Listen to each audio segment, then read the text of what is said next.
Side 6, Gone South, by Robert R. McCammon. Continuing on page 204. "I swear that's some trick," Pelvis said, staring at Clint's hand with the Derringer in it. "Can he shoot that thing?" "If I tell him to." Clint slid the license and the money into his jacket. Then he returned the wallet to the purse and the purse to the car. "He can understand you?" "I've trained him with code words, same as training a dog. Clint, release." Clint took the Derringer as Clint's fingers loosened. He scanned the swamp while he moved the light around, making the shadows shift. "Bet you wish he could talk sometimes." "He'd say he's as sick of me as I am of him. Get your mind back on your business. Lambert couldn't be far away, and he's got the woman with him." "Do you think we ought to—" "Hush," Clint snapped. "Just listen."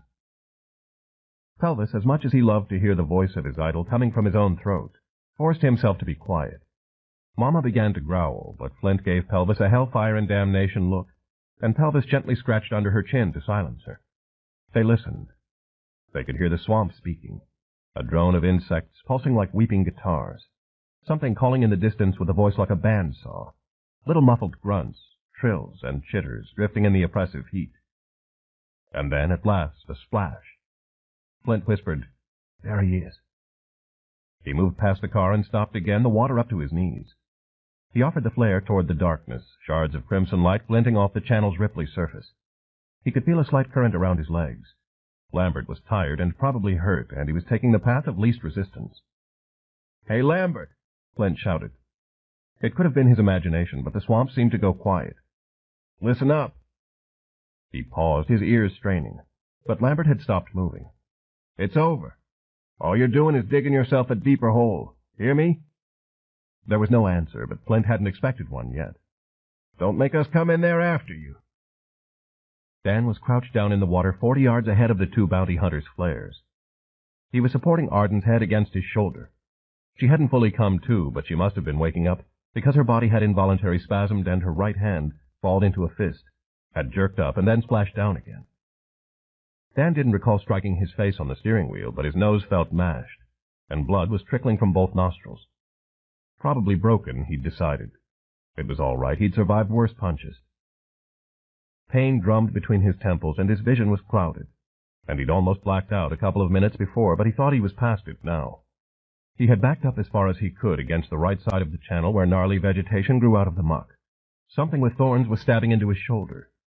He waited, breathing hard, as he watched the two figures in their overlapping circles of red and green light. "Show yourself, Lambert," the one named Murtaugh called. "You don't want to hurt the woman now, do you?" He thought of leaving her, but her head might slip under and she'd drown before they reached her.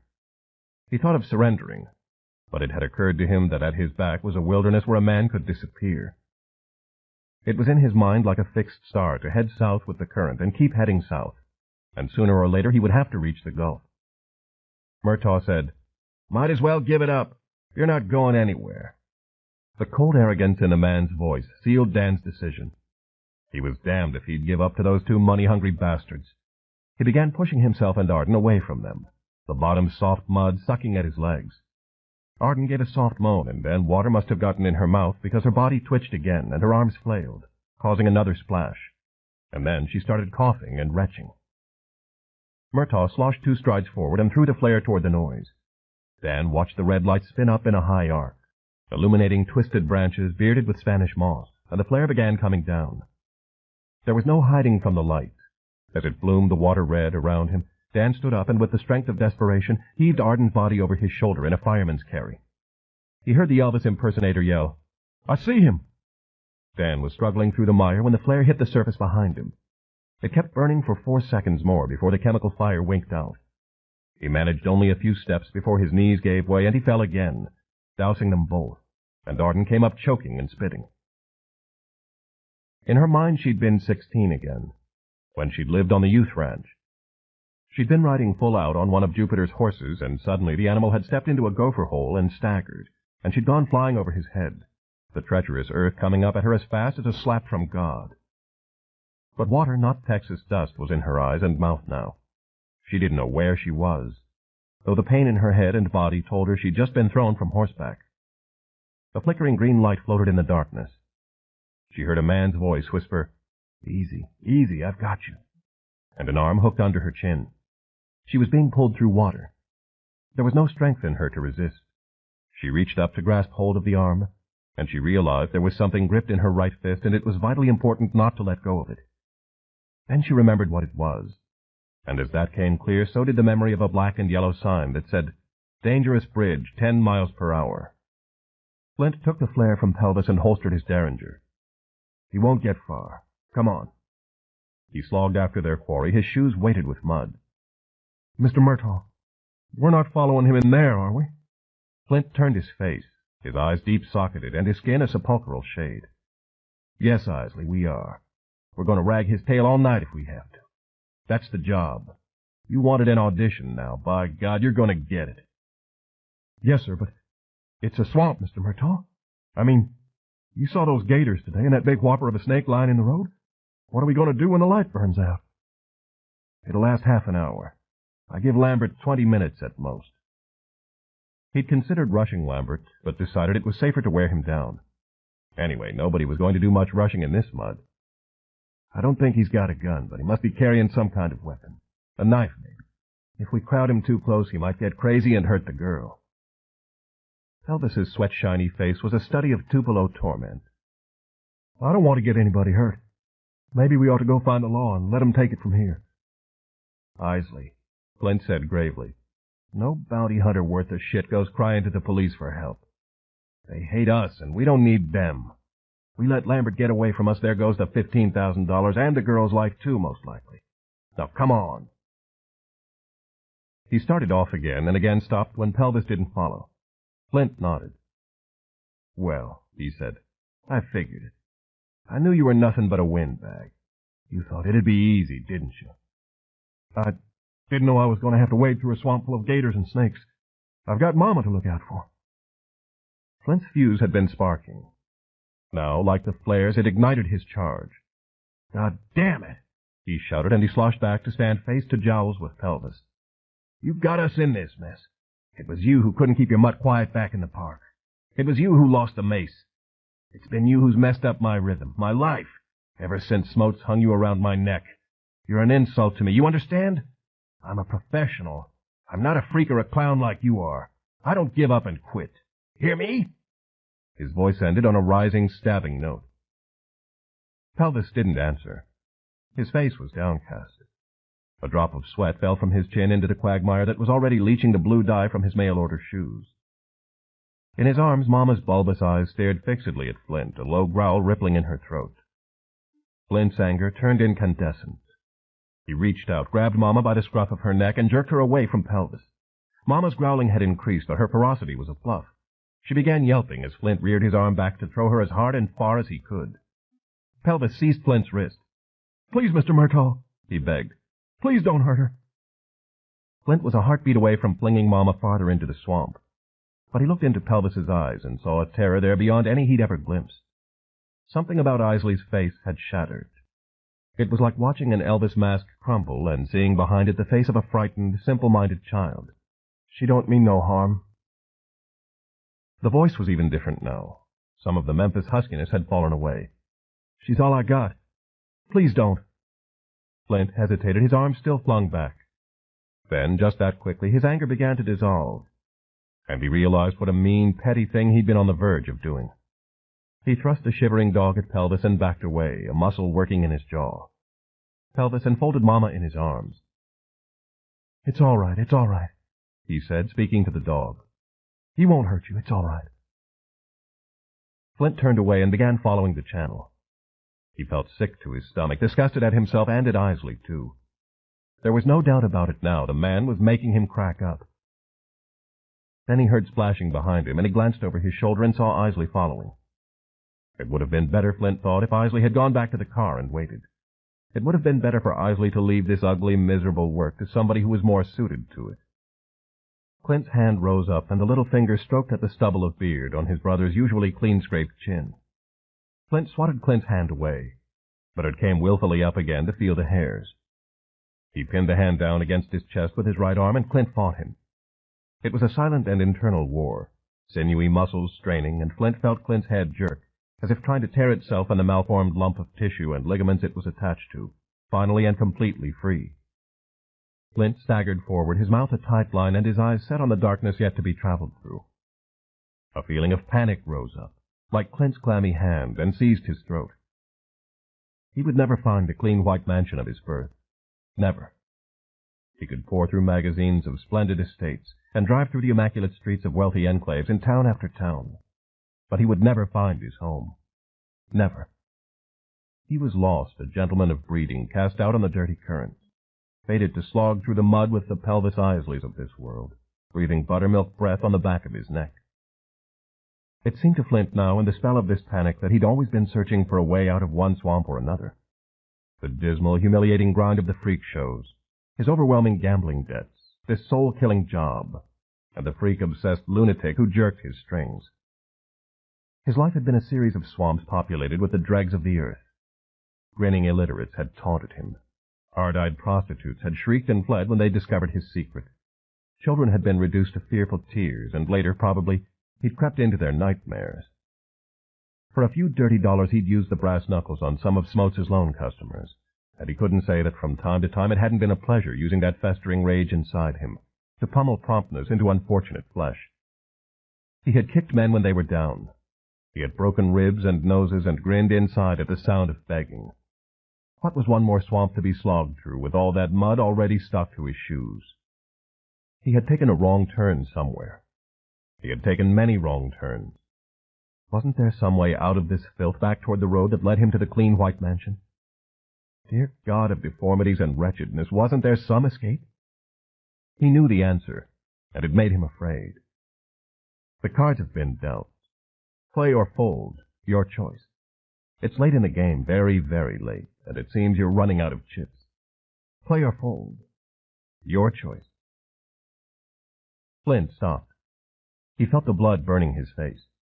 His mouth opened and outswelled a shout that was bitter anger and pain, wounded pride and feverish determination all bound up and twisted together. At first it was a mangled, inhuman sound that scared Pelvis into believing a wild animal was about to leap at them, and then words exploded out of it. "Lambert, I'll follow you till you drop. Understand? Until you drop." The swamp had hushed again. The sound of Flint's voice rolled away across the wilderness like muffled thunder. Pelvis stood a distance behind Flint in the green flare lights, both his arms clutching Mama close. Slowly the insect hums and buzzes and strange chittering bird calls weaved together and grew in volume once more, the dispassionate voice of the swamp telling Flint who was master of this domain. When Flint drew a long, ragged breath and continued wading southward with the sluggish current, Pelvis got his legs moving too. Flint held the flare high, his eyes darting from side to side. Sweat was trickling down his face, his clothes drenched with it. He heard splashing ahead, but how far it was hard to say. The channel took a leftward curve, and suddenly Flint realized the water level had risen 3 inches above his knees. "Getting deeper," Pelvis said at about the same time. "Getting deeper for him, too," Flint answered. The mud gripped their shoes. Pelvis watched the surface for gliding shadows. The air was rank with the odors of wet, rotting vegetation, and breathing it left a sensation of slime accumulating at the back of the throat. Behind them, the 2 edges of disturbed darkness the light had passed through first linked tendrils, grew joints, and then silently sealed together again. Up ahead, barely 20 yards behind the light's range, Dan was down in the water with Arden. She was fully conscious now, though her vision kept fading in and out, and she could remember everything up until they'd hit the warning sign.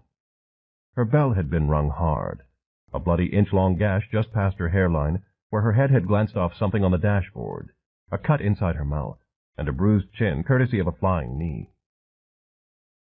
Dan could see a blotch of dark wetness in her hair. He figured she might have a concussion, and she was lucky she hadn't smashed her skull. "I want you to stay right here," he whispered. "I'll take you back with him." "No!" She'd spoken too loudly, and he put his finger on her mouth. "Coming for you, Lambert," Murtaugh called. "Nowhere else to run." "No," Arden whispered. "I'm all right. I can keep going." "Listen to me." He had his face right up against hers. "I'm heading into the swamp, just as deep as I can get. You've gone far enough with me." He saw the flare-lit figures wading slowly and steadily nearer. In another minute, the light would find them. "I'm going with you," Arden said. "I'm too close to turn back." She was out of her mind, he decided. Her eyes had taken on the shine of religious fervency, like those of the walking wounded who flocked, desperate for a healing miracle, to television evangelists. She had come to the end of her rope and found herself dangling, and now all she could think to do was hold on to him. "Stay here," he told her. "Just stay here. They'll get you out." He stood up and began sloshing southward, the water up to the middle of his thighs. Arden saw the circle of green light approaching and the two figures at its center. Her distorted vision made them out to be monsters. She tried to stand up, slipped, and fell again. Dan looked briefly back at her and then continued on.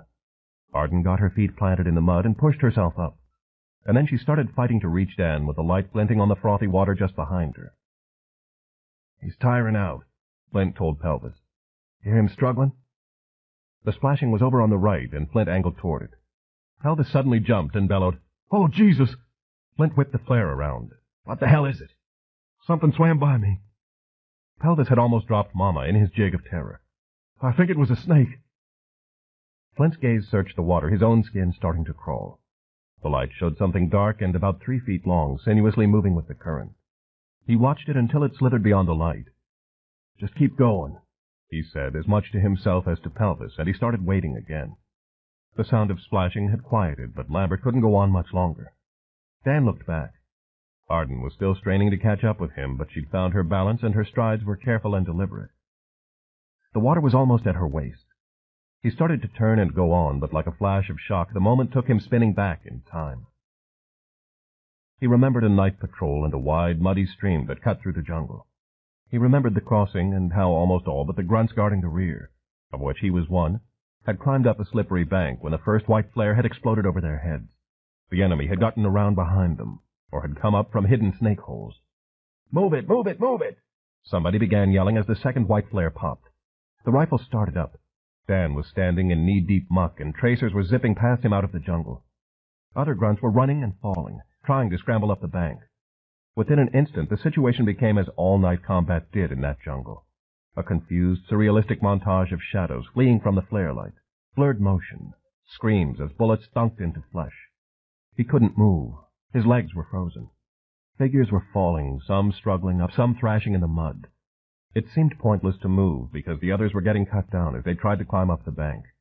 And if he stood still, if he stood very, very still, with the tracers passing on either side of him, he might make himself disappear from the face of this hellish earth. Someone gripped his shirt and yanked him. "Go," a voice urged. It was not a shout, but it was more powerful than a shout.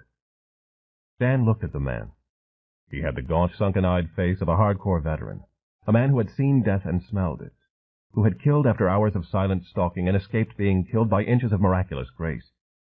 He had a blond beard and eyes of cornflower blue. Only the eyes seemed ancient now and lifeless. They had been lifeless since that day months ago at the village. "Go," Pharaoh said again. Pharaoh, who since that day had retreated into himself like a stony sphinx, who suffered in silence, who always volunteered with a nod for the jobs no other grunt would dare take. And now in this little cell of time, Dan saw something glisten and surface from Pharaoh's eyes that he hardly recognized. It might have been joy. Pharaoh pushed him hard toward the bank, and the push got Dan moving.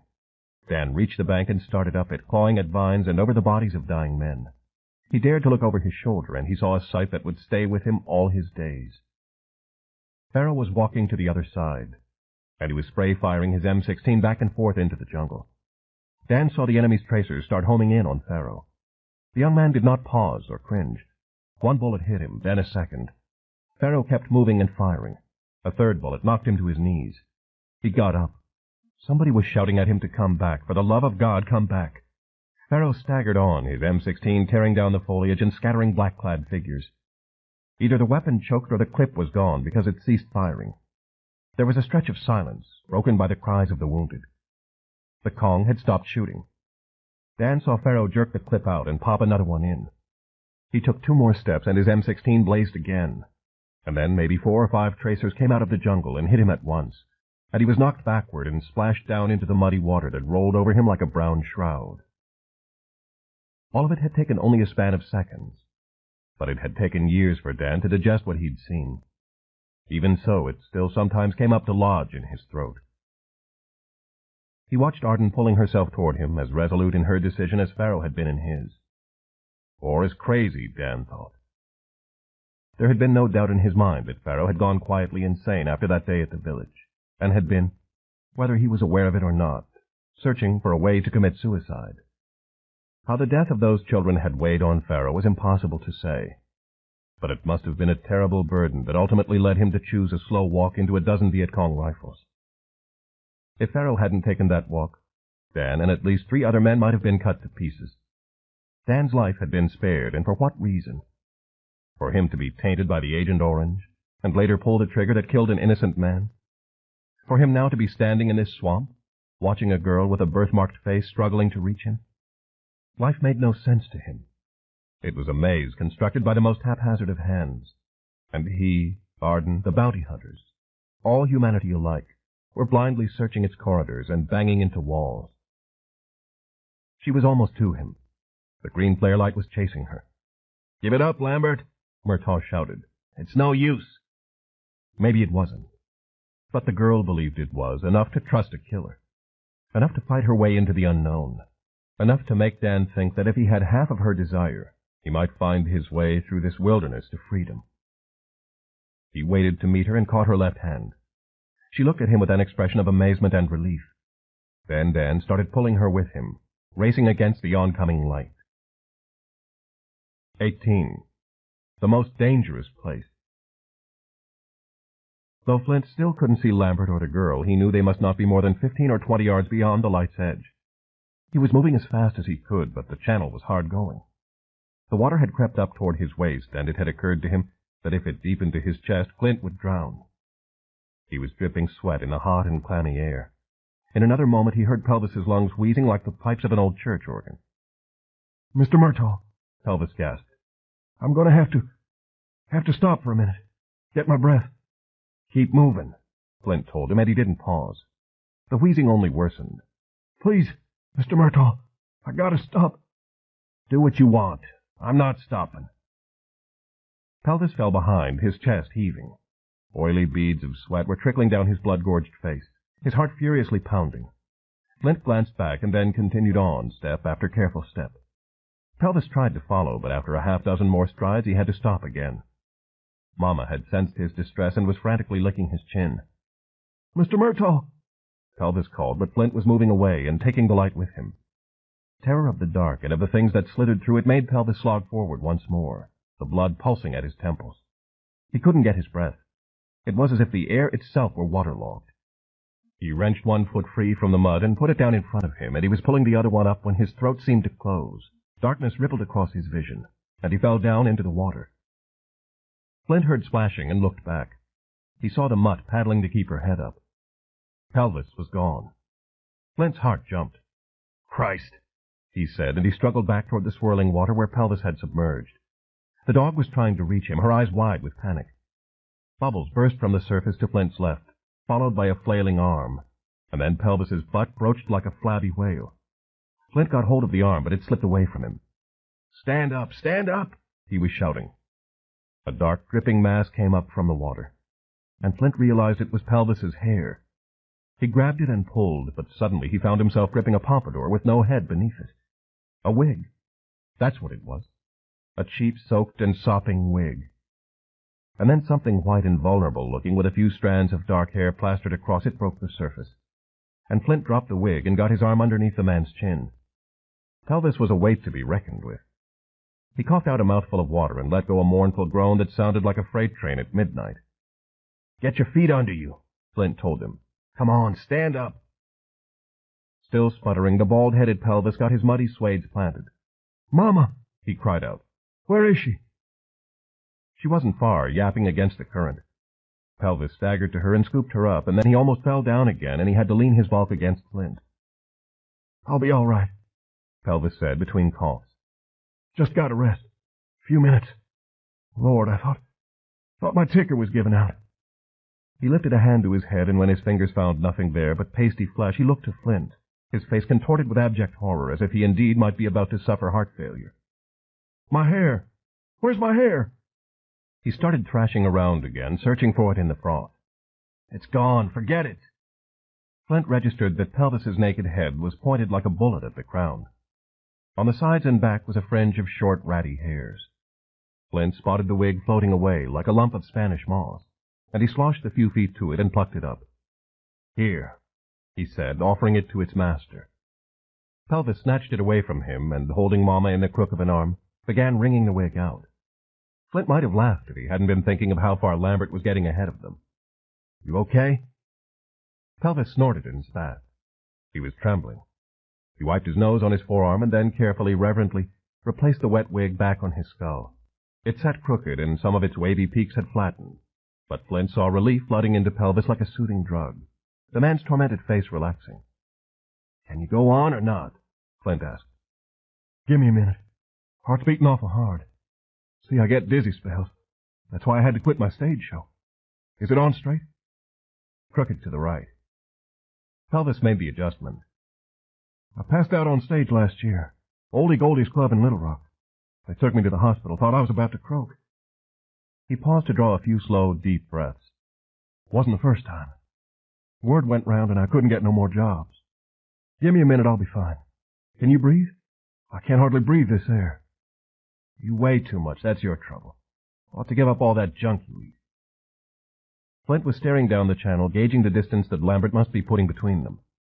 The going had to be hard on Lambert, too, but he'd probably push himself and the girl until they both gave out. When he looked at Pelvis again, Flint thought that the wig resembled a big, spongy Brillo pad stuck to the man's head. "I'll give you 3 minutes, then I'm going on. You can either stay here or go back to the car." Pelvis didn't care to lose the protection of Flint's light. "I can make it if you just go a step or two slower. I told you it wasn't going to be easy, didn't I? Don't fall down and drown on me now, you hear?" "Yes, sir." His misshapen wig was dripping water down his face. "I reckon this washes me up, huh? I mean, with Mr. Smotes and the job and all." "I'd say it does. You should have told him about this. It would have saved everybody a hell of a lot of trouble." Flint narrowed his eyes and glanced quickly at the flare. Maybe they had 15 minutes more light. Maybe. "You're not cut out for this work, Isley. Just like I'm not cut out to dress up like Elvis Presley and try to impersonate him." "Not impersonate," Pelvis corrected him firmly. "I'm an interpolator, not an impersonator." "Whatever. You ought to cut out the junk food and go back to it." "That's what the doctor told me, too. I've tried, but Lord knows it ain't easy to pass up the peanut butter cookies when you can't sleep at 3 in the morning." "Yes, it is. You just don't buy the damn things in the first place. Haven't you ever heard of self-discipline?" "Yes, sir. It's something other folks have got." "Well, it's what you need. A whole lot of it, too." He checked his wristwatch, impatient to get after Lambert. But Pelvis's face was still flushed, and maybe he needed another minute. If Pelvis had a heart attack, it'd be hell dragging that bulk of a body out of the swamp. Flint had become acutely aware of the flare sizzling itself toward extinction. He watched Mama licking Pelvis's chin, her stubby tail wagging. A pang of what might have been envy hit him. "How come you carry that mud around everywhere? It just gets in the way." "Oh, I wouldn't leave Mama, no, sir." Pelvis paused, stroking Mama's wet back before he went on in a quieter voice. "I had another dog, kind of like Mama. Had Pris for going on 6 years. Left her at the vet one weekend when I went on the road. When I got back, the place was gone. Just bricks and ash and burned-up cages. Electrical fire, they said. Started late at night. Nobody was there to put it out. They should have had sprinklers or something, but they didn't." He was silent for a moment, his hand stroking back and forth. "For a long time after that, I had nightmares. I could see Pris burning up in a cage. Trying to get out, but there wasn't no way out. And maybe she was thinking she'd done something awful bad, that I didn't come to save her. Seems to me that would be a terrible way to die, thinking there was nobody who gave a damn about you." He lifted his gaze to Flint's, his eyes sunken in the green glare. "That's why I wouldn't leave Mama. No, sir." Flint turned his attention to his watch again. "You ready to move?" "I believe I am." Flint started off, this time at a slower pace. Pelvis drew another deep breath, whooshed it out, and then began slogging after Flint. Ahead, Dan still gripped Arden's hand as they followed the channel around a curve. He glanced back. They'd outdistanced the light, and he thought the bounty hunters must have stopped for some reason. His eyes were getting used to the dark now. Up through the treetops he could see pieces of sky full of sparkling stars. The water was still deepening, the bottom's mud releasing bursts of gaseous bubbles beneath their feet. Sweat clung to Dan's face, his breath rasping, and he could hear Arden's lungs straining too in the steamy heat. Something splashed in the water on their left. It sounded heavy, and Dan prayed it was simply a large catfish that had jumped instead of a gator's tail steering a set of jaws toward them. He braced for the unknown, but whatever it had been, it left them alone for the moment. Looking back once again, he could see the green light flickering through the undergrowth. They were still coming. Arden looked over her shoulder, too, then concentrated on getting through the water ahead. Her vision had cleared, but where she'd banged her skull against the dashboard was raw with pain. She was wearing out with every step. She felt her strength draining away, and soon she was going to have to stop to catch her breath. She wasn't on the run. It was Dan the bounty hunters were after. But when they'd take him away, they'd take the man she had come to believe was her best hope of finding the bright girl. From a deep place within her, the voice of reason was speaking, trying to tell her that it was pointless to go any farther into this swamp, that a wanted killer had her by the hand and was leading her away from civilization, that she probably had a concussion and needed a doctor, that her brain was scrambled and she wasn't thinking straight, and she was in the most dangerous place she'd ever been in her life. She heard it, but she refused to listen. In her right hand was clutched the small pink drawstring bag, containing what had become her talisman over the years, and she fixed her mind on Jupiter's voice saying that this was the man God had provided to take her to the bright girl. She had to believe it. She had to, or all hope would come crashing down around her, and she feared that more than death. "I see light," Dan suddenly said.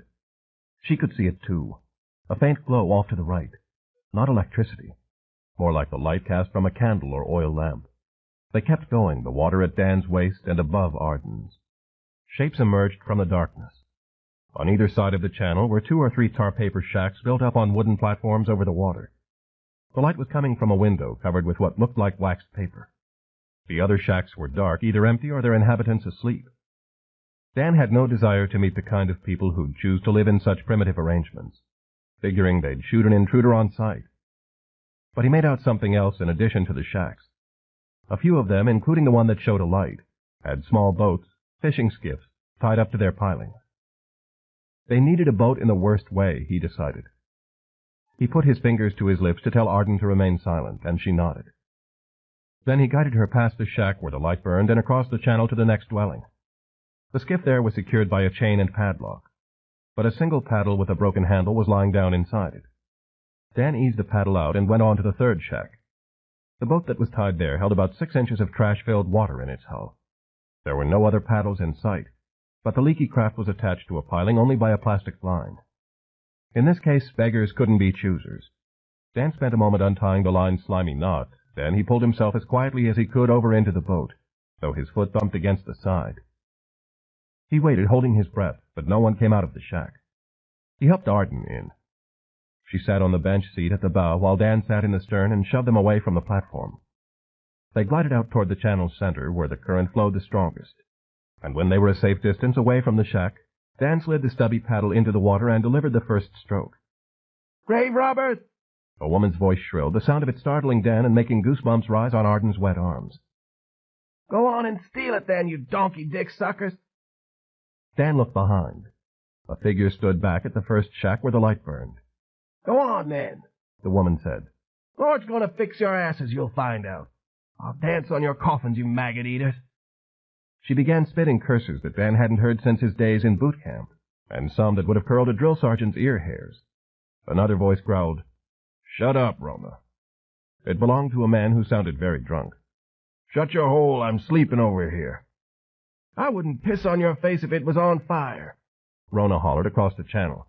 "I'm going to cook up a spell on you. Your ball's going to dry up like little bitty black raisins." "Oh, shut up before I come over there and knock your head out your ass." A door whacked shut. Dan's paddling had quickened. The woman continued to curse and rave, her voice rising and falling with lunatic cadence. Then she retreated into her hovel and slammed her own door so hard, Dan was surprised the place hadn't collapsed. He saw the light move away from the window, and he could imagine a wizened, muttering crone in there, stooped over a smoking stew pot with a goat's head in it. Well, at least they had a boat, though they were sitting in nasty water. The phrase, "up shit creek," came to him, but they did have a paddle.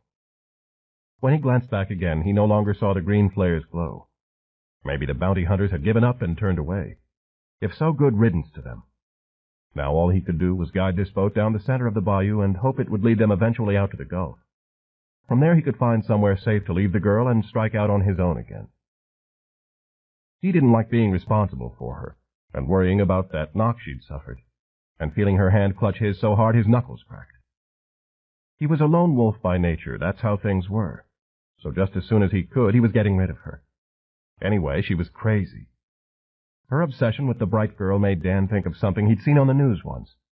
Hundreds of people had converged from across the country to camp out day after day in an Oklahoma cornfield, where a farmer's wife swore the Virgin Mary had materialized. He remembered thinking how desperately those people had wanted to believe in the wisdom of a higher power, and how they'd believed that the Virgin Mary would appear again at that same place with a message for mankind.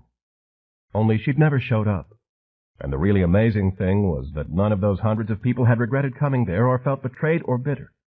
They'd simply felt that the time wasn't right for the Virgin Mary to appear again. But they were certain that sometime and somewhere she would. Dan couldn't understand that kind of blind faith. It flew in the face of the wanton death and destruction he'd witnessed in Nam. He wondered if any of that multitude had ever put a bullet between the eyes of a 16-year-old boy, and felt a rush of exultation that the boy's AK-47 had jammed. He wondered if any of them had ever smelled the odor of burning flesh, or seen flames chewing on the small skulls. If any of them had walked in his boots, had stood in the dirty silver rain and seen the sights that were seared in his mind, he doubted they would put much faith in waiting for the return of Mary, Jesus, or the Holy Ghost. Dan paddled a few strokes and then let the boat drift.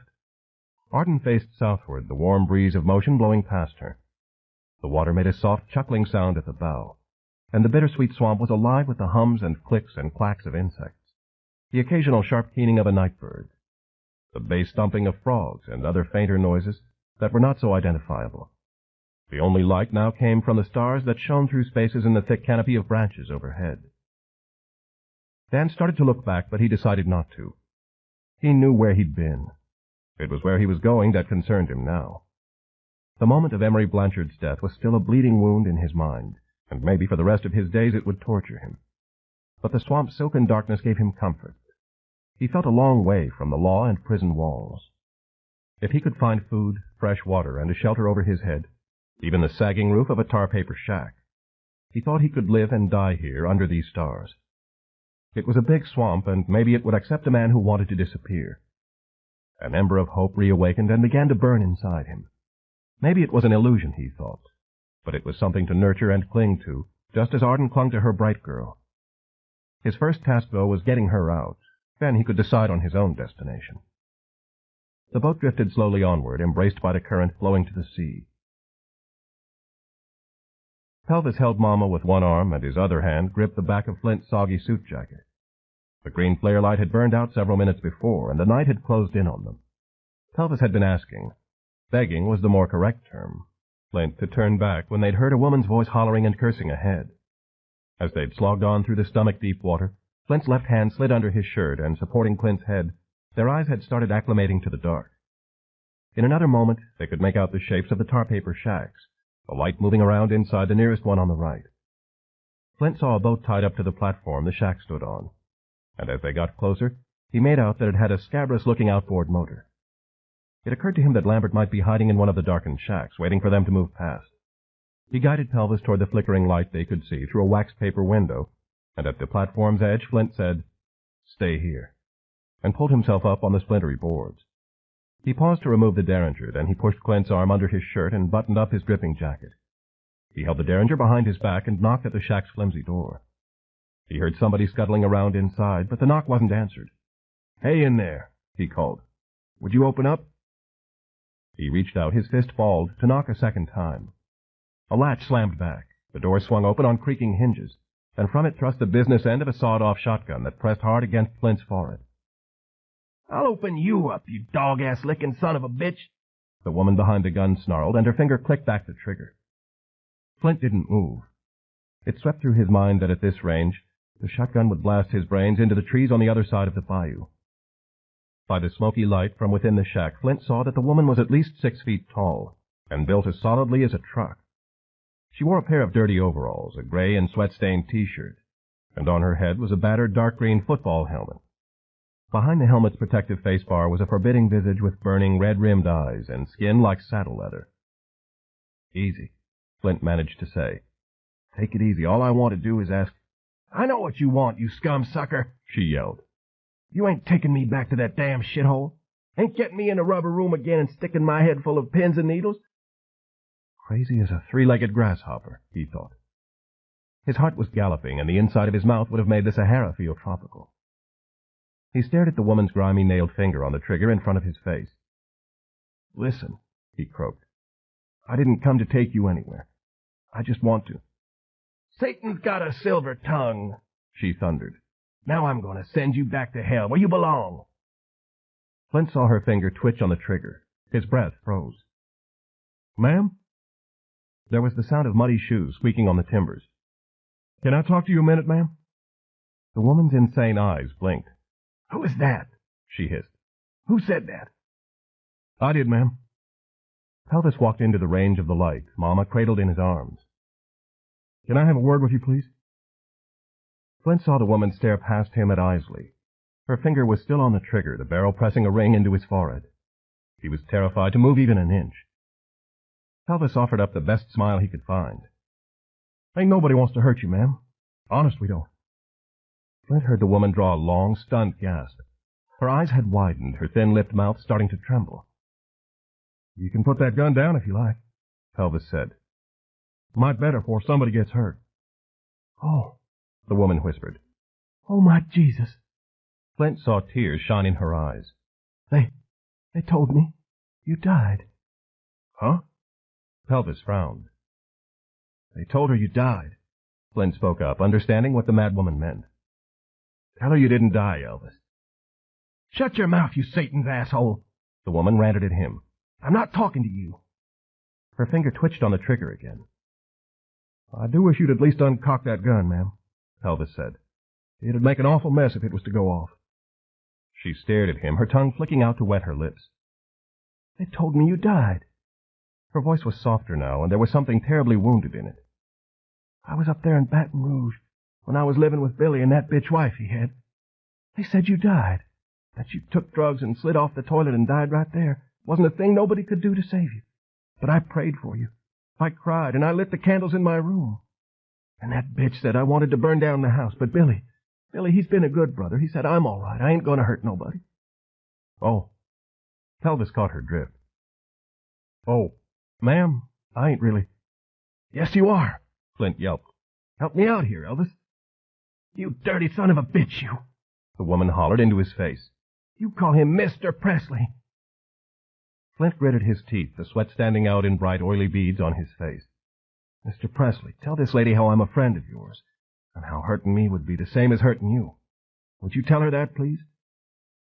"Well, let it be a lie, wouldn't it? I mean, you made it loud and clear. You think I stand about gut-high to an ant." "That was then. This is now. I think you're the finest man I've ever met. Would you please tell her?" Pelvis scratched Mama's chin and cocked his head to one side. A few seconds ticked past, during which a bead of sweat trickled down to the end of Flint's nose and hung there. Then Pelvis said, "Yes, and Mr. Murtaugh's a friend of mine." The woman removed her shotgun from Flint's forehead. Flint let his breath rattle out and staggered back a couple of steps. "That's different, then," she said, uncocking the gun. "Different if he's your friend. My name's Rona. You remember me?" Pelvis glanced quickly at Flint, then back to the madwoman. Believe I seen you in Biloxi." Her voice trembled with excitement. "That was in—" She paused. "I can't think when that was. My mind gets funny sometimes. I was sitting in the third row. I wrote you a letter. You remember me?" He saw Flint nod. "Yes'm, I believe so." "I sent my name into that magazine. You know, that Tiger Beat magazine was having that contest for a date with you? I sent my name in. And my daddy said I was the biggest fool ever lived, but I did anyway. And I went to church and prayed I was going to win. My mama went to live in heaven. That's what I wrote in my letter." She looked down at her dirty overalls. "Oh, I must look a fright." "No, ma'am," Pelvis said quietly. "Rona, I mean. You look fine." "You sure have got fat," Rona told him. They cut your balls off in the Army, didn't they? And they made you stop singing them good songs. They're the ones fucked up the world. Put up them satellites in outer space so they could read people's minds. Them monkey cocksuckers. Well, they ain't getting to me no more. She tapped her helmet. Best protect yourself while you can. She let her hand drop, and she looked dazedly back and forth between Flint and Pelvis. Am I dreaming? She asked. Rona? Flint said. You mind if I call you Rona? She just stared blankly at him. We're looking for somebody. A man and a woman. Did you see anybody pass by here? Rona turned her attention to Pelvis again. How come they tell such lies about you? That you was taking drugs and all? How come they said you died? I just got tired, I reckon, Pelvis said. Flint noted that he was standing a little taller. He'd sucked his gut in as much as possible, and he was making his voice sound more like Elvis than ever, with that rockabilly Memphis sneer in it. I wanted to go hide someplace. Uh-huh, me too. She nodded. I didn't mean to burn that house down, but the light was so pretty. You know how pretty a light can be when it's dark all the time? Then they put me in that white car with the straps, and they took me to that place and stuck pins and needles in my head. But they let me go, and I wanted to hide too. You want some gumbo? I got some gumbo inside. I made it yesterday. Rona, Flint persisted. A man and a woman. Have you seen them? I seen them grave robbers stealing his boat. She motioned across the channel. John LeDuc lived there, but he died. Stepped in a cottonmouth nest. That's what the ranger said. Them grave robbers over there stealing his boat. I hollered at 'em, but they didn't pay no mind. Uh-huh. What do you get to if you keep following this bayou? Swamp, she said, as if he were the biggest fool who ever lived. Swamp and more swamp. Set for St. Nasty. St. Nasty? What's that? Where they work on them oil rigs. Rona's gaze was fixed on Pelvis. I'm dreaming, ain't I? My mama comes and visits me sometimes. I know I'm dreaming awake. That's what I'm doing now, ain't that right? How far's St. Nasty from here? Flint asked. 4 or 5 miles. Is there a road out from there? No road. Just the bayou. Goes on to the Gulf. We need a boat, he said. How much for yours? What? How much money? He took the opportunity to slip the derringer into his pocket and withdraw the wet bills he'd taken from the girl's wallet. $50. Will that cover the boat and motor? Ain't no gas in that motor, she told him. That ranger comes round and visits me. He brings me gas. His name's Jack. He's a nice young fella. Only he didn't come this week. How about paddles, then? Have you got any? Yeah, I got a paddle. She narrowed her eyes at Flint. I don't like your looks. I don't care if you are his friend and he's a dream I'm having. You got something mean in you. $60, Flint said. Here's the cash right here. Rona gave a harsh laugh. You're crazier than hell. You better watch out. They'll be sticking pins and needles in your head for long. Sooner than you think, lady. He shot a scowl at Pelvis. Mr. Presley, how about opening those golden lips and helping me out a little bit? Pelvis was still thinking about 2 words the mad woman had uttered. Cottonmouth nest. We sure do need your boat, Rona, he said with genuine conviction. It'd be doing us a big favor if you'd sell it to us. You can even keep the motor. We'll just take the boat and paddle. Rona didn't reply for a moment, but Flint could see her chewing on her lower lip as she thought about the proposal. Hell, she said at last. You two ain't real anyhow, are you? She shrugged. You can buy the boat. I don't care. Good. Here. Flint offered $60 to her, and the woman accepted the cash with an age-spotted hand and then sniffed the wet bills. We'll need the paddle, too, he told her, and she laughed again as if this were a grand illusion, and walked into her shack, the interior of which Flint could see was plastered with newspaper pages and held a cast-iron stove. Flint told Pelvis to help him get the motor unclamped from the boat's stern, and they were laying it on the platform when Rona returned, without her shotgun, bringing a paddle. Thank you, ma'am, Pelvis said. We sure do appreciate it.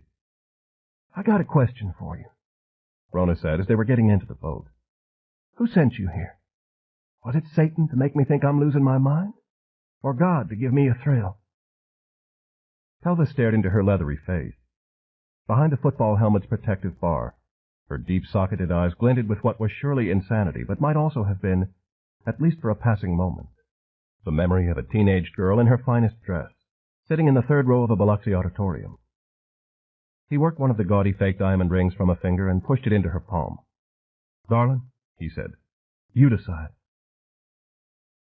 Sitting in the stern, Flint untied the rope that secured the boat to the platform and then pushed them off with the paddle. Pelvis took the bow seat, Mama warm and drowsy against his chest. Flint began to stroke steadily toward the center of the channel, where he got them turned southward. He felt the current grasp their hull, and in another moment they were moving at about the pace of a fast walk. When Pelvis looked back at the woman standing in front of her decrepit shack, Flint said acidly, "Made yourself another fan there, didn't you, Mr. Presley?" Pelvis stared straight ahead into the darkness. He pulled in a long breath and slowly released it, and he answered with some grit in his voice, "You can pucker up and kiss my butt." 19. Home Sweet Hellhole. In the starfire dark, Dan and Arden drifted past other narrower bayous that branched off from the main channel. They saw no other lights or shacks, and it was clear that their detour off the bridge had left LaPierre miles behind. When the mosquitoes found them, there was nothing they could do but take the bites. Something bumped hard against the boat before it swam away, and after his heart had descended from his throat, Dan figured it had been an amorous alligator looking for some scaly tush. He got into a pattern of paddling for 3 or 4 minutes and then resting, and he and Arden both cupped their hands and bailed out the water that was seeping up through the hull. He said nothing about this to Arden, but he guessed the boat was a rusty nail or two from coming apart. Most of the pain had cleared from Arden's head. Her vision had stopped tunneling in and out, but her bones still ached, and her fingers found a crusty patch of dried blood in her hair, and a lump so sore the lightest pressure on it almost made her sick. Her purse and suitcase were gone. Her money, her belongings, her identification, everything lost, except her life, and the drawstring bag in her right hand. But that was okay, she thought. Maybe it was how things were supposed to be.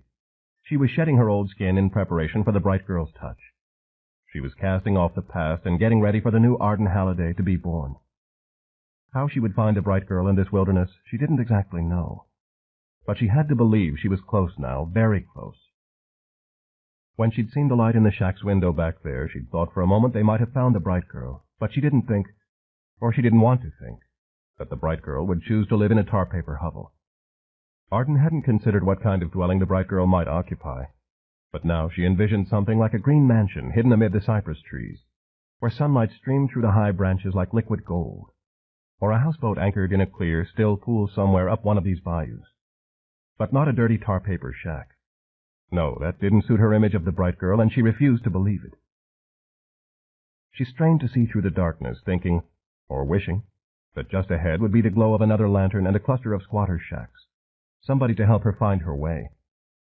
She glanced back at Dan as he slid the paddle into the water again. The man God provided, Jupiter had said. She'd never have left the motel with Dan if she hadn't been clinging to Jupiter's instincts about him. Jupiter had always been a mystic. He had the sixth sense about horses. He knew their temperaments and their secret names. If he said a docile-looking animal was getting ready to snort and kick, it was wise to move away from the hindquarters. And he knew other things, too. If he smelled rain in the midst of a Texas drought, it was time to get out the buckets. He read the sky and the wind and the pain in Arden's soul.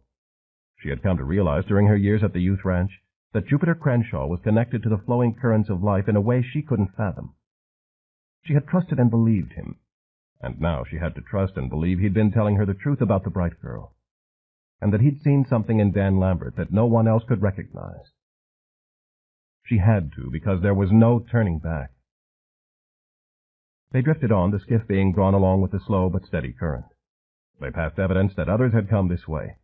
A few abandoned and crumbling shacks, a wharf jutting out over the water on rotten pilings, a wrecked and vine-draped shrimp boat whose prow was jammed between the trunks of 2 huge moss trees. Dan felt weariness overtaking him, and he caught himself dozing off between stretches of paddling. Arden likewise had begun to close her eyes and rest, fighting thirst, but not yet ready to drink any of the water they were gliding through. Dan let himself sleep for only a few minutes at a time. Then his internal alarm went off and roused him to keep the boat from drifting into the half-submerged trees on either side. The water was probably 8 or 10 feet deep, he figured. Their boat was still in the slow process of sinking, but he went to work bailing with his hands, and Arden helped him until their craft had lightened up again. Dan noted that the branches overhead were beginning to unlock and draw apart. In another 20 minutes or so, a little over an hour since they'd set off in the boat, the bayou merged into a wider channel that took a long curve toward the southwest. Heat lightning shimmered in the sky, and an occasional fish jumped from the channel's ebony surface and splashed down again. Dan looked at the water in the boat and decided it wasn't wise to think too much about what might be roaming the depth, making those fish want to grow wings. He paddled a few strokes and then rested again, the muscles of his back starting to cramp. You want me to paddle a while? Arden asked. No, I'm all right. Resting the paddle across his knees, he let the current do the work. He scratched the welts on his forehead where a couple of mosquitoes had been feasting, and he sorely missed his baseball cap. How about you? You hanging in? Yeah. Good. He listened to the quiet sound of the hull moving through the water. I sure could use a cold six-pack. I wouldn't kick a pizza out of bed, either. I'll take a pitcher of iced tea with some lime in it, she said after a moment of deliberation. And a bowl of strawberry ice cream. Dan nodded, looking from side to side at the dense walls of foliage that lined the bayou. Yes, he decided, a man could get lost in here and never be found. This ought to take us out to the Gulf sooner or later, he said. Could be daylight before we get there, though.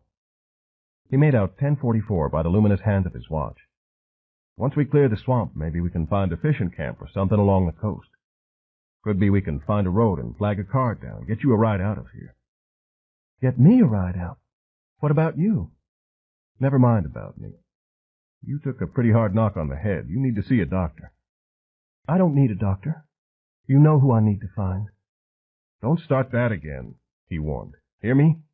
Wherever LaPierre is, we're long past it. I'm getting you out of here. Then you can do what you please.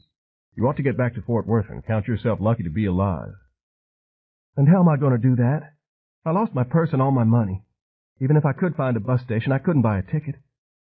I've got some money, he said. Enough to buy you a bus ticket if you can hitch a ride back to home. Yeah, I've sure got a lot to go back to, she answered tersely. No job, no money, nothing. Pretty soon I'll be out on the street. How do you think I'll do at a shelter for the homeless? You'll find a job, get back on your feet. Uh-huh. I wish it was that easy. Don't you know what it's like out there? Yeah, he drawled. I believe I do. She grunted and allowed herself a faint, bitter smile. I guess so. Sorry. I must sound like a whining fool. Times are hard for everybody, except the rich people who got us into this mess. He listened to the distant call of a night bird off to the left, a lonely sound that tugged at his heart. I never wanted to be rich, he said. Seems to me that's just asking for more problems. But I always wanted to pull my own weight, pay my bills and take pride in my work.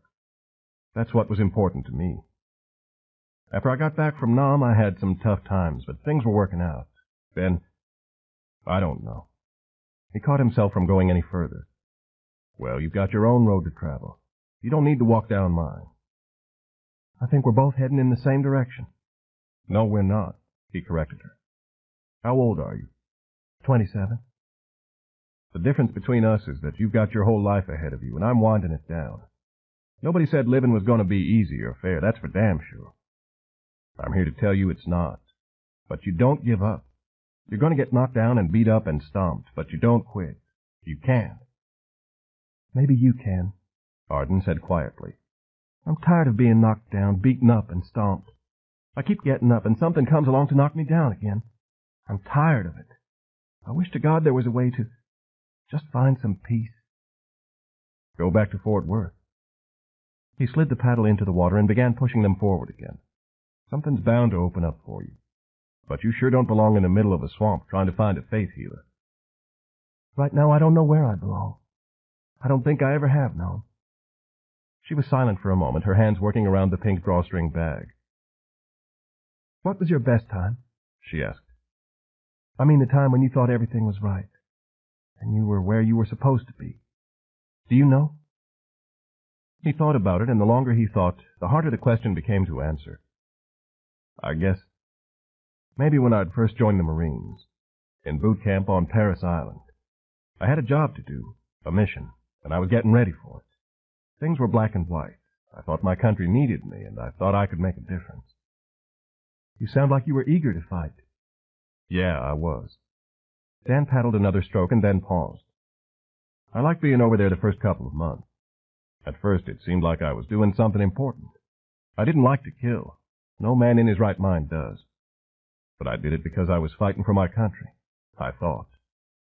Then, later on, it all changed. I saw so many boys get killed, I couldn't figure out what they were dying for. I mean, what were we trying to do? The Viet Cong didn't want my country. They weren't going to invade us.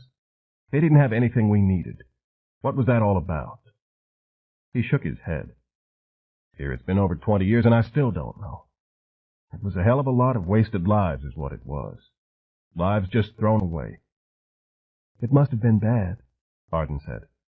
I've seen a couple of movies about Vietnam, and it sure wasn't like Desert Storm, was it? Nope, it sure wasn't. Movies about Vietnam, he thought, and he lowered his head to hide his half-smile. He'd been forgetting that Arden was all of 4 years old when he'd shipped to Nam.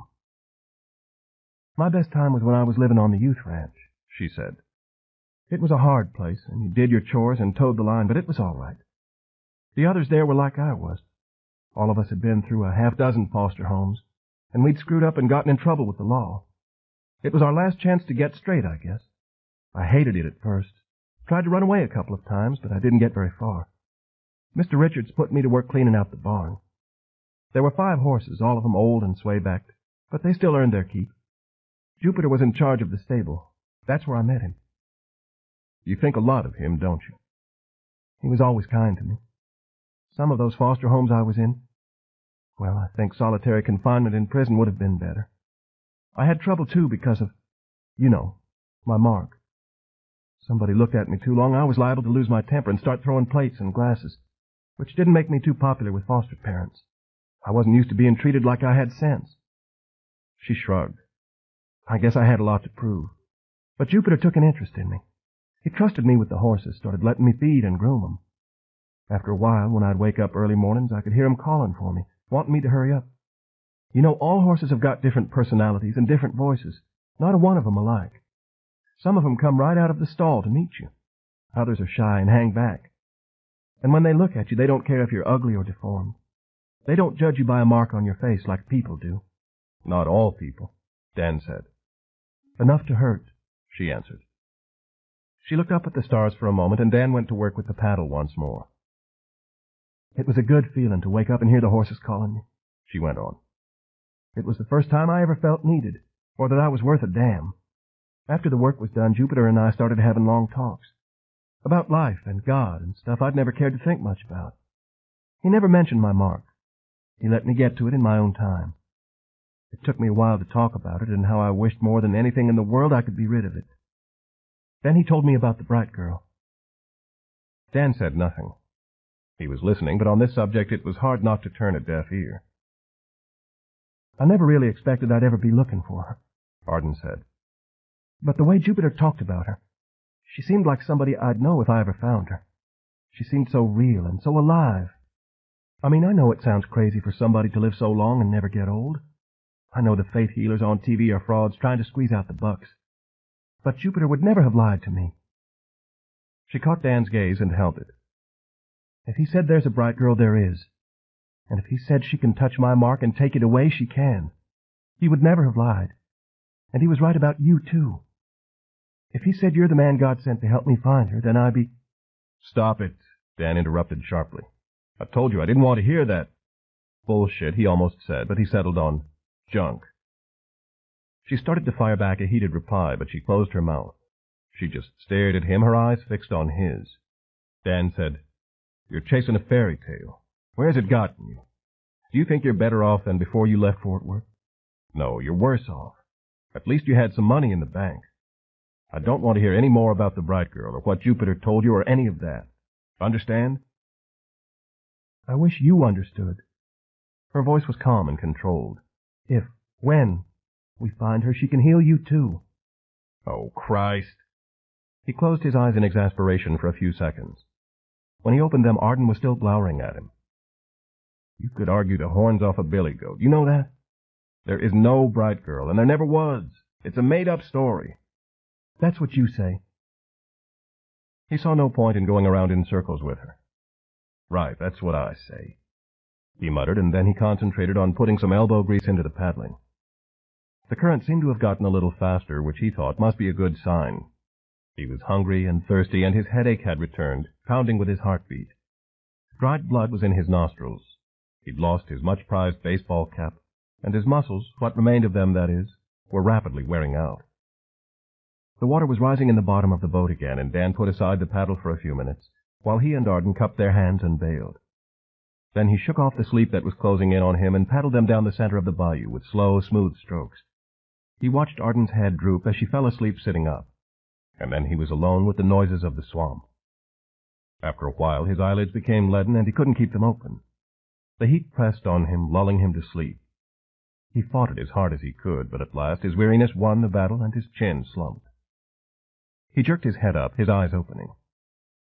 They had drifted toward the left of the channel and were almost in the branches. Dan steered them toward the center again, and then he heard the sound that had awakened him, a muffled thudding like the heartbeats of a giant. Ahead to the right, electric lights glinted through the thick woods. Dan looked at his wristwatch and saw that another hour had elapsed since they'd entered the wider channel. "What's that noise?" Arden asked, waking up almost as quickly as he had. "Machinery," he said. "I think we're coming to something." Around the next curve, the trees had been chopped away on the right to make room for a hodgepodge of weather-beaten clapboard structures built on platforms over the water. Electric lights cast their glary circles on a dock where an assortment of motor skiffs and 2 houseboats were tied up. On the dock were gas pumps and an attendant shack, also lit up with electricity supplied from a rumbling generator. Plank walkways connected the buildings, and Dan and Arden saw 2 men standing in conversation next to the gas pumps, and a couple of other men on the walkways. A rusty barge loaded with sections of metal pipe, coils of wire, and other industrial items was anchored past the dock at a concrete pier where a long building with corrugated aluminum walls stood. The legend, Warehouse Number 1, painted in red across the building's doorway. Beyond the warehouse loomed oil storage tanks and 12 or more spidery derricks rising up from the swamp. The giant heartbeat, the sound of pumps at work, was coming from that direction. The entire scene, a large mechanized oil pumping station, Dan had realized, was almost surrealistic, emerging as it had from the dark wilderness. As he steered them toward the dock, he saw a pole that held a tired-looking American flag, and next to it was a sign on stilts that announced St. Nastase, Louisiana, Home Sweet Hellhole. On the supporting stilts were a number of other directional arrows with such things as New Orleans 52 miles, Baton Rouge 76 miles, and Galveston 208 miles painted on them. One of the men on the dock picked up a line and tossed it to Arden as they approached. Then he hauled them in. "Hey there, how you doing?" the man asked in a thick Cajun patois. He was a husky, florid-faced gent with a red beard and a sweat-stained bandana wrapped around his skull. "Tired and hungry," Dan told him as he carefully stood up and helped Arden onto the dock. "Where are we?" "Fella want to know where he am," the Cajun said to the other man, and both of them laughed. "Friend, you must be in some sad shape." Dan stepped onto the timbers, his spine unkinking. "I mean, how far from here to the Gulf?" "Oh, blue water about 3 mile." He motioned south with a crusty thumb. His gaze lingered on Arden's birthmark for a few seconds, then he diverted his attention to the waterlogged skiff. "I seen some crack-ass boats before, but that and done win the prize. Where y'all come from?" "North," Dan said. "Any place to get some food here?"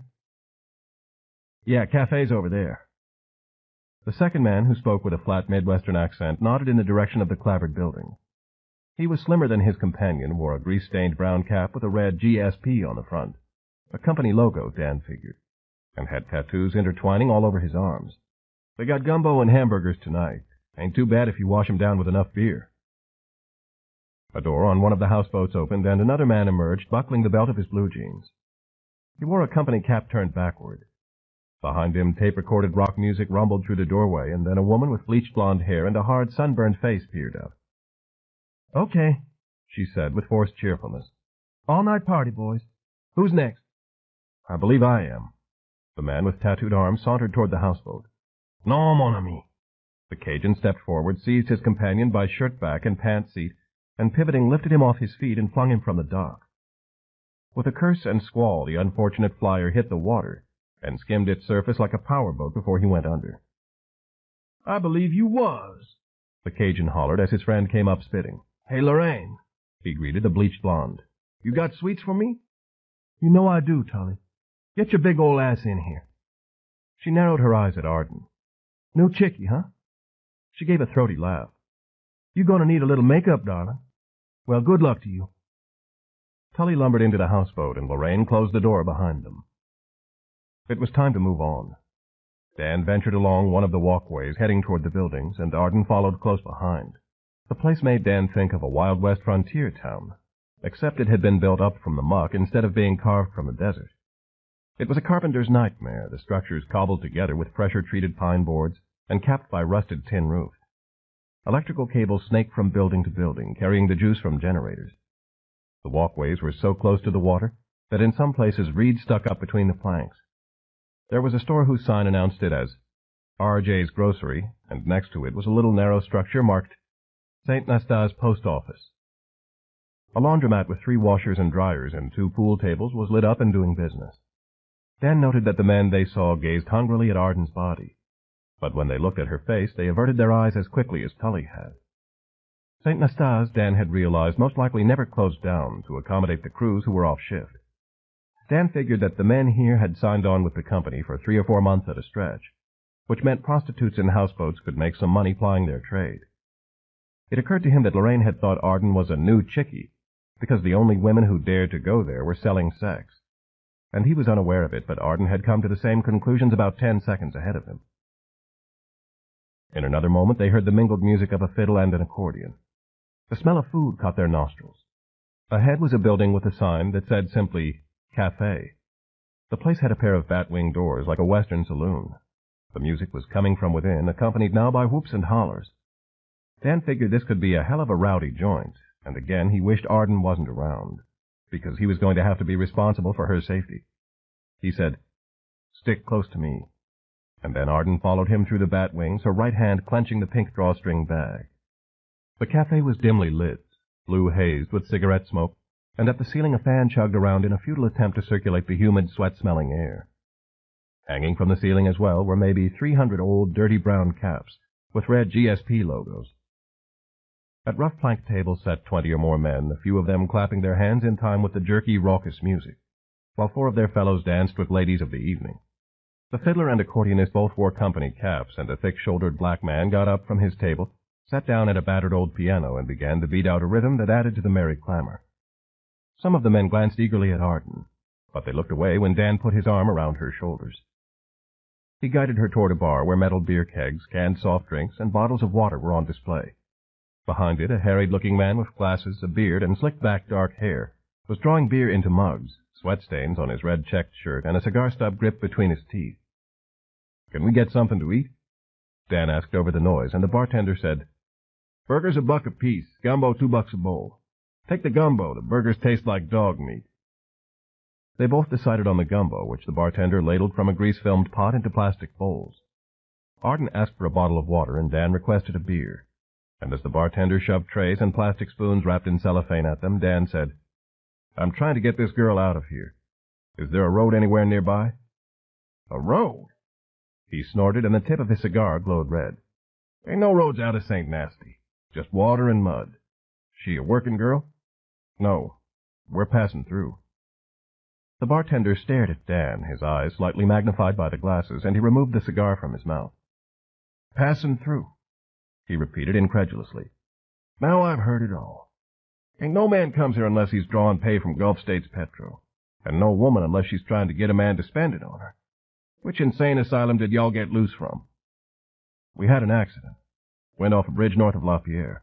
We got a boat and—" Dan stopped because the bartender's eyes had gotten larger. "Look, we're just trying to get out. Can you help us?" "Supply boat from Grand Isle ought to be here tomorrow afternoon. I'd say you could hitch a ride with one of these ladies, but they'll be staying the weekend. Today was payday, see. Fridays and Saturdays, all these sumbitches want to do is get drunk and screw when their shifts are over." He pushed the cigar stub back into his mouth. "You come all the way from LaPierre? Jesus, that's a hell of a hike." "Hey, Bert," a man yelled. "Let's have our beers over here." "Your legs ain't broke," Bert hollered back. "Get off your ass and come get 'em. I ain't no slave." He returned his attention to Dan. "An accident, huh? You want to call somebody? I got a radio telephone in the back." "I'm looking for a woman. Arden said suddenly. The bright girl. Have you ever heard of her? Nope, Bert replied. A man with a prostitute in tow came up to get his beers. Should I have? The bright girl's a healer. She lives in the swamp somewhere, and I'm trying to... Arden? Dan caught hold of her elbow. I told you to stop that, didn't I? She pulled loose. I've come a long way to find her, she said to Bert, and she heard the sharp rising edge of desperation in her voice. Bert's eyes were blank. No idea of what she was talking about at all. Arden felt panic building inside her like a dark wave. The bright girl is here somewhere, she said. I'm going to find her. I'm not leaving here until I find her. Bert took in the birthmark and looked at Dan. Like I asked before, what asylum did y'all bust out of? I'm not crazy, Arden went on. The bright girl's real. I know she is. Somebody here has to have heard of her. Sorry, Bert said. I don't know who you're talking to. I know that name. Arden turned her head to the left. The prostitute who stood with the beer swiller had spoken in a nasal drawl. She was a slight, raw-boned girl wearing denim shorts and a faded orange blouse. Maybe she was in her early 20s, but her high cheekboned, buck-toothed face had been prematurely aged by scorching sun and harsh salt wind. Lines were starting to deepen around her mouth and at the corners of her dull, chocolate-brown eyes, and her peroxided hair cut in bangs across her forehead hung lifelessly around her bony shoulders. She stared with genuine interest at Arden's birthmark as her escort paid for 2 beers. Geez, she said. You got fucked up awful bad, didn't you? Yes. Arden's heart was pounding, and for a few seconds she felt on the verge of fainting. She grasped the edge of the bar with her free hand. You've heard of the bright girl? Uh-huh. The prostitute began to dig at a molar with a toothpick. Woman who healed people. Used to hear about her when I was a little girl. Do you know where she is? Yeah, came the answer. I do. As Dan and Arden had been walking into the cafe, the man who'd just gone for an unwilling swim sat on the dock in a puddle of water, watching another boat approach. There were 2 men in the boat. He couldn't quite trust his eyes.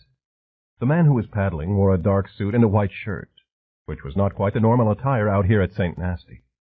The second man, well, maybe it was time to swear off the beers, because that son of a bitch Bert must be mixing the brew with toxic waste. When the boat bumped broadside against the dock, Flint stood up and stepped out. His mud-grimed suit jacket was buttoned up over his dirty shirt, the pale flesh of his face mottled with red mosquito bites, his eyes sunken in weary purple hollows. He stared at the battered and water-filled skiff tied up just beside them, a single broken paddle lying in it. Nobody would have traveled in that damn thing unless they'd been forced to, he reasoned. How long have you been sitting here? He asked the drenched man who was watching Pelvis clamber out of the boat with Mama. You gotta be kidding, the man said, unable to take his eyes off Pelvis. What is this, candid camera? Hey, listen up, Flint demanded, his patience at its bitter end. Clint, who was equally as tired and cranky, jerked under his shirt, and Flint put an arm across his chest to hold his brother down. I'm looking for a man and a woman. Shouldn't have been too long since they got here. He nodded at the sinking boat. Did you see who that belongs to? Yeah, they're here. Send them over to the cafe. He couldn't help but stare at Pelvis. I know we're hurting for entertainment round here, but please don't tell me you're on the payroll. Where's the cafe? Which direction? Only one direction, unless you can walk on water. Scratch that, he decided, and he motioned at Pelvis with his thumb. Maybe he can walk on water. Flint started off toward the clapboard buildings, and Pelvis followed, leaving the man on the dock wondering what the next boat might bring. Others they passed stopped to gawk at Pelvis as well, and he started drawing catcalls and laughter. Hey, Flint called to 2 men standing in the shadows next to the laundromat pool room. The cafe around here? One of them pointed the way, and Flint and Pelvis went on. Flint reached into his pocket and put his hand on the Derringer's grip. Who the hell are they? The man who'd pointed asked his friend. The second man, who had a long, vulpine face and close-cropped brown hair, ran his tongue across his lower lip. He wore faded jeans and a dirty yellow shirt with the tail flagging out, and the sweat on his flesh still smelled of swamp mud and alligators. Friends of Doc's, he said quietly. I believe he'd like to see him again. Here. He slid a small packet of white powder into the other man's hand. Keep your money. Just do me a favor and watch those 2. All right? Sure, Mitch. Whatever. Good boy. Mitch, who still had the pistol he'd fired at Flint in his waistband, turned away and hurried to his motorboat, his mouth split by a savage grin. 20. The king bled crimson. Yeah, came the prostitute's answer. I do. She continued to probe with the toothpick as Arden's nerves stretched. Dead. Must be dead by now. She was old, lived in a church on Goat Island. That's bull, Bert said. Ain't nobody ever lived on Goat Island. End of side 6. To continue, change side selector switch and turn the cassette over. Side 7, Gone South, by Robert R. McCammon. Continuing on page 242. Was a church there, the prostitute insisted. Blew down in a hurricane back 15 or 20 years. The bright girl was a nun, fell in love with the priest, so they threw her out of her convent, and she come down here and built a church to repent. That's what my mama said. Angie, you didn't have no mama. Bert winked at the girl's customer. She was hatched, wasn't she, Cal? Right out of a buzzard's egg, Cal agreed, his voice slurred by one too many brews. Angie jabbed an elbow into Cal's ribs. You don't know nothing, fool. Arden tried to speak, but her throat had seized up. The word dead was still ringing in her head like a funeral bell. Goat Island, she managed. Where is it? Don't do this, Dan warned, but he knew there was no stopping her. Way the hell out in Terrebonne Bay, Bert said. Good 10 miles from here. Got wild goats running all over it, but there sure ain't never been no church out there. My mama wasn't no liar, Angie snapped. You wasn't even born round here. How do you know? I've been hunting on Goat Island before. Walked the length and width of it. If there had ever been a church there, I think I would have seen some ruins. Miss, Dan said to the prostitute, you say the bright girl was an old woman? Yeah. My mama said she seen her when she was a little girl. Came to Port Fourchon to see my mama's cousin. His name was Pearlie. He was 7 years old when he got burned up in a fire. Mama said the bright girl was crippled and walked with a white cane. I reckon that was... She paused to calculate. Near 30 years ago. Uh-huh. Dan felt Arden's body tensing beside him, but he decided he had to go the next step, too. What about Pearlie? Did your mama say the bright girl healed him? No, I recollect she said the bright girl took him with her in a boat. To where? Goat Island, I reckon. She never saw Pearlie no more, though. Mama said she figured he was too bad off for even the bright girl to heal. But that was all right, because the bright girl made sure he wasn't scared when he went to heaven. Come on, baby. Cal grabbed Angie's thin arm and tugged at her. Let's dance. Wait, please. Arden's anguished voice cut to Dan's heart. Is she buried out there? Have you seen her grave? No, I ain't seen her grave, but she's dead. Got to be dead after all this time. But you don't know for sure, do you? You're not certain she's dead? The prostitute stared at Arden for a few seconds and then pulled free of Cal's hand. I'm certain as I need to be, she said. Oh. She nodded as things came clear to her. Oh, I see. You was looking for the bright girl to heal your face. Is that right? Yes. I'm sorry, then. Far as I know, she's dead.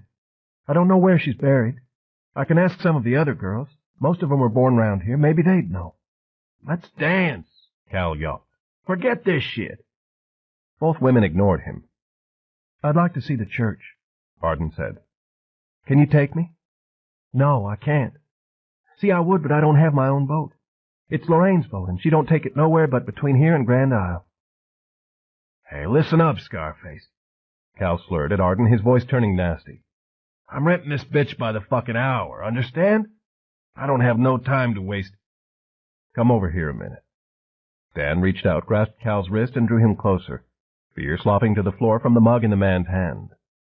Dan's face was strained with anger, his eyes hard and shiny. The ladies are talking. Mister, you let go of me or I'm going to have to knock the shit out of your ears. No fighting in here, Bert warned. You want to fight, get out back. You're drunk, friend. Dan kept his face close to Cal's, his arm low across the man's body, so the beer mug wouldn't come up and smash him in the teeth. Don't let your mouth get you in trouble. It's all right. Arden said. The remark wasn't anything she hadn't heard before. Really it is. She suddenly caught a strong whiff of body odor and swamp mud. Someone wearing a dark suit stepped between her and Dan. She thought of vulture wings sweeping onto a dying jackrabbit. Lambert? A quiet voice spoke in Dan's ear. At the same time, Dan felt the little barrel of a gun press against his ribs. The game's over. Dan jerked his head around and looked into the pallid face he'd seen by the flashlight's glare in Basile Park. Only now it was blotched with mosquito bites. His heart jumped and fluttered like a trapped bird.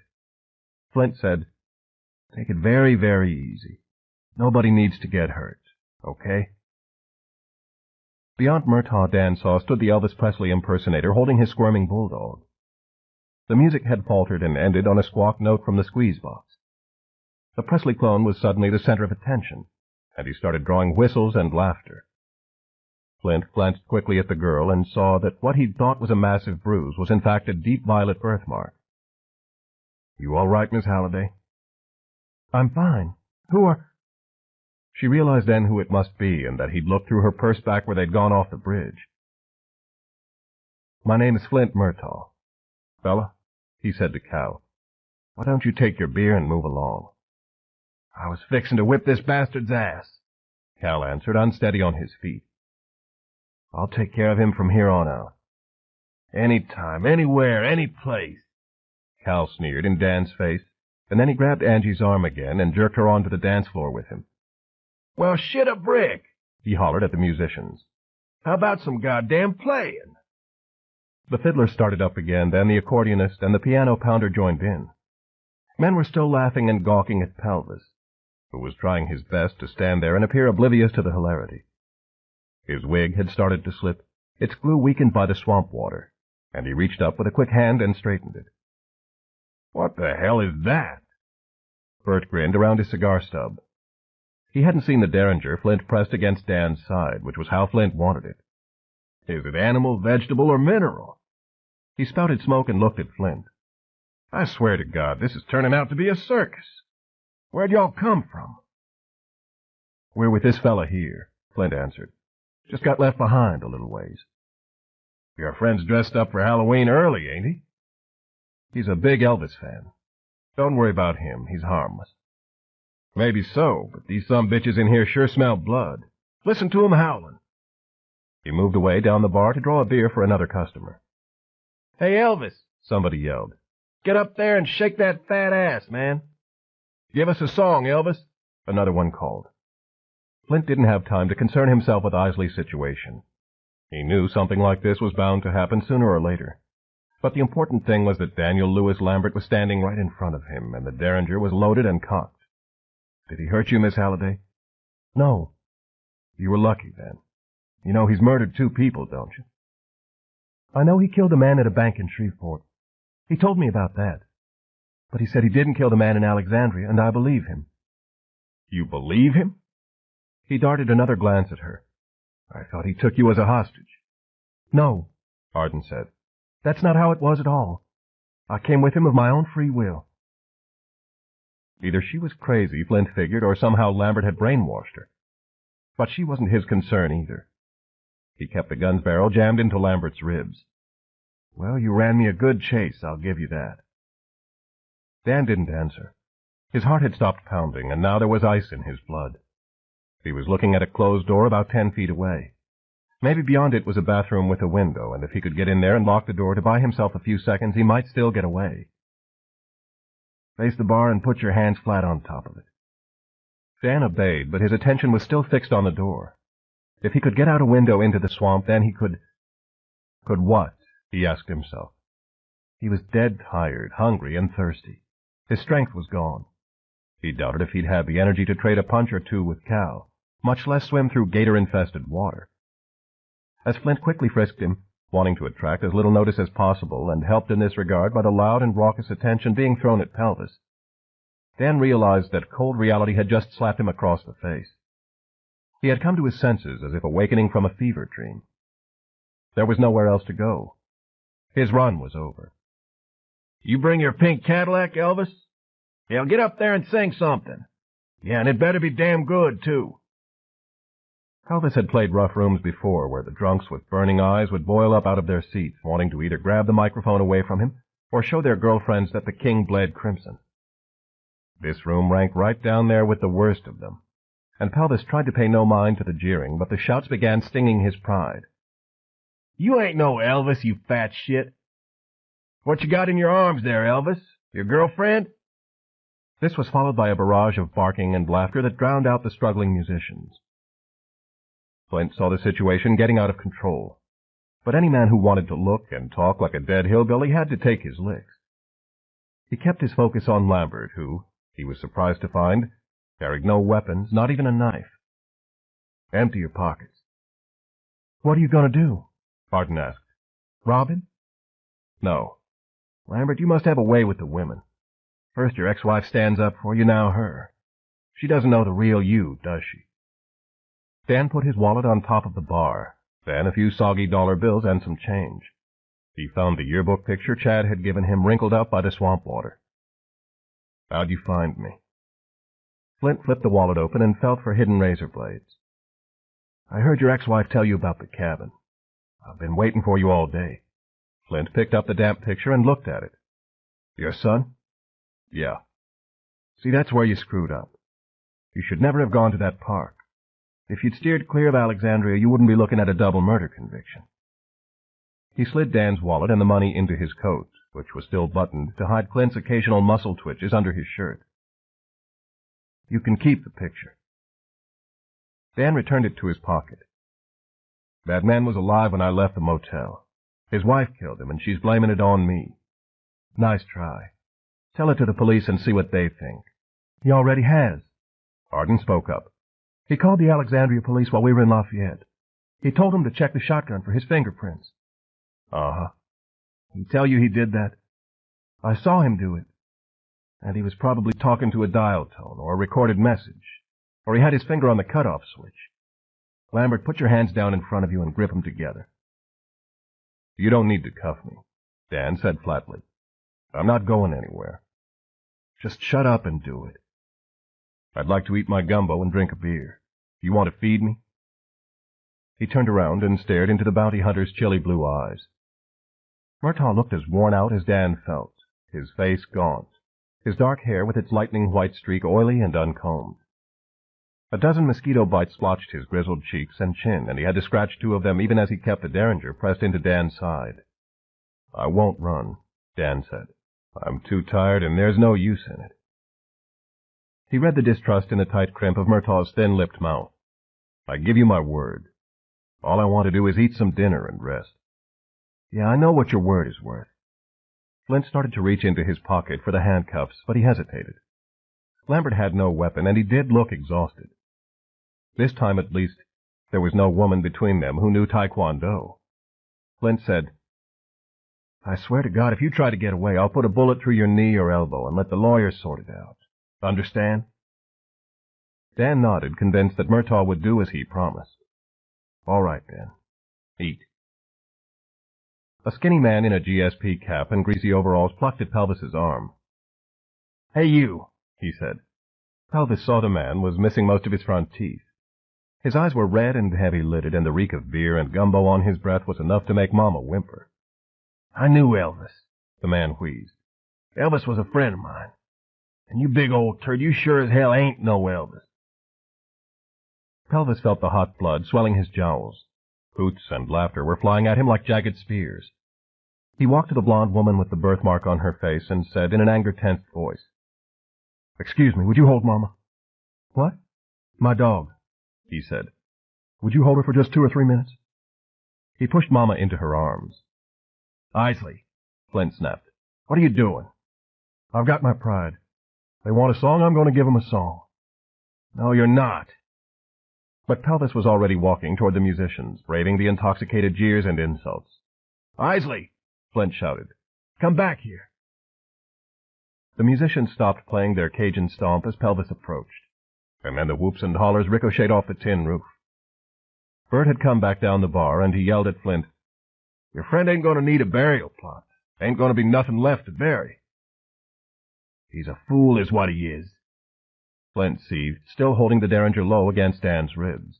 But in the dim and smoky light, Bert didn't see it. While Arden held on to the bulldog, the thoughts of what Angie had told her battering around in her mind.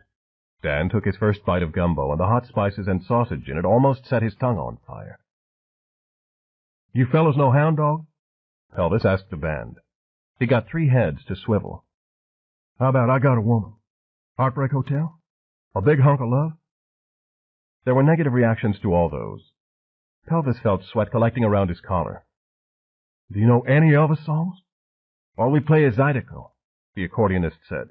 "You know, like My Toot Toot and Diggy Liggy Low." "Oh, Lord," Pelvis breathed. "Don't just stand there, Elvis," a shout swelled up from the others. "You ain't dead, are you?" Pelvis turned to face his audience. Sweat was running down under his arms, his heart starting to pound. He lifted his hands to quiet the jeering, and about half of it stopped. "I have to tell you fellows, I usually accompany myself on the guitar. Anybody got a guitar I can use?" "This ain't fucking Nashville, you asshole," came a reply. "Either start singing or you're going to go swimming." Pelvis looked over at Flint, who just shook his head with pity and averted his gaze. Then Pelvis stared out at the roughnecks, the butterflies of fear swarming in his stomach. "Start croaking, you big fat frog," somebody else hollered. A drop of sweat rolled into Pelvis's left eye and burned it shut for a couple of seconds. Suddenly, a bowl of gumbo came flying up from one of the tables, and it splashed all over the front of his muddy trousers. A wave of laughter followed, then somebody began to bray like a donkey. Pelvis stared down at his mud-crusted brown suede shoes, and he thought of how those men in there didn't know the many hours he'd spent watching Elvis movies, learning the King's walk and talk and sneer. They didn't know how many nights he'd listened to Elvis records in a grubby little room, catching every phrase and nuance of that rich and glorious voice, that voice of the American soul. They didn't know how much he loved Elvis, how he worshipped at the shrine of Graceland, and how his wife had called him a stupid fat loser and run off with all his money and a truck driver named Boomer. They didn't know how he had suffered for his art. His public was calling for him, ranting at him to tell the truth. Pelvis squared his shoulders, tucked his chins, and turned away from the audience. He said to the piano pounder, "Do you mind if I sit there?" And he slid onto the chair when it was gladly vacated. Pelvis cracked his knuckles, looked at the dirty keyboard with its sad and broken ivories, and then he put his fingers down and began to play. A strain of classical music came from the rickety-tick piano.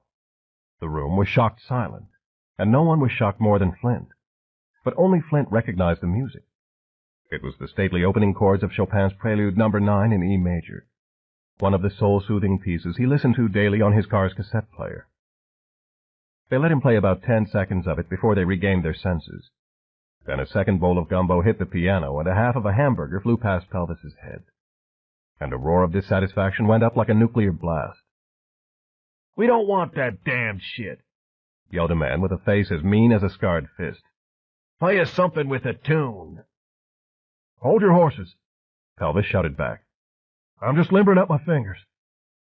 He was as ready as he would ever be. "All right, this here's called A Big Hunk of Love." And then his hand slammed down on the keyboard, and the piano made a noise like a locomotive howling through a tunnel in red-hot, demon-infested, sex-dripping, and God-forsaken Hades. His fingers skittered up and down the keys in a blur of motion, the sound's power kicking all the jeers and hollers right out the swinging doors. Pelvis threw his head back, sweat shining on his face. His mouth opened, and he started bellowing about asking his baby for a big hunk of love. Flint's mouth was open, too. His jaw had dropped in amazement. Isley's speaking voice might mimic Elvis, but his singing voice was something altogether different. Though there were husky tones of the King's Rockabilly Memphis in it, there was also the guttural moan of a rusty chainsaw that suddenly broke into a startling, soaring, and unearthly high. Big a hunk of love. More akin to the operatic wail of Roy Orbison. Watching Isley beat that piano to pieces like a demented Jerry Lee Lewis, and hearing his voice rattle the ceiling and then rumble the floorboards again, Flint realized the truth. On stage, Isley was a lousy Elvis, but that was like saying a ruby was a lousy diamond. Though Flint hated that kind of redneck thunder, though it made the skin crawl on the back of his neck and made him long for a good set of earplugs, it was clear that Pelvis Isley was no imitator of a dead star. The man, whether he knew it or not, was an honest-to-God original fireball. Dan followed a spoonful of the spicy gumbo with a drink of beer, and he regarded the Presley clone flailing at the piano. Hunka hunka big ol' love, the man was growling. Murtaugh's gun had pulled a few inches away from Dan's ribs. The bounty hunter's focus was riveted on his companion. It flashed through Dan's mind that if he was quick enough, he could bring the beer mug down across the side of Murtaugh's head and run for the back door.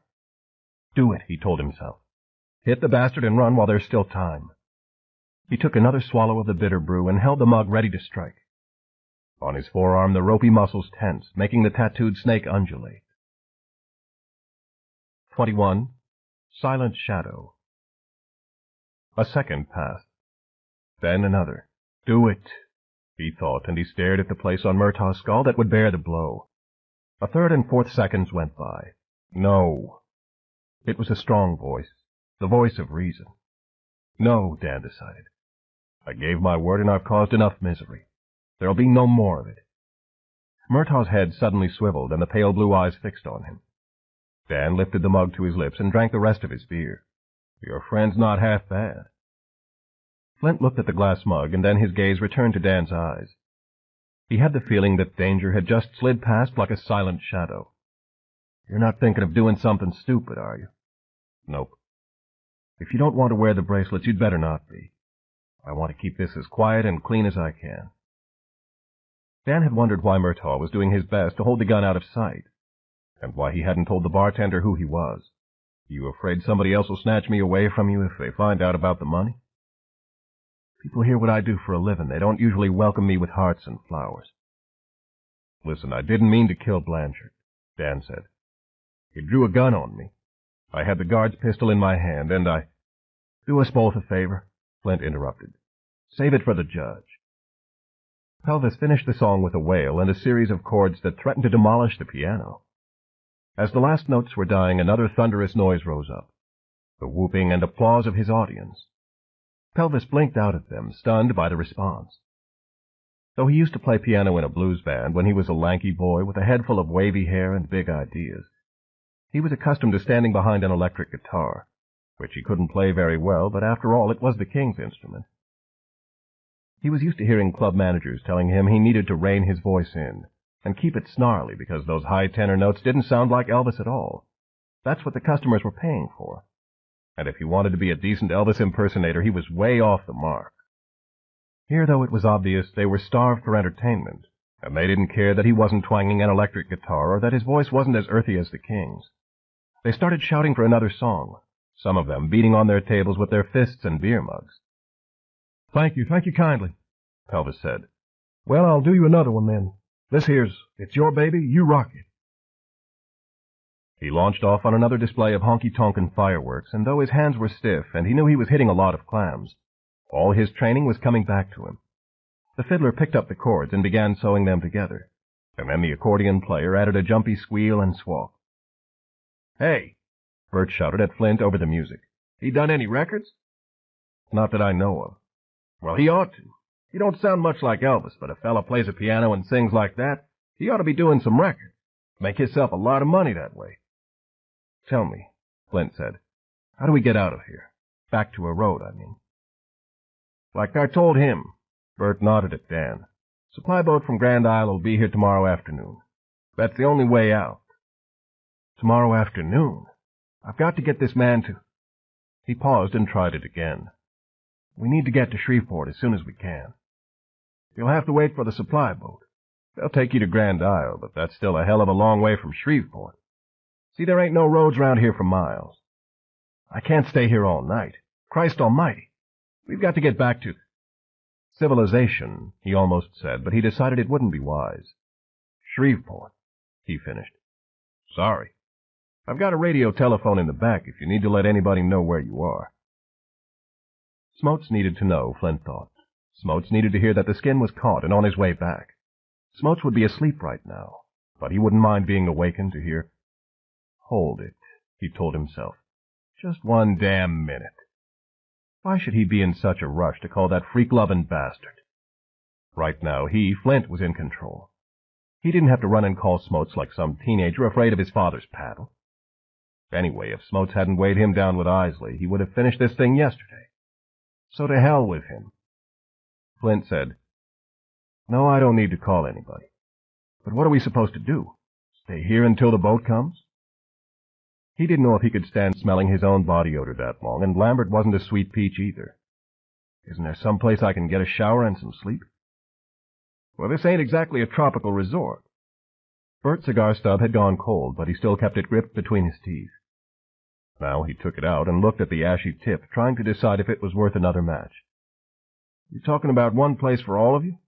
Or you want something separate for the lady?" "I'm not sleeping in a room with them." Arden was still dazed and heartsick by what she'd heard about the bright girl. In her arms, the little bulldog longingly watched Pelvis. "I'd rather sit in here all night." "How much money you got?" Bert asked Flint and raised his eyebrows. "Not much. You got $100? "Maybe." "Okay, here's the deal," Bert said. "The big boys, the execs, keep a couple of cabins to stay in when they come visit down here. They don't want to get dirty staying in the barracks with the working crews, see? I know who can pick the locks. $50 apiece. You can have 'em for the night. They ain't much, but they've got clean cots and they're private." "There's $50 in my wallet," Dan offered. Sleep on a cot, clean or dirty, he didn't care. Sounded fine to him. It occurred to him that this was the last night he'd sleep without bars next to his mattress. "I'll pay for her cabin." "Yeah, it's a deal." Flint brought out Dan's wallet and his own and paid the money. "Fine. Wait a minute. Let me listen to this here song." Pelvis had started a slow country western tearjerker called "Anything That's Part of You." His audience sat in rapt, respectful silence as the broody piano chords thumped and Pelvis's voice soared up in a lament that was painful enough to wet the eyes of hard-case roughnecks and bayou trash prostitutes. "I swear," Bert said, "that fella don't need to try to be Elvis. You his manager?" He looked at Flint. "No." "Hell, I'll be his manager then. Get out of this damn swamp and get rich. I won't never look back." "Arden?" Dan had seen the corners of her mouth quivering, her eyes glassy with shock. It was going to be tough on her, he knew. She'd put so much blind faith into finding the bright girl, she'd sacrificed everything. And now it was over. "You all right?" She didn't answer. She couldn't. "You mind stepping aside?" he asked Flint, and the bounty hunter saw Arden's obvious distress and moved from between them. Dan stood close to her. His heart ached for her, and he started to put his arm around her shoulders, but he didn't know what comfort he could give. "I'm sorry," he said. "I wish you could have found what you wanted." I can't believe she's dead. I just can't." Her eyes suddenly glistened with tears, but just as quickly she blinked them away. The bulldog licked her chin. "I can't believe it. Jupiter wouldn't have told me wrong." "Listen to me," Dan said firmly. "Starting from this minute, here and now, you're going to have to go back to reality. That means back to Fort Worth and getting on with your life. However bad things look, they've got to get better." "I don't think so." "You don't know what tomorrow's going to bring, or next week, or next month. You've got to go day by day, and that's how you get through the rough spots. Believe me, I've been there." Arden nodded, but the bright girl was a candle she could not bear to extinguish. It struck her how selfish she'd been, consumed by her own wishes. From the moment the man in the dark suit had set foot into this cafe, Dan had been on his way to prison. "Are you all right?" she asked. "I believe I am." He offered her a faint, brave smile when inside he felt as if he'd been hit by a tractor-trailer truck. "Yeah, I'm all right. This was going to happen sooner or later." His smile faded. "I saw my son. I said what I needed to say without bars between us. That's the important thing." He shrugged. "At least where I'm going, I'll have a roof over my head and hot food. Won't be much worse than the VA hospital, I guess. Anyhow," his voice cracked, and he had to pause to summon the strength to continue. "Like I said, you go day by day. That's how you get through the rough spots. Miss?" Bert put his elbows on the bar and leaned toward her. Pelvis had finished the slow, sad number and was getting up from the piano to take his bows, sweat dripping from his chins. "I know who could tell you if there was ever anybody living on Goat Island or not. Cajun fellow they call Little Train. He was born round here. Sometimes he takes the execs hunting and fishing. Sells us fish and game for the cafe, too. So he gets all round the swamp. If anybody would know, it'd be him. Arden? Dan's voice was quiet. Give it up. Please. She wanted to. She really did. But she was desperate and afraid. This would be her final chance, and she would never come this way again. Even finding the bright girl's grave would be an answer, though not the one she wished for. She said, "Where is he?" "Lives on a houseboat anchored about a mile south of here. Keeps to himself, mostly." He stared at her birthmark, his gaze following its ragged edges. "I've got a motorboat, and I'm off shift at 6 a.m. I need to run down there to see him anyhow, put in an order for some catfish and turtle meat. If you want to go, you're welcome. And I can carry 2 people if you want to go along." He was speaking to Dan. Dan saw the need in Arden's eyes. It was a painful thing to witness because he knew she stood at the very edge of sanity. He had to turn away from her, and when he heard her say, "I'll go alone," it was clear to him that she'd placed 1 foot over the precipice. "Okay, then. Whatever suits you. Hey, fella." He grinned at Pelvis, who was making his way to the bar through a knot of backslappers. "You about knocked hell out of that piano, didn't you?" Pelvis said, "Thank you, ma'am," as he took Mama back into his arms, and Mama trembled with love and attacked his face with her tongue. He was breathing hard, and he felt a little dizzy, but otherwise he was okay. Sweat was pouring off him in rivers. "Can I have some water, please?" "Coming right up." "Mr. Murtaugh?" Pelvis smiled broadly. "I think they like me." "You were all right, if you care for that kind of music. Here, wipe your face."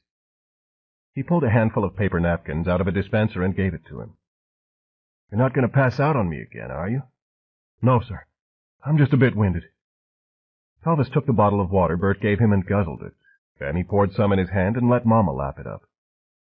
"Did you hear the way they were hollering?" "Uh-huh." "Well, step down off your pedestal and listen. We can't get out of here till tomorrow afternoon. We have to wait for a supply boat from Grand Isle. How the hell we're supposed to get back to the car, I don't know, but that's how things are." "At least we got him, didn't we?" Pelvis nodded toward Dan, who'd gone back to eating his gumbo. "We, my ass," Flint was about to say. But Bert stuck his bearded face over the bar again. "You play better than you look, if you don't mind me saying." "Sir?" "You know, the Elvis thing with the judo moves and all. That's what I expected." "Well, all them songs I sang were ones Elvis done." Pelvis explained. "And I do them moves in my show, but I couldn't because I was sitting at the piano. Like I said, I usually play the guitar." "You want my advice? I'm going to give it to you anyway. Don't hide behind Elvis. You don't need it. A fella can pound them keys and sing like you do. Hell, you ought to go to Nashville and show 'em what you can do." "I've been there. They told me I didn't sound enough like Elvis. Told me I couldn't play guitar as good as him neither." "Well, hell, don't try to sound like him. Don't try to look like him or talk like him or nothing. Seems to me there was just one Elvis and he's dead. Can't be another one. If I was you, I wouldn't touch a guitar again so long as I lived. I wouldn't wear my hair like that either. And you ought to lose 50 or 60 pounds. Get yourself lean and mean, then go see them Nashville cats. You play for them like you did here, you're going to be making yourself some money. Hey, do me a favor." Bert reached for a napkin and pulled a pen out from beside the cash register. "Here, sign me an autograph, just so I can say I spotted you first. Sign it to my friend Bert Dunbro." "You want my autograph?" Pelvis asked, his cheeks reddening with embarrassment. "Yep, right there. To my friend Bert Dunbro." He put the pen to napkin and wrote what the man asked. Then he started, He stopped. "What's wrong? Pen jammed up?" There was just one Elvis, he was thinking, and he's dead. Can't be another one. Maybe there shouldn't be. It had been 15 years since he'd played piano in front of an audience, and that was before he'd dressed himself up as the king, studied the records and movies and hip thrusts, bought the wig, the blue suede shoes, the regalia. It was before he'd let himself get fat on the Twinkies and peanut butter cookies and cornbread sopped in buttermilk. It was before he'd decided that who he was wasn't good enough, and that he needed something much larger to cling to and hide inside. But what if he'd given up on his own talent too early? What if he'd let it go in favor of the Elvis disguise because he wasn't sure he was worth a damn? What if? Oh, Lord, it would be so hard to give it up now and try to go back. It would be impossible to strike out on his own without the king to help him, wouldn't it? But Elvis was dead. There couldn't be another one. Hold on, I'll find a pen that writes, Bert offered. No, Pelvis said. This one's fine. He was terrified. But he got the pen moving, and with a hammering heart and a dry throat, he scratched out Pelv, and beneath it wrote Cecil Isley. It was one of the hardest things he'd ever done in his life, but when he was finished, he felt something inside him start to unlock, just the slightest bit. Maybe in an hour he would regret signing his own name. Maybe tomorrow he would deny that he had. But right now, this strange and wonderful moment, he felt 10 feet tall. Griff, come over here, Bert called. The mean-faced man who didn't care for the classics came to the bar. Bert gave him $20 and quietly told him what he wanted done. Y'all go on with Griff. He'll take care of you, Bert said to Flint, and to Arden he added, 6 o'clock. I'll see you here. Let's go, Lambert. Flint pushed the gun into Dan's side again. Take it nice and easy. The 2 cabins Griff led them to were about 100 yards from the other structures of St. Nasty, up on a platform facing a cove of smooth black water.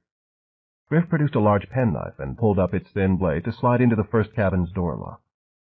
It took 4 seconds to open the door. "I better check for snakes," he said before he disappeared into the darkness within. 2 minutes later, a generator rumbled to life around back, and then electric lights flickered on. "No snakes," he announced when he returned to the door. "Just a skin." He held the long gossamer thing up to show them. "Who's sleeping in this one?" When neither of the bounty hunters responded, Arden screwed up her courage and said, "I guess I am." She crossed the threshold. The pine-paneled interior was hot, humid, and smelled of mold. There was a broken-down plaid sofa, a couple of standing lamps that appeared to have been purchased from a garage sale sometime in 1967, and a kitchen area with a rusty stove and sink. A hallway went back to what must be the sleeping area and, hopefully, an indoor bathroom. It would do for a few hours until 6 o'clock. "Shower and toilets between the cabins," Griff said. "Pipes are hooked to a cistern, but I wouldn't drink the water. And you'd best keep the front and back doors locked. Lots of fellas round here can't be trusted." Arden closed the door and locked it, and she pulled the sofa over in front of it. She found a switch that operated a ceiling fan, and turning it on helped cool the room some. When the lights were on in the second cabin, Griff came out grinning. "Looky here." He raised his right arm to show Dan, Flint, and Pelvis the thick brown snake his hand had seized, the head squeezed between his fingers and the coils twined around his wrist. "Big ol' sumbitch moccasin. Found him sleeping under a cot. Y'all step aside." He reared his arm back and flung the reptile past them into the water. It made a heavy splash. "Okay, you can go on in." Flint guided Dan through the door first. The place was basically the same as the first cabin, a moldy-smelling assemblage of cheap furniture, pine-paneled walls, and a floor of rough planks. Pelvis entered last, his eyes peeled for creepy crawlies. "Thing about moccasins," Griff said, "is that for every one you see, there are 3 or 4 you don't. They'll keep to themselves if you don't step on them. But I wouldn't let that dog go nosing round, hear?" "I hear," Pelvis answered. "Tough luck for that girl, huh? I mean the way her face is. Awful hard to look at, but hard not to look at, too." "Thanks for letting us in," Flint told him. "Good night." "All righty. Don't let the bedbugs bite, nor nothing else." Griff chuckled a little to himself, slid his hands into the pockets of his blue jeans, and started walking back in the direction they'd come. Flint closed the door and latched it. "Here, keep this on him." He gave Pelvis the derringer, then he took the cuffs and their key from his pocket and unlocked them.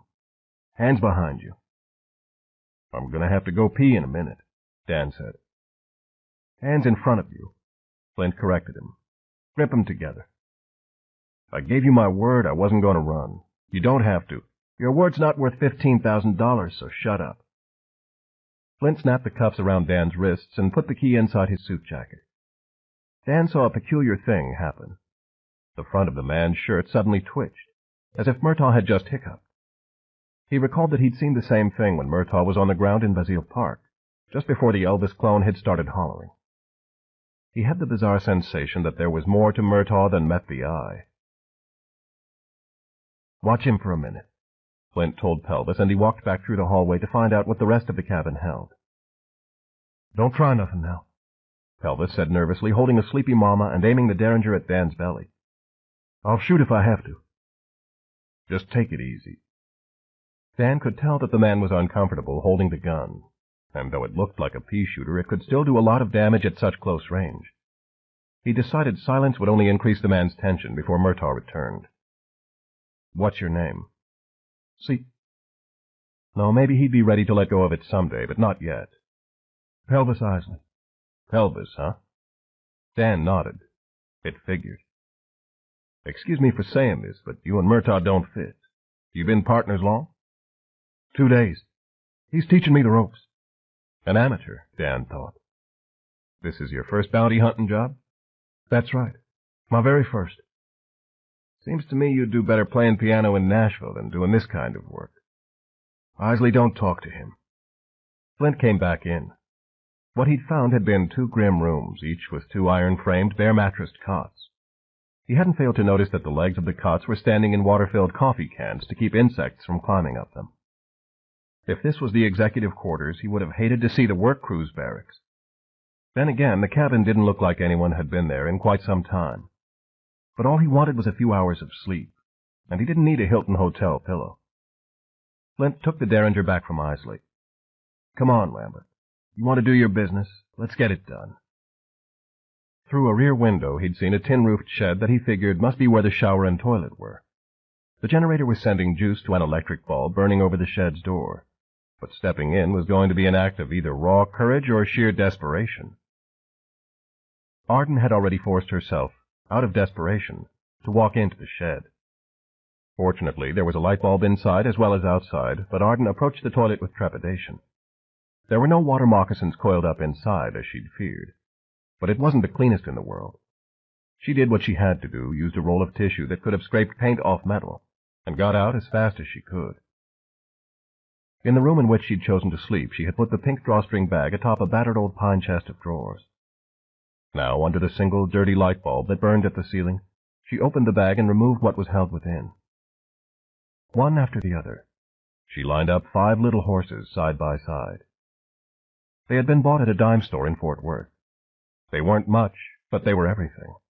5 horses, 2 brown, 1 black, 1 gray. The paint was chipping off them, revealing the red plastic they were molded from. She knew their secret names, and they watched over her. They reminded her of a time when she'd been happy, when she could believe the future was wide open spaces, even through the Texas dust and grit and the hard work that had to be done. They reminded her that once upon a time, she had been needed. She sat on the edge of a cot and stared at the small plastic figures, her eyes glazed and tired. She was wrecked, and she knew it. But her thoughts were still circling that flame, circling. The bright girl. A touch from the bright girl, and she would be healed. Jupiter said so. Jupiter wouldn't have lied to her. No. A touch from the bright girl, and the mark, the ugly bad luck mark that had tormented her all her life, and caused her father to walk out the door and never come back, and her mother to fall under the weight of the bottle, would be taken away. The bright girl wasn't dead. The bright girl was forever young and pretty, and she carried the lamp of God. Jupiter hadn't lied. He hadn't. But what about Dan? He couldn't go any farther. If he was the man God had provided to take her to the bright girl, then why was he being wrenched away from her? She'd thought about trying somehow to get him away from the bounty hunters, but what could she do? And she'd seen it in his face, there in the cafe. He was sick and weary of running, and he could not go on. "You his hands," she remembered Jupiter saying. But what if Jupiter had been wrong? 6 o'clock, she thought. 6 o'clock. She had to press that number into her mind so she could sleep for 3 or 4 hours and then get up in time. She had to forget about Dan, had to let him go. As much as she wanted, she couldn't help him. Now she had to help herself, and it seemed to her that the morning would be her last chance. Where she would go and what she would do if she found the bright girl's grave, she didn't know. She couldn't think about it because that way led to black despair. She lay down and stared at the ceiling. The 5 horses, her talisman, would watch over her during the night. She might dream of waking up, and hearing them pawing and snorting for her in the barn, saying, "Hurry, come to us, hurry, we will never hurt you, we will never hurt." At last, mercifully, her eyes closed. She listened to the rumble of the generator, the grump of frogs, and the chitterings of insects and night birds, the heavy, thudding heartbeat of the oil-pumping machinery in the distance. She was afraid of what daylight might bring. She was equally afraid of knowing and of not knowing. A single tear trickled down the cheek on the deep violet birthmarked side of her face. Sleep came for her and took her away. Pelvis had gone outside to let Mama answer nature's call. While he was out there, he unzipped and added some water to the cove. After Mama was finished, he picked her up and started back inside. And that was when he saw a match flare on the plank walkway that led back over the swamp grass and rushes to the center of St. Nasty. He saw the orange-daubed face of a man as the match touched the tip of a cigarette, and then the match was flicked out into the water like a little comet. He watched the cigarette's tip glow as the man inhaled. Then the glow vanished. Either the man was cupping the cigarette in his hand or he'd walked away. It was hard to tell in the dark. Pelvis stood there, stroking Mama for a moment. But when she let out a few exhausted yaps at something that rustled in the watery weeds under the platform, he decided it was time to get back inside. He wondered how many snakes must be watching him, and the thought made him shudder as if someone had just stepped on his grave. 22. The Sound of Scales. "I'm going to take a shower," Flint told Pelvis when he walked through the door. "I want you to sit in there and watch him, here? Take the gun and just sit there. I'll be back in a few minutes." He'd taken Dan to the shed and found a grimy cake of soap in the cramped little shower stall. Though he had no towel, he couldn't bear his own body odor any longer. He started to turn away, but he had to ask a burning question. "Isley, where'd you learn the Chopin piece?" "Sir?" "The Chopin piece. The classical music you played. Where'd you learn it?" "Oh, that was something my piano teacher taught me. Mrs. Fitch was her name. Said it was a good, quick finger workout. And 'cause you had to think about what you were doing, it calmed you down. I reckon it did the trick for my nerves. I never would have thought you could play classical music." Pelvis shrugged. "No big thing. Them fellas pooted in their pants like everybody else. You go on and take your shower. Don't worry about Lambert." Flint left the cabin, not sure he would ever again listen to his tape of Chopin preludes with quite the same reverence. Pelvis went into the bedroom Flint had chosen for himself and found the killer lying on one of the cots, his right hand cuffed to the iron bed frame. Pelvis sat down on the other cot, laid Mama aside, and held the Derringer aimed at Dan. "I wish you wouldn't do that," Dan said 20 seconds later when it was clear Isley meant to point the gun at him until Murtaugh returned. "I'd hate for that to go off." "Mr. Murtaugh told me to watch you." "Can't you watch me and aim that gun somewhere else?" "I could. I don't want to." Dan grunted and allowed a slight smile. "You must think I'm a big, bad son of a bitch, huh? You killed 2 men. That don't make you an angel in my book." Dan started to sit up, but he thought better of making any quick moves. "I didn't kill the man at that damn motel. His wife did it." "His wife? Oh, that's a good one." "He was alive when I left there. His wife had already shot him in the gut with a shotgun, aiming at me. She beat him to death after I was gone. Maybe she was mad at him because I got away." "Uh-huh. I reckon somebody else popped up and killed that fella at the bank, too. And you just happened to be standing there." "No," Dan said. "That one I'll bear the blame for." "Surprised to hear it." Dan cupped his left hand under his head and stared up at the ceiling. A moth was going around and around up there, searching for a way out. Blanchard had a family. It wasn't his fault things are how they are. There's no way on earth I can live with what I did, so I might as well die in prison. Pelvis was silent for a moment. The Derringer had wandered. He'd never met anybody who'd committed murder before, and he found his nervousness being replaced by curiosity. "What did that fella do to you so bad you had to kill him?" he asked quietly. Dan was watching the trapped moth beating itself against the stark, bare light bulb. He was too tense to sleep yet, and the room was too hot. "I didn't go to that bank meaning to do it," he answered. "Blanchard was taking my pickup truck away from me. It was the last thing I had. I lost my temper, a guard came in, and we fought. Blanchard pulled a pistol on me. I had the guard's gun, and I squeezed the trigger first. Didn't even aim. I knew Blanchard was finished when I saw all that blood. Then I got in my truck and ran." Pelvis frowned. "You should have stayed there. Maybe pleaded self-defense or something. I guess so. But all I could think about right then was getting away. How about the girl? We thought you took her hostage. Is she kind of off in the head? No, she's just scared. Dan explained how he'd met Arden, and about her belief in the bright girl. In the morning, she wants to go find some Cajun fisherman called Little Train. He's supposed to live in a houseboat a mile or so south of here. That fellow who runs the cafe's taken her. I don't have the right to tell her not to go, and I don't think she'd listen to me anyway. An idea struck him, and he angled his face toward Isley. You could go with her. Me? Yeah. They're leaving at 6. He managed to twist his cuffed wrist around so he could see his watch. Going on 2:30. You could go with her. Make sure she's all right. If the supply boat doesn't come till afternoon, you'll be back in plenty of time.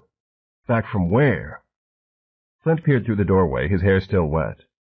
He had carefully and methodically scrubbed the grime from his and his brother's flesh. It had been torment to buckle the sweat-stiff miniature shoulder holster against his skin and then put on his swamp-tainted clothes again. Under his once white shirt, Clint was sleeping, but Flint could feel the soft bones shift every so often deep in his constricted guts. He was asking me to go with the girl, Pelvis said. Bert, you know, from the cafe. He's going to take her at 6 o'clock to see a Cajun fellow lives a mile south. She's trying to find a... Forget it. Flint took the derringer from him. We're not nursemaids. I don't know what her story is, but we're leaving here on that supply boat, and she can go with us or not. It's up to her. Yes, sir, but if it's just a mile off, I'll be back before... Isley? Flint cut him off. The girl's crazy. She'd have to be crazy to come down here knowing who Lambert is. Get up off there. I've got to lie down before I fall down. Pelvis cradled Mama in his arms and stood up. Mama awakened and gave a cranky growl, then her bulbous eyes closed and she went limp again. Flint lay down on the cot. Springs jabbed his back through the thin mattress, but he was so tired he could have slept on a bed of nails. Arden shouldn't go off in the swamp with somebody she doesn't know, Dan pressed on. It doesn't matter what you think of her. She could still get in a lot of trouble. She's not our business. You are. Maybe that's so, but she needs help. Not from us. Not from you, I guess. Dan looked up at Pelvis. How about it? Would you? Hey! Flint sat up again, his deep-sunken eyes red-rimmed and angry. He doesn't have any say-so about this. I'm calling the shots. Now, why don't you shut your mouth and get some sleep? Isley, you go on, too. Pelvis hesitated. The electric lights and their pools of shadow gave him little comfort. Several times already he had imagined he'd caught a slow uncoiling from the corner of his eye. How come Mama and me have to sleep in a room by ourselves? Because there are only 2 cots in here, that's why. Now go on. That was an awful big snake that fellow found. I wonder which cot it was under. Well, I'll tell you what, Flint said. You and the mutt can sleep in here. Just curl up on the floor between us. Maybe that'll make you feel safer. No, I don't think it would. The lights are on, all right? Nothing's going to crawl out and get you with the lights on. Pelvis started to retreat to the other room. It seemed a vast distance away from the protection of Flint's derringer. He paused again, his face furrowed in thought. Mr. Murtaugh, don't you think it'd be wrong if we knew something might happen to that girl and we didn't try to help her? She can take care of herself. We don't know that for sure.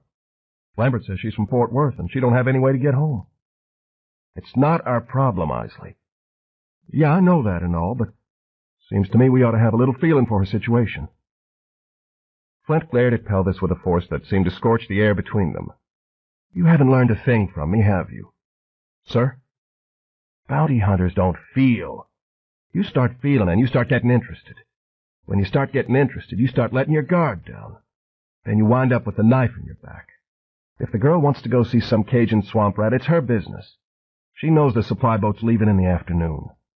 If she wants to be on it, she will be. He held Pelvis's gaze a few seconds longer, then he lay back down, the derringer in his right hand. I've met all the swamp rats I care to, in case you've forgotten the marina. No, I ain't forgotten. I'd say we were lucky to get out of that alive. While you're with me, I'm responsible for you, much as I hate it. So you're not going off in the swamp with some crazy girl and end up getting your throat cut. Now go to sleep. Pelvis chewed on Flint's logic, his brow still creased under his lopsided wig. Dan said, She's not crazy. She's a decent person. I wish you'd help her. Lambert, one more word from you and you're going to spend the night with both arms between your legs and a sock stuffed in your damn mouth. Sorry, Pelvis told Dan. I can't. He summoned up his courage and went into the other room, where he laid Mama down on the cot and then settled himself beside her. He lay very still, listening for and dreading the sound of scales slithering across the planked floor. Dan's head had been aching, a slow, insistent throb for the past 2 hours. The pain kicked in again, getting between him and sleep. He would have given his left nut, whatever it was worth these days, for a bottle of Tylenol. Strangely, though, it was a relief his running was over. He didn't have to be afraid any more of what might be coming up behind him. The idea of getting out of the country, he realized now, had always been an illusion. Sooner or later he would have wound up in handcuffs. He would learn to deal with prison in the time he had left. He was just sorry Arden had gotten mixed up in this. Dan thought Murtaugh was asleep, but suddenly the bounty hunter shifted on his cot and said, "What the hell made that girl come down here with you anyway?" "She believes there's a faith healer living in here somewhere, called the Bright Girl. She thinks that if she finds the Bright Girl, she can get that birthmark off her face." "A faith healer? Like Oral Roberts?" "A little quieter, I reckon, and poorer, too. I don't believe in such things myself." "I don't either. It's a shakedown for the rubes." Carnival talk, he realized as soon as he'd spoken. "Arden's desperate," Dan said. "She found out who I was, but she still wanted me to bring her down here. She doesn't have any money, no car, nothing. Lost her job. She's convinced herself that if she finds the Bright Girl and gets that mark off, her bad luck will be gone too, and her whole life will change." "To you, desperate," Flint said. "To me, that's crazy." "I guess people have believed stranger things." Flint was silent. He and Dan suddenly heard a noise like a buzzsaw starting up, followed by a swarm of enraged bees trapped in a tin bucket. Pelvis was snoring. "Yeah, I knew that was coming," Flint sighed. He shifted again, trying to get comfortable. The heat was squeezing sweat from his pores, and his body was exhausted, but his mind wasn't ready to shut down and let him sleep. "Lambert, where'd you think you were going to run to?" "I don't know. Anywhere but prison." "I'm surprised you got as far as you did. You've been all over the TV and newspapers. Is that why you killed the fella at the motel? Was he about to turn you in?" "I told you I didn't do that. His wife did." "Come on now. You can level with me." "I didn't kill him. I swear to God." "Uh-huh," Flint said with a knowing half-smile. "I've heard that from a lot of guilty bastards." He recalled what Lambert's taekwondo-loving ex-wife had said in the park. It was self-defense. He's not a cold-blooded killer. Another question came to him that he had to ask. "Why didn't you shoot me? When you had my gun and I was on the ground, why didn't you just blow my brains out? You didn't want to kill me in front of your family, right?" "Wrong. I didn't want to kill you, period." "You should have. If I'd had the gun and you'd been the bounty hunter after my ass, I would have shot you. At least blown away your knees. Didn't you think of that?" "No." Flint turned his head to look at Dan, who had his eyes closed. Of the 20 or so felons, mostly bail jumpers and small-time criminals with a couple of real bad boys in the bunch, Flint had tracked over his 7 years in the employ of Eddie Smotes. This one was different. There was something about Lambert he couldn't decipher, and this fact greatly agitated him. If Lambert had just finished killing the man at the motel before he'd come to Basile Park, if he was a mad dog, as Smotes had said, then he would have had nothing to lose by putting a couple of bullets through Flint's knees, which was the fastest way to keep anybody from chasing after you. And why hadn't Lambert kept the gun? Why had he been carrying no weapons at all? Why had he brought the girl with him and not planned to use her as a hostage? It just didn't make sense. It was self-defense. He's not a cold-blooded killer. Cold-blooded or not, Flint thought Lambert was a killer. Maybe Lambert had just snapped or something. Maybe he hadn't gone into that bank wanting to kill anybody. But the fact was that Lambert was worth $15,000, and Flint wanted his share of it. Bottom line. He listened to Lambert's deep and steady breathing. He thought the man was asleep, but he was going to keep the gun in his hand all night. Though Lambert couldn't get out of that cuff, he might go crazy, try to drag the cot across the space between them and attack Flint. It had happened before. You never knew what set killers off, and the quiet ones were the most dangerous. Flint closed his eyes. In the other room, Pelvis's snoring had taken on the sonic charm of a cement mixer, and now Mama gave a little yip, yip, yip in her sleep. It was going to be pure pleasure to say good riddance to those two. He needed a fat hillbilly and a flea-bitten mutt hanging around him like he needed a fourth arm. He thought of Pelvis's performance, which had been okay if you liked that kind of low-down caterwauling. He thought of the bartender saying, "Hell, I'll be his manager then. Get out of this damn swamp and get rich. I won't never look back." And then he knew he must be asleep, because he was looking at the clean white mansion of his dreams. There it was, the beautiful rolling green lawn, the huge stained glass window, the multiple chimneys. The sight of it thrilled his soul with majestic wonder. It was the mansion of his birth, the clean white mansion that existed somewhere in this land far from the dismal grime of his life. He began to walk across the lawn toward it, but as always he couldn't get any nearer. It always drew away from him no matter how fast or how long he walked. He could hear his shoes, his shining, polished black wingtips, pressing down the velvet blades of grass. He could feel the summer breeze on his face and see his shadow walking ahead of him. He would have to walk faster. But again the white mansion receded, a beautiful taunt. Inside that mansion lived his mother and father, and if he could only get there, he could ask them to take him in. He could tell them he forgave them for giving him up when he was a three-armed baby, with a fleshy knot on his side that had an extra mouth and set of nostrils in it. He could show them he'd grown up to be a man of taste, of manners and good breeding. And he could tell them he loved them, and if they took him in, he would promise, he would swear to God, that he would never cause them reason to be ashamed. Bam! The explosion blasted Flint out of his dream. As the mansion was swept away in a heartbeat, he sat up with a jolt, his eyes bleary and the derringer held in a white-knuckled grip. His first thought was that Lambert had gone crazy and was trying to drag the cot over to flail at him with his free hand. Dan was sitting up too, his mind still shocked by the noise that had shattered his deep and dreamless sleep. The handcuff was cutting into his right wrist. He and Flint looked at each other, both of them dazed. Mama had started barking, and Pelvis was making a sputtering noise as he struggled back to the land of the living. Suddenly someone came into the room. "They're in here. Got a gun," a man shouted. A figure lunged at Flint. He had no time to think to fire. His arm was seized, a hard blow hit him on the shoulder, and he cried out as pain streaked down to the tips of his fingers. The derringer was ripped from his hand, and a wiry arm went around his throat. He started thrashing, but the arm squeezed his larynx and took the fight out of him. Another man entered the room, a man in a dirty yellow shirt and blue jeans, and he said, "That's the bastard shot Virgil. Hey, Doc, in here he is." At the mention of those names, Flint felt panic clutch his heart. Doc walked in. Sauntered, actually. He was still wearing his Harvard T-shirt, but he had on chinos with patched knees. His round-lensed sunglasses had been exchanged for glasses with clear lenses. Doc grinned, showing his greenish teeth. His long gray blonde hair was pulled back into a ponytail and secured with a rubber band. "Gomer says, hey," he said. "You sweet motherfucker, you." He reached out and clamped a hand onto Flint's chin. "Now, you didn't think we were going to let you hit and run, did you?" Flint didn't answer. He couldn't because his lips were crushed together.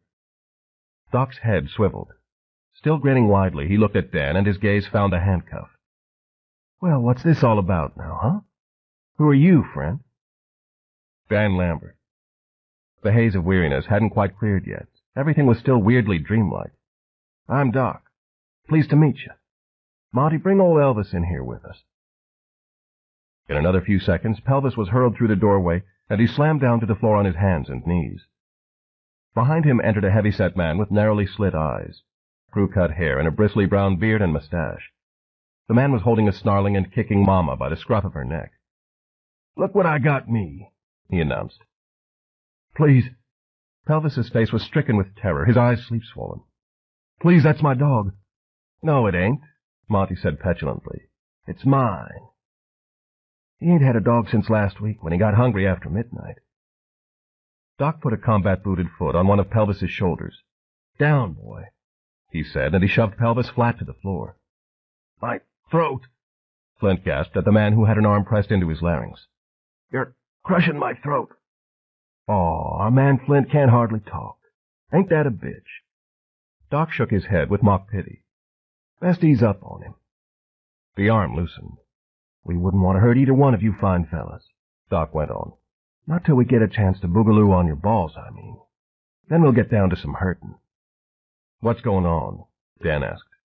Who are you? I'm me. Who are you? I told you. My name's... No? Doc put a forefinger against Dan's mouth. Who are you, as in why are you wearing a handcuff? Listen, Flint said, and he heard his voice tremble. Listen, all right? Doc bent toward him and cupped his hands behind his ears. There's been a mistake, Flint said. Mistake, he says, Doc relayed to the others. Fucking big mistake, the man in the yellow shirt said. You shot a friend of ours, crippled him. Ain't no good for nothing now. Shh, Doc whispered. Let the man weave his news, Mitch. If there was ever a time for the truth, this was it. Pinpricks of sweat glistened on Flint's face. He said, I'm a bounty hunter, working out of Shreveport. Both of us are. He nodded toward Pelvis. The man in handcuff is a wanted killer. $15,000 bounty on his head. We followed him down here and we're taking him back. Oh, first you're an astronaut, now you're Mr. Wanted dead or alive. Doc looked at Dan. That the truth? Dan nodded. I can't hear you. It's true. Dan realized this man was 2 bricks shy of a load. But what had really set off his alarms was the fact that he'd seen a .45 automatic pushed down into the waistband of the man's chinos at the small of his back. The big bearded bastard named Monty had a holster on his hip with a pearl-handled .38 in it. And the man who gripped Flint's throat wore an honest-to-God Ingram submachine gun on a strap around his left shoulder. The derringer he'd wrenched away from Flint now held in his right hand. You killed somebody? Doc's eyebrows went up. 2 men, Flint answered. When we were at the marina, I was calling the man I work for, in Shreveport, letting him know where we were. Where you were, Doc said quietly, was on our territory. Pelvis had gotten up on his hands and knees once more, his eyes turned tearfully toward the man who held Mama. Get down, I said. Doc's gaunt cheeks burned red, and he jammed Pelvis to the floor with a boot again. You stay down until I say you can move. Where's that fucking spray you shot me with now, huh? I'll ram my fist up your fat ass and jerk your guts out, hear me? Hear me? Yes, sir. Pelvis's body was starting to shake. Where you were, Doc repeated, speaking to Flint in a voice that was eerily calm after his outburst, was in the wrong place at the wrong time. Okay, I admit it. I messed up, okay? I thought you might have been somebody else. But when this bastard down here hurt me and you crippled one of my friends, you crossed the line with me. I can't let that pass. He shrugged. It's a hormone thing. I thought you were trying to kill me, Flint said. What was I supposed to do? You were supposed to take what we gave you, Flinty. Anyhow, if you'd told us who you really were instead of pulling that smart-ass bullshit, you wouldn't be hip-deep in hell now, would you? He held his palm out and wriggled his fingers. The key. What key? To the cuffs. Come on, give it up. Flint hesitated. Doc smoothly pulled the automatic from his waistband, clicked the safety off, and pressed the barrel against Flint's forehead. On the floor, Pelvis gave a muffled groan. Give it up easy, Doc said, his eyes icy behind the glasses. Or I'll take it the hard way. Your choice. Flint reached into his pocket. Slowly, Doc warned. And he put the key in the man's palm. Doc took 2 backward steps, turned toward Dan, and slid the key into the cuff's lock. He twisted it, and Dan heard the mechanism click open. Fly free, brother, Doc said. Dan unlatched the cuff from his wrist. Flint's face had become a blood-drained study in anguish.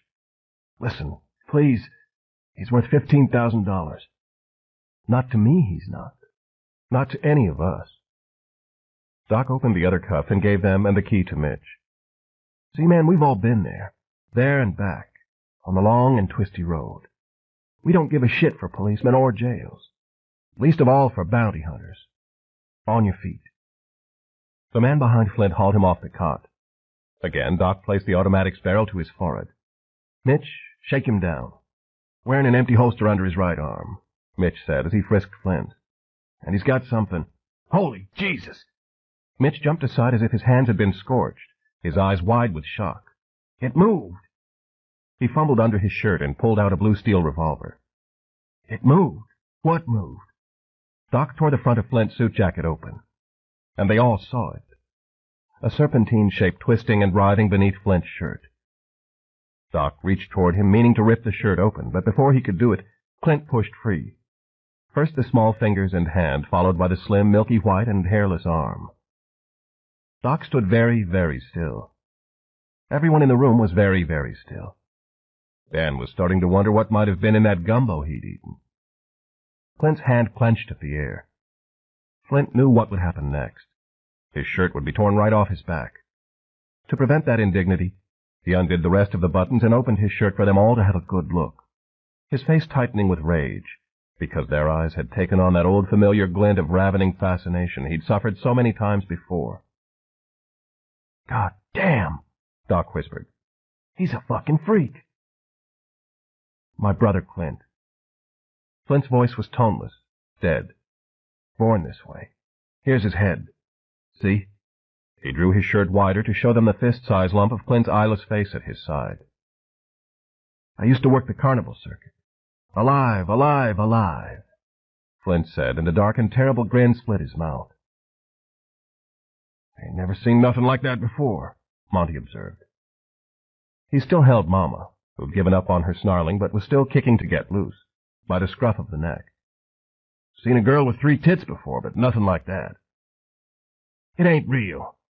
The man who'd gripped Flint's throat and taken away the derringer had backed halfway across the room. It's a trick. You touch it and find out, Mitch snapped. Doc pushed Clint's hand with the automatic's barrel as Flint's insides trembled. Suddenly, Clint's fingers closed around the barrel, and Doc gave a quiet laugh. Far out. He carefully worked the pistol's barrel free. He'd like to see this, wouldn't he? He'd get a rush out of it. Damn straight he would, Monty agreed. He'd laugh his ass off. Doc finished the job of frisking Flint, then, satisfied the bounty hunter had no other weapons, he spun the .45 around a finger and pushed it back into his waistband. Get up, Elvis. We're going for a boat ride. Mitch, cuff 'em together. Not me. I ain't touching that bastard. You pussy. Doc took the handcuffs and snapped Pelvis's left wrist to Flint's right. The key went into a pocket of his chinos. Where are you taking him? Dan asked, standing up from the cot. Brother Dan, you really don't want to know. Just call this a gift and let it go at that. Now, if I were in your shoes, he glanced down at them. I'd steal some new ones. Those are about shot, Kimosabe. But if I were you, I wouldn't stick too long around here. Wouldn't be prudent.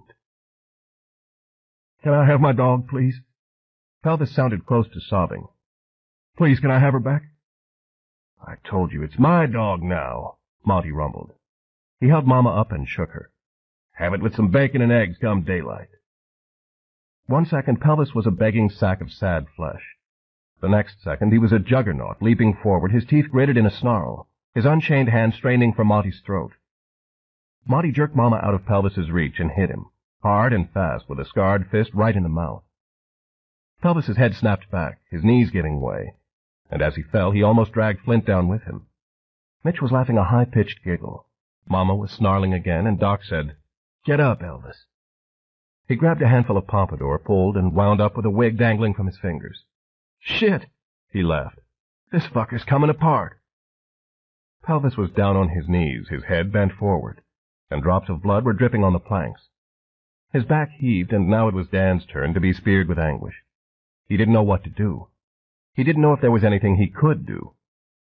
Flint shot a glare at Dan that said, Look what you got us into. And then he bent beside Pelvis and said, Hang on. Just hang on. Stand him up, bounty hunter. Doc planted a wig backward on Pelvis's naked pate. Let's go. Why don't you leave him alone? He's not right in the head. Can't you see that? Ain't right in the teeth, you mean, Monty said, and he grunted a laugh.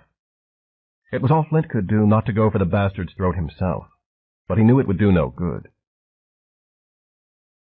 Come on, stand up, he said. I'll help you. He had to struggle with Pelvis's weight, but then Pelvis was standing on his own. Flint didn't want to look at the man's face. Some of the blood had dripped onto Clint's fingers and Flint's shirt. Out, Doc told them, and Monty gave them a shove toward the back door he'd kicked down. Dan stood, watching them go, the wheel spinning and smoking in his brain. Doc lingered behind the others. Either of those men you killed a cop? He asked. It made no sense at this precarious point to tell Doc he'd killed only one man, and that by sheer bad luck. No. Next time, try for a cop. Doc walked out of the cabin into the dark, whistling a happy tune. And Dan stood alone. 23. Crossbones. A pounding noise brought Arden up from the slow current of sleep. She looked out the window. Still dark. What was that noise? Louder, more insistent than the machinery. It took her another few seconds, her head still cloudy, to realize somebody was at the front door. Arden, open up. It's me. Dan's voice. She stood up. Slowly, a struggle against stiff muscles. When she was on her feet, she had to pause as dizziness made the room spin around her. Wait, she called. She limped to the door, then she had to use those same stiff muscles to push the sofa aside. Finally, the latch was undone and Dan came in. His face glistened with sweat, his eyes wild. What is it? She asked. I thought the bounty hunters had you. They're gone. Somebody came and took them away. Took them away? Where to? I don't know. Taken them by boat somewhere. 4 men. I haven't seen so much firepower since Nam. What? The 4 men. I thought they were going to shoot him right there, but then they saw Murtaugh's arm. I mean his brother's arm. What are you talking about? He knew he was sounding as crazy as a broken shutter in a windstorm. He had to calm down, take some deep breaths. He pressed his fingertips against his temples. 4 men broke into our cabin and took him away. To where, I don't know, but the one who was the boss said something about a boat ride. They were all packing guns. He started to tell her about Murtaugh's little secret, but he decided she wasn't ready for that yet. They didn't want me, but they sure as hell marched Murtaugh and Isley out of there. He looked at his watch. 5:13. Come on, we've got to tell somebody about this. Wait a minute, she said. Just a minute. She squeezed her eyes shut and then opened them again, trying to clear some of the cobwebs. Dan saw that sleep had lightened her eyes and that the birthmark had changed color again, like the rough skin of a chameleon, to a deep blue-tinged purple. The bounty hunters are gone, right? Right. Then, that means you're free, doesn't it? She ran a hand through the unruly waves of her hair. Her fingers found the painful, blood-crusted knot where her head had been banged in the car. They tried to break your neck, and mine, too. Why should you care about them? It was a good question. Maybe he shouldn't give a damn. Maybe he should go on as if Murtaugh and Isley had never existed. He didn't know what he could do. Nothing, most likely. But at the very least, he could tell somebody. Bert at the cafe had a radio telephone. That was the place to go. Dan said, They were just doing their job the best they could. I've already caused 2 murders. I can't be quiet when I know there are going to be 2 more. He turned toward the door. I'm going to the cafe. Hold on, she said. He was right, and she was ashamed of her pettiness. The bounty hunters might have wanted to take Dan away from her before she found the bright girl, but the time had come to think clearly. Give me a minute. She went into the room where she'd slept and put the 5 little plastic horses back into the pink drawstring bag. When she'd finished, she turned around, and there Dan was, standing in the doorway. He'd seen what she kept in that bag, and he remembered her telling him about the horses she'd been responsible for at the ranch. It struck him what she'd said at the Restwell Inn about her job with that band Joey the Punk had been in, the Hanoi Janes. Somebody had to be responsible. He thought he understood something more about her in that moment. It was at her core to be responsible. To feed and care for the old sway-backed and broken horses. To watch over a band of drunk hell-raisers. To offer a first-aid kit to a man she knew was a wanted killer. Joey always said I missed my calling, that I should have been a nurse. The horses, he realized, must have reminded her of that time in her life when she had cared about something, and been cared for. His heart hurt, because it came clear to him how alone she must feel, and how desperate to find a place of belonging. He turned his face away. Don't laugh, Arden said as she drew the bag tight. I'm not laughing. You ready? She said she was, and they left the cabin. Outside, in the stifling wet heat, the night's last stars glittered overhead. But to the east there was the faintest smudge of violet. It took Dan and Arden 6 or 7 minutes to wend their path back across the walkways, and through the sprawl of clapboard buildings to the cafe. Except for the noise of generators and the incessant pumping of machinery from the direction of the derricks, St. Nasty had quieted considerably. A few men were still in the pool room, but the walkways were deserted. The cafe's dim lights remained lit, though, and when Dan pushed through the bat-wing doors, there was Bert, smoking another cigar stub as he swept the planked floor, the tables pushed back against the walls. Behind the bar, a second man was scrubbing beer mugs in a metal sink full of soapy, steaming water. "Morning," Bert said, but he kept to his task. "Y'all want some breakfast? You'll need to go to the chow hall over by barracks number 2. Start serving at 5:30. "Yeah, if you like them fake eggs and turkey shit sausage," the man behind the bar said. "These folks are with Cecil," Bert told his companion. "I swear, you should have heard him beating that—" "4 men broke into our cabin," Dan interrupted. "Maybe 20 minutes ago. They all had guns, and they took Murtaugh and Isley with them." Bert stopped sweeping, and the other man stared at them through the steam. "The one in charge called himself Doc, wore his hair in a ponytail. I don't know what it was all about, but I think somebody needs to know." Bert chewed thoughtfully on his cigar. "Can I ask you a question, mister? What the hell are y'all mixed up in?" He held up his hand as if to ward off the answer. "Wait, forget it. Maybe I don't want to hear it." "I thought you could call somebody on the radio telephone. The law, I mean." End of Side 7. To continue, turn the cassette over. Side 8, Gone South, by Robert R. McCammon, continuing on page 282. Ha! Bert glanced over at the other man. "The law," he says, Jess. "He ain't from around here, is he?" "Must be from New York City," Jess said, and he returned to his scrubbing. "Parish ranger used to check in on us every now and again." Bert leaned on his broom. "They found his boat over on Lake Tambor. Not a sign of him, though. They won't never find him." "Yeah, he's gone south," Jess said. Dan looked sharply at him. "What?" "Gone south. That's Cajun talk for being dead. See," Bert pulled the cigar from his mouth. "What did you say your name was?" "Dan. See, Dan, it's like this. You look on a map of the country, you see this swamp down here, and it still looks like it's part of the United States, right? Well, the map lies. This down here is a world all to its own self. It's got its own language, its own industries, its own, well, I wouldn't call them laws exactly. Codes would be more like it. Yeah, codes. The first one is, you don't mess with me, I don't mess with you. Living and working down here ain't easy. Tell me about it," Jess groused. "And so you do what you have to do to slide by. You don't stir up the water and get it all muddy. You don't throw over anybody else's boat or spit your tobacco in their gumbo. You just live and let live. Get my drift, Dan?" "I think so. You're saying you don't want to call the law." "That's half of it. The other half is that by the time the law gets here, by boat from Grand Isle, those 2 fellas are going to be dead. And that's a damn shame, too, 'cause Cecil had some talent." He pushed the cigar back into his mouth, drew on it, and returned to his sweeping. "Isn't there somebody here who could help? Don't you have any police around here?" "We've got what we call peacekeepers," Jess told him. "Company pays them extra. 5 mean sons of bitches who'll take you out behind a warehouse and whip your ass till there's nothing left but a grease stain." "Yeah," Bert nodded. "The peacekeepers make sure nobody robs anybody or stuff like that. But I'll tell you, Dan, not even the peacekeepers would want to tangle with those fellas you just seen." "You know who they were?" "Uh-huh." He aimed a glance at Arden, who was standing behind Dan. "Still want to see Little Train?" "Yes, I do." "I'll be ready in a few minutes, then." He swept cigarette butts and other trash into a dustpan and dumped the debris into a garbage bag. "You decide to go along, too?" The question was directed to Dan. He felt Arden staring at him. "Yeah," he answered. "I'll go, too.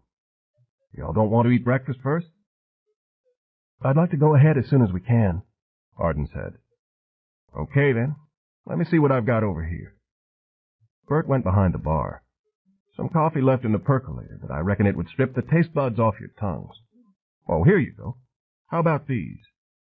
He came up with 2 moon pies in their wrappers and 2 small bags of potato chips. "Want something to drink? You paid for the cabins. I'll throw this in free." "I'll try the coffee," Dan said, and Arden asked for a can of 7-Up. Bert brought them the moon pies and chips, and he went back to get the drinks. Dan still felt dazed by what he'd experienced, and he couldn't let it go. Those men. Do you know who they are? I know of them. Never seen him before myself. Don't want to either. Bert pushed a spigot and drew black, oily-looking coffee from a cold percolator into a brown clay cup. Who are they, then? They're fellas you don't want to be talking about. Bert brought the coffee and a can of 7-Up. Damn straight. Jess had begun drying the beer mugs. Plenty of ears in the walls round here. Dan drank some of the coffee and wondered if a layer of swamp mud might not be at the bottom of the percolator. This stuff was even tougher than Donna Lee's high octane. But it gave him a needed kick in the brain pan. He remembered the smack of the big man's fist hitting Isley in the mouth, a sickening sound. He remembered the drops of blood on the planks. Nothing's going to crawl out and get you with the lights on, Murtaugh had told Isley. But Murtaugh had been wrong. Dan found himself wondering what having an extra arm hanging from your chest and a baby-sized head growing from your side would do to a man. It sure would twist you. Maybe make you mean and bitter. What kind of a life had Murtaugh led? That sight alone had been enough to knock Dan's eyes out. He'd like to see this, wouldn't he? Doc had said to Monty. He'd get a rush out of it. Who had Doc been talking about? He drank the coffee and ate the potato chips first. Then he devoured the moon pie. His guts felt all knotted up. Isley had seemed all right. A little strange, yes, but all right. Murtaugh was a professional doing a job. It was nothing personal. $15,000 was a lot of money. Hell, if he was a bounty hunter, he would have gone after it too. Dan had already caused the death of 2 innocent people. Now 2 more were going to die because of him. The torment of watching Emery Blanchard bleed to death, and knowing he was the one who'd pulled that trigger, came back to him full force. He couldn't stand the thought of Murtaugh and Isley somewhere in the dark, destined to be either beaten or shot. And what could he do about it? Forget about them? Just let it go? If he did, how in the name of God could he ever call himself a man again? I'm ready, Bert said. My boat's at the dock. The aluminum motor skiff had room for 3 people. A 4th would have had to straddle the Evinrude. Throw the lines off, Bert directed Dan as he got the engine cranked. Then Bert steered them away from the dock. They picked up speed and followed the bayou south past another warehouse and an area where several dredgers and floating cranes were tied up. The air smelled of petroleum and rust, the light turning lavender gray as the sun began to rise. Arden sat at the front of the boat, her body bent slightly forward as if in anticipation, the warm wind blowing through her hair. Dan watched her hand kneading the drawstring bag. After a few minutes, he looked back and saw the derricks of St. Nasty receding against the violet-streaked sky. Then he looked forward again toward whatever lay ahead. The boat growled on through the dark brown foamy water. On either side of the bayou, half-submerged trees and vegetation boiled up in a wild variety of green fronds, lacy moss, spindly reeds, gold-veined fans, and razor-edged sawgrass. Here and there flowers of startling red, yellow, or purple had opened their petals amid the tangle of thorns or rigid palmetto spikes. Bert tapped Dan's shoulder and pointed to the right, and Dan saw a 4-foot-long alligator sitting on the decaying length of a fallen tree, a crumpled white heron in its jaws. As they followed the bayou farther away from St. Nasty, the smell of crude oil and machinery was left behind as well. The sun had started throwing golden light across the water and through the thick boughs, and the cloudless sky was changing from gray to pale blue. Dan could feel the humid heat building, fresh sweat blotching his dirty T-shirt. Occasionally they passed the entrances to other narrower channels, most of them choked up with swamp grass and duckweeds. Dan smelled sweet wild honeysuckle, mingled with the earthier aroma of rotting vegetation. They rounded a bend in time to see a dozen white herons flying low across the water. Then the birds disappeared amid the trees. The sunlight was strengthening, sparkling off the tea-colored surface, and the early heat promised misery by 9 o'clock. Bert turned them into a bayou that wound off to the left from the main channel. They'd gone maybe 50 yards when Arden saw a piece of board with a skull and crossbones crudely painted on it in white, nailed to a tree trunk. She got Bert's attention and motioned to the sign, but he only nodded. A second skull and crossbones sign was nailed to a tree farther up the bayou, this one in red. Little Crane don't care much for people, Bert told Dan over the motor's snarl. It's okay, though. He trusts me. We get along all right. The bayou's green walls closed in. 30 feet overhead, the tree branches merged, breaking the light into yellow shards. Bert reduced their speed by half and steered the curve of another bend, where the mossy tree trunks were as big around as tractor tires.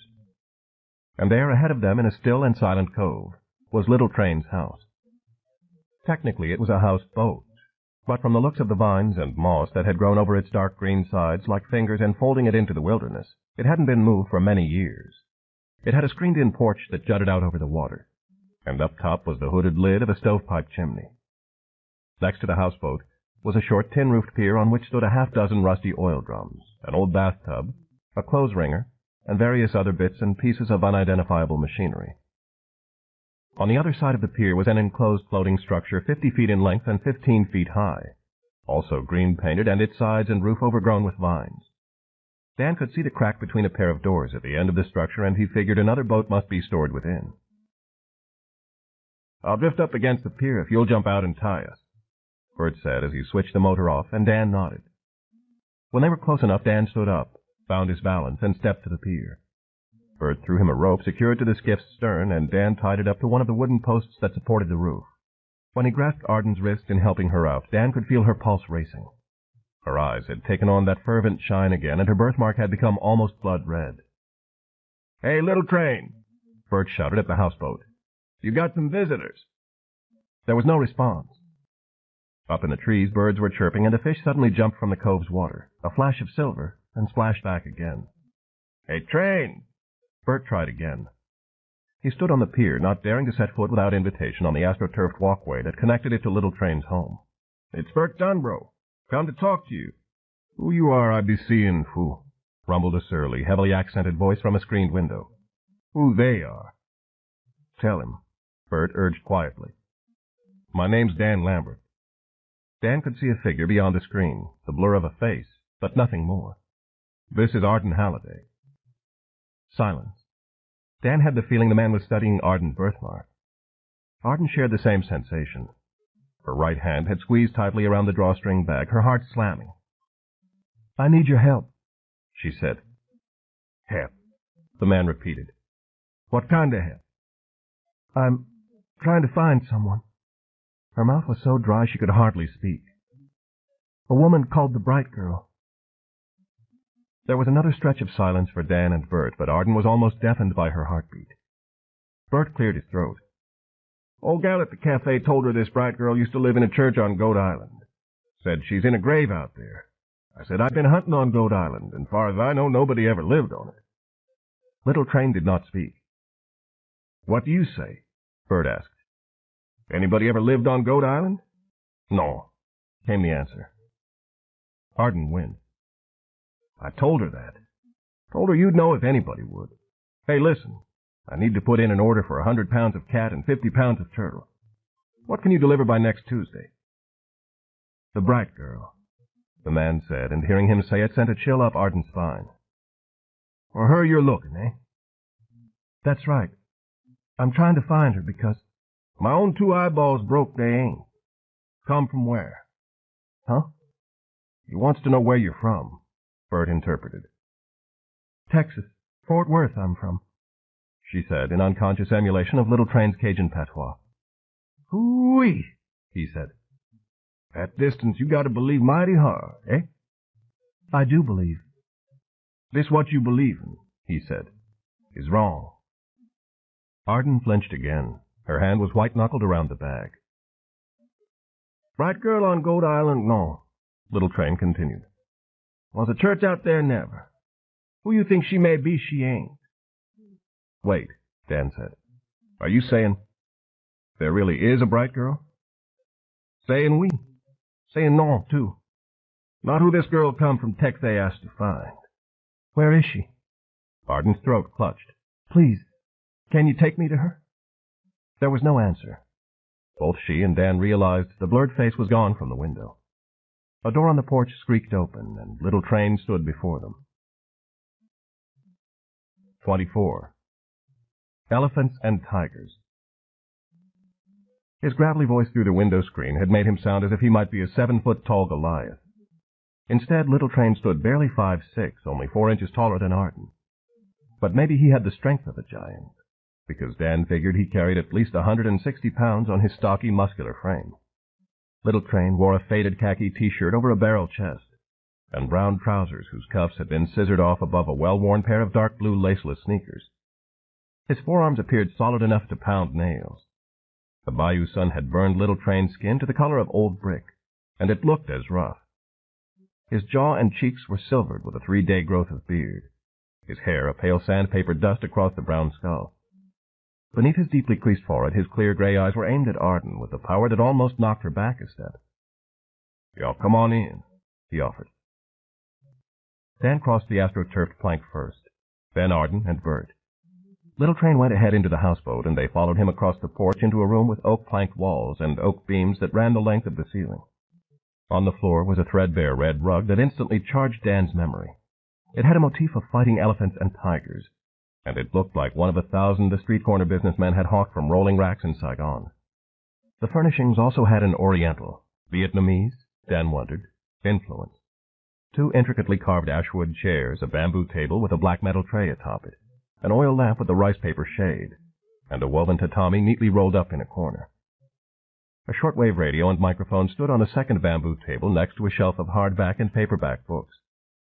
Through another doorway was a small galley, pots and pans hanging from overhead hooks. "My place," Little Train said. "Welcome to it." Dan was struck by the cleanliness and order. There was the ever-present smell of the swamp, yes, but no moldy stench. In the black metal tray on the first bamboo table were 3 smooth white stones, some pieces of dried reeds, and a few fragile-looking bones that might have been fish, fowl, or reptile. Mounted on one wall was a variety of other objects. A huge round hornet's nest, wind-sculpted pieces of bleached driftwood, an amber-colored snakeskin, and the complete skeleton of a bird with its wings outspread. Then he knew for sure what he'd suspected because he saw a group of framed photographs on the wall above the shortwave set. He walked across the Saigon Special rug for a closer inspection. They were snapshots of a boat's crew, bare-chested young men wearing steel helmets and grinning or firing upraised middle fingers from their stations behind 50-caliber machine guns, and what looked to be an 81-millimeter mortar. There were pictures of a muddy brown river, of the garish night lights of Saigon, of a cute Vietnamese girl who might have been 16 or 17, smiling and displaying the 2-fingered V of a peace sign to the camera.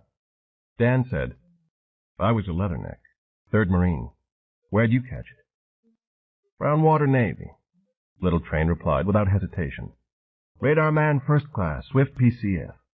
These pictures of your boat?" The Swift PCF patrol craft crews Dan knew had taken hell along the constricted waterways of Nam and Cambodia. "Vera 1. "Your crew make it out?" "Just me and the fella sitting at the mortar. Night of May 16, 1970, we run into a chain stretched across the river. Them black pajamas waiting on the bank, eh?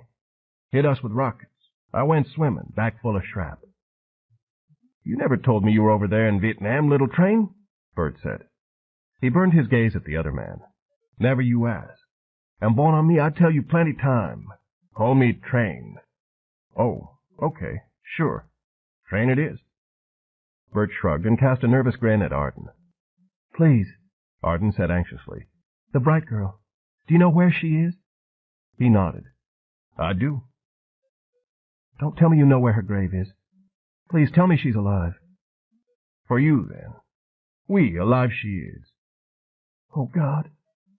Tears sprang to her eyes. "Oh, God. You don't know how much I wanted to hear that." "Who are you talking about, Train?" Bert frowned. "I never heard of any bright girl." "Never you needed her," Train said. "Can you take me to her?" Arden asked. "I've come such a long way. I don't have any money, but I'll sign an IOU. I'll get the money. However much you want to take me, I swear I'll pay you. All right?" "Your money I don't want. Got everything I need. I'm a rich man." "You mean you won't?" "Won't take no money, no. Who'll tell you about the bright girl way up there in Fort Worth, Texas?" "A friend who was born in LaPierre. He saw her when he was a little boy, and he told me all about her." "Oh, them stories. That she's a young, beauteous girl, and she don't never get old or die. That she can touch you and heal any sickness or cancer or scar. Your friend tell you all that?" "Yes." "So you believe mighty hard, and you come all the way down here to ask her touch. 'Cause that mark, it hurt you inside. Yes. Train reached toward her face. Arden's first impulse was to pull away, but his gaze was powerful enough to hold her. His rough brown fingers gently grazed the birthmark and then drew back. You strong-hearted? He asked. I think I am. Either am or not. I am, she said. Train nodded. Then I take you, no sweat. Dan couldn't remain silent any longer. Don't lie to her. There's no such person. There can't be. I don't care if she's supposed to be some great miracle worker. No woman can live 100 years and still look like a young girl. I say I take her to see the bright girl. Train's voice was calm. I say, too, the bright girl ain't who she come to find. What? Arden shook her head. I'm not following you. When we get there, you see things clear. Then we find out how strong you are. Dan didn't know what to say or what kind of tricks this man was trying to pull. None of it made any sense to him. What had started to gnaw at him again was the fate of Murtaugh and Isley. He couldn't stand the thought that his pulling the trigger in Shreveport had resulted in the death of Harmon DeCane and now, most likely, the two bounty hunters. There would be 4 murders on his head. And how could he live with that and not go insane? He remembered what Bert had said about Train back in the cafe. He gets all round the swamp. If anybody would know, it'd be him. Dan had to ask. There were 2 other men with us. We were at St. Nasty. Around 5 o'clock, 4 men with guns broke in our cabin and took 'em away. The one in charge was called Doc. Do you know? Oh, shit. Bert pressed his hands to his ears. I don't want to hear this. I don't want to know nothing about it. Hush up. Train's voice rattled the screens. Let him talk. I'm not staying around for this. No way. Y'all have fun. I'm getting back up the bayou. Bert started out, but paused at the door. Train, don't do nothing stupid. Hear me? I'll be expecting the cat and turtle by Tuesday. Hear? Go home, bon ami, Train said. And to you, safe passage. Good luck, Bert told Dan, and he went out and crossed the gangplank. Train walked past Arden to a window and watched Bert untie his boat, climb in, and start the engine. He's okay, Train said as Bert steered the motor skiff back up the narrow bayou the way they'd come. Hard-working fella. He knows who Doc is, doesn't he? Oh, oui. And so do I. He turned away from the window. His face seemed to have drawn tighter across the bones, his eyes cold. Tell me the tale, eh? Dan told him, omitting the fact that he was wanted for murder and that Murtaugh and Isley were bounty hunters. He omitted as well the fact of Murtaugh's freak show background. Doc said he was taking him somewhere by boat. He had some kind of score to settle with him, but I'm not sure what it was. Train leveled that hard, penetrating stare at Dan. Friends of you, they is? Not friends, exactly. Then who they is to you? More like fellow travelers. Where was they traveling to? Dan looked at the elephants and tigers in the rug. He could feel Train watching him, and he knew there was no use in lying. Train was no fool. He sighed heavily. The only path to take was the straight one. Flint Murtaugh and Pelvis Isley are their names. They're bounty hunters. They tracked me down here. I met Arden in a truck stop north of Lafayette and brought her with me. I came because I wanted to, Arden said. He didn't force me. Bounty hunters, Train repeated. What crime you did? I killed a man. Train didn't move or speak. He worked at a bank in Shreveport. There was a fight. I lost my head and shot him. The bank's put $15,000 reward on me. Murtaugh and Isley wanted it. Ooh-wee, Train said softly. You can have the reward. I won't give you any trouble. Can you call the law or somebody on that shortwave set? I already tell you I don't need no money. I'm rich, living as I do. I love this swamp. I grew up in it. I like to fish and hunt. What I don't eat, I sell. I boss myself. I get $15,000 in my pocket. Poof! There go my riches. Then I want another $15,000. But no more there is. No, I don't need but what I got. He frowned, the lines deepening around his eyes, and he rubbed his silvered chin. If them bounty hunters after you, how come for you want to have them? How come you even telling me this? Because they don't deserve to be murdered, that's why. They haven't done anything wrong. Hey, calm down. Flying you head off ain't gonna help nobody. He motioned toward the porch. Y'all go out there, set, and take the breeze. I'll be there direct. What about the shortwave? Yeah, I could call the law way over to Grand Isle. Only thing is, they ain't gonna find you fellow travelers, he decided to say. Likely they dead already. Now go on out and set yourself. There wasn't much of a breeze on the porch, but it was a little cooler there than inside the boat. Dan was too jumpy to sit, though Arden settled in a wicker chair that faced the cove. You're going with me, aren't you? She asked him. We're so close, you've got to go with me. I'll go. I still don't believe it, but I'll go. He stood at the screen looking out at the water's still surface. Damn, he said. There's got to be something somebody can do. You can take a swaller of this here. Train came onto the porch. He had uncapped a small metal flask, and he offered it to Dan. Ain't shine, he said when Dan hesitated. It's French brandy. Buy it in Grand Isle. Go ahead, eh? Dan accepted the flask and took a drink. The brandy burned its flaming trail down his throat. Train offered the flask to Arden, and when she shook her head, he took a sip and sloshed it around in his mouth before swallowing. Now, I'm going to tell you about them men, so listen good. They got a place about 5 miles southwest from here. Hid real fine. I ain't got an eye set for it, but I come up on it when I'm hunting boar near Lake Kalu. They been there maybe 3 months. Set up camp, rung in a prefab house, build a dock, swimming pool, and all what you like. Got a shrimp boat and 2 of them expensive cigarettes. You know them fast speeder boats. They put barbed wire around everything. He swigged from the flask and held it out to Dan again. I hear from an old Cajun boy live on Kalu Bay. Them men be poaching gator. Season don't start till September, see. Ain't no big thing, it happened. But I start to windin' in my head. How come they to poach gator? Somebody owns hisself 2 of them cigarettes. He got to poach gator. Why's that so, eh? He took the flask back after Dan had had a drink. Old boy says he's seen lights at night, boats coming and going all hours. So I go over there, hide my boat, and watch through my dark vision binocs, 'cause I eat up with curious. Took me 2 nights. Then I see what they up to. What was it? Arden asked, pulling her thoughts away from the bright girl for the moment. Freighter in the bay unloading what looked like grain sacks to the shrimp boat. All the time the 2 cigarettes they circling and circling round, throwing spotlights. And, ooh-wee, the men in them boats with the like of guns you never did saw. Shrimp boat brung the grain sacks back in, freighter up anchor and wind. He had another swig of Napoleon's finest. Now what kind of cargo unloaded by night and be that worth protection? Drugs, Dan said. That's what I'm figuring. Either the heroin or the cocaine. Maybe both. All them miles and miles of swamp coast, the law can't hardly patrol a smidgen of it. And they boats in sorry shape. So these fellas bringing in the dope and shipping it north, likely taking it up by Bayou de Large or Bayou Grand Kalu and unloading at a marina. Selling some of it at St. Nasty, too.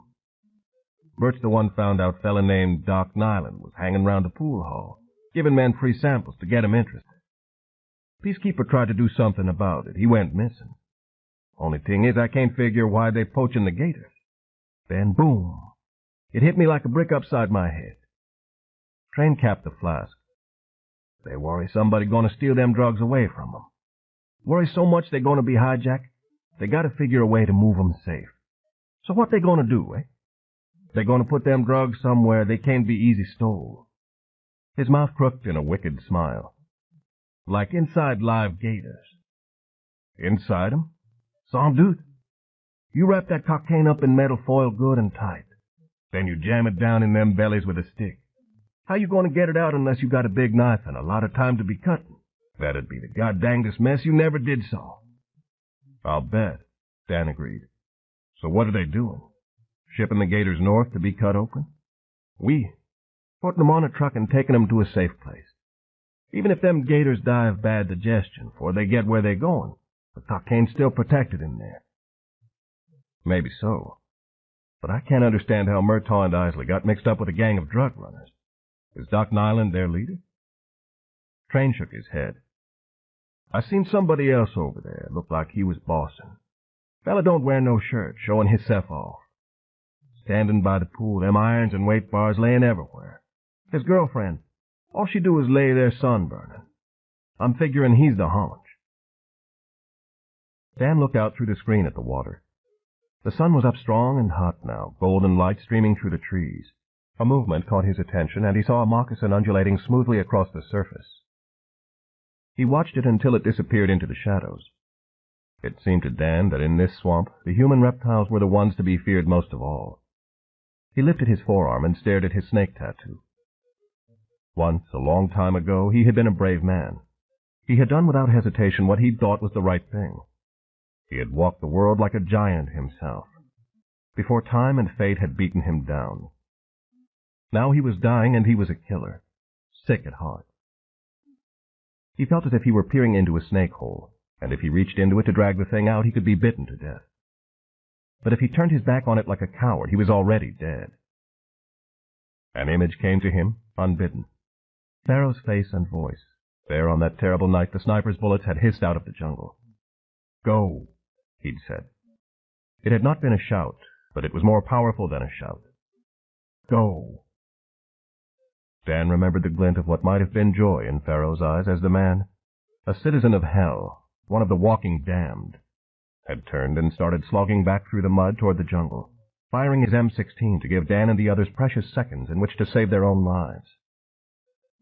Pharaoh could not live with himself, because he'd gone south. There in the village of Choyat, his simple mistake with the foil-wrapped chocolate bar had resulted in the death of innocents, and Pharaoh had decided, in the muddy stream at that crisis of time, that he had found an escape. Dan had once been a snake handler, a good soldier, a decent man. But he'd gone south, there in that Shreveport bank, and now he was a citizen of hell, one of the walking damned. But he knew the right thing to do. It was time to go. "You brain gear's getting hot," Train said in a quiet voice. "You have guns." It was a statement, not a question. "2 rifles. Pistol." "How many men?" Train knew what he meant. "I count 8 last time. Maybe more I don't see." Dan turned to face him. "Will you take me?" "No." Arden stood up, her eyes wide. "Dan, no. You don't owe them anything." "I owe myself," he said. "Listen to me." She stepped close to him and grasped his arm. "You can still get away. You can find—" "No," he interrupted gently. "I can't. Train, how about it?" "They'll kill you," Arden said, stricken with terror for him. "We," Train added. "That they'll try. Maybe Murtaugh and Isley are already dead." Dan stared deeply into Arden's eyes. It was a strange thing, but now he could look at her face and not see the birthmark. "Maybe they're still alive, but they won't be for very long. If I don't go after them, if I don't at least try to get them out of there, what good am I? I don't want to die in prison, but I can't live in a prison either. And if I don't do something, I'll carry my own prison around with me every hour of every day I've got left. I have to do this. Train?" He directed his gaze to the Cajun. "I'm not asking you to help me, just to get me close enough. I'll need to take one of the rifles, the pistol, and some ammo. You've got a holster for the pistol?" "I do." "Then you'll take me?" Train paused for a moment, thinking it over. He opened the flask again and took a long swig. "You a mighty strange killer, wanting to get killed for somebody trying to slam you in prison." He licked his lips. "Ooh-wee! I didn't know I was going to get dead today." "I can go in alone." "Well," Train said, "it's like this here. I knew a fella named Jack Girardeau. Parish ranger he was. He come by, we'd have a talk and eat some cat. I don't tell him about them men, 'cause I know what he'll have to do. I figure not to rock the boat, eh?" He smiled. It was a painful sight. The smile quickly faded. "If he don't find him, I figure, he don't get killed. He was a good fella. A few days ago, fishermen find Jack's boat on Lake Tambla. That's a long way from where them men are, but I know they must have got hold of him and then towed his boat up there. Find his body, nobody ever will. Now I gotta ask myself, did I done wrong? When they gonna find out I know about 'em and come for me, some night? He closed the flask and held it down at his side. Lived 45 good year. To die in bed, no. Could be we get it done and get out. Could be you my death angel, and maybe I know sooner or later you was gonna swoop down on me. It's gonna be like putting your hand in a cottonmouth nest. Are you ready to get bit? I'm ready to do some biting, Dan said. Okay, Leatherneck, okay. With you, I reckon. Got baby to carry us. Maybe we get real lucky. Baby? She my girl. You meet her direct. One more thing, Dan added. I want to take Arden where she needs to go first. No, impossible. Them men 5 miles southwest. The bright girl 9, 10 miles southeast. Down in the Castet Islands. We take her first, we're going to be losing too much time. Dan looked at Arden, who was staring fixedly at the floor. I'll leave it up to you. I know how much this means. I never believed it, but maybe I should have. Maybe I was wrong, I don't know. Her chin came up and her eyes found his. What do you say?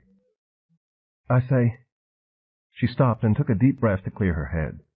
So many things were tangled up inside her. Fear and jubilation, pain and hope. She had come so far with so much at stake. But now she knew what the important thing was. She said, "Help them." He gave her a faint smile. He'd known what she was going to decide. You need to stay here. We'll be back as soon as... No. It was said with finality. If you're going, I am too. Arden, it might be rougher than hell out there. You could get yourself killed. I'm going. Don't try to talk me out of it because you can't. Clock's ticking, Train said. All right, then. Dan felt the urgency pulling at him. I'm ready. Train went into a back room and got the weapons. A Browning automatic rifle with a 4-bullet magazine, a Ruger rifle with a hunter scope and a 5-shell magazine, and in a waist holster a Smith & Wesson 9mm automatic that held an 8-bullet clip. He found extra magazines for the rifles and clips for the automatic and put them in a faded old backpack, which Arden was given charge of. Dan took the Browning and the pistol.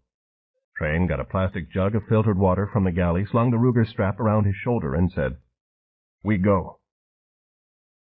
They left the houseboat and Train led them to the vine-covered floating structure next to the pier. He slid open a door. "Here she sits." "Jesus," Dan said, stunned by what he saw. Sitting inside was Train's second boat. It was painted navy gray, the paint job relatively fresh except for patches of rust at the waterline. It resembled a smaller version of a commercial tug, but it was leaner and meaner, its squat pilot house set closer to the prow. The craft was about 50 feet long, and 13 feet high at its tallest point, a tight squeeze in the oil-smelling, musty boathouse. It had not the gentle charm of an infant, but the armor-plated thread of a brute.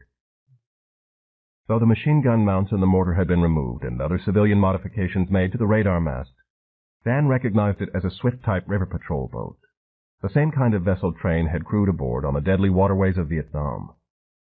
"My baby," Train said with a sly grin. "Let the good times roll." 25. Reptilian. The sun had risen on a small aluminum rowboat in the middle of a muddy pond. In that rowboat, Flint and Pelva sat facing each other, linked by the short chain between their cuffed wrists. At 7 o'clock, the temperature was approaching 84 degrees, and the air steamed with humidity. Flint's shirt and suit jacket had been stripped off him, Clint's arm drooping lethargically from the pale, sweat-sparkling chest. Beads of moisture glistened on Flint's hollow-eyed face, his head bowed. Across from him, Pelva still wore his wig backward, his clothes sweat-drenched, his eyes swollen and forlorn. Dried blood covered the split sausage of his bottom lip, one of his lower teeth gone and another knocked crooked. Tendrils of crusty blood stuck to his chin. His breathing was slow and harsh, sweat dripping from the end of his nose into a puddle between his mud-bleached suedes.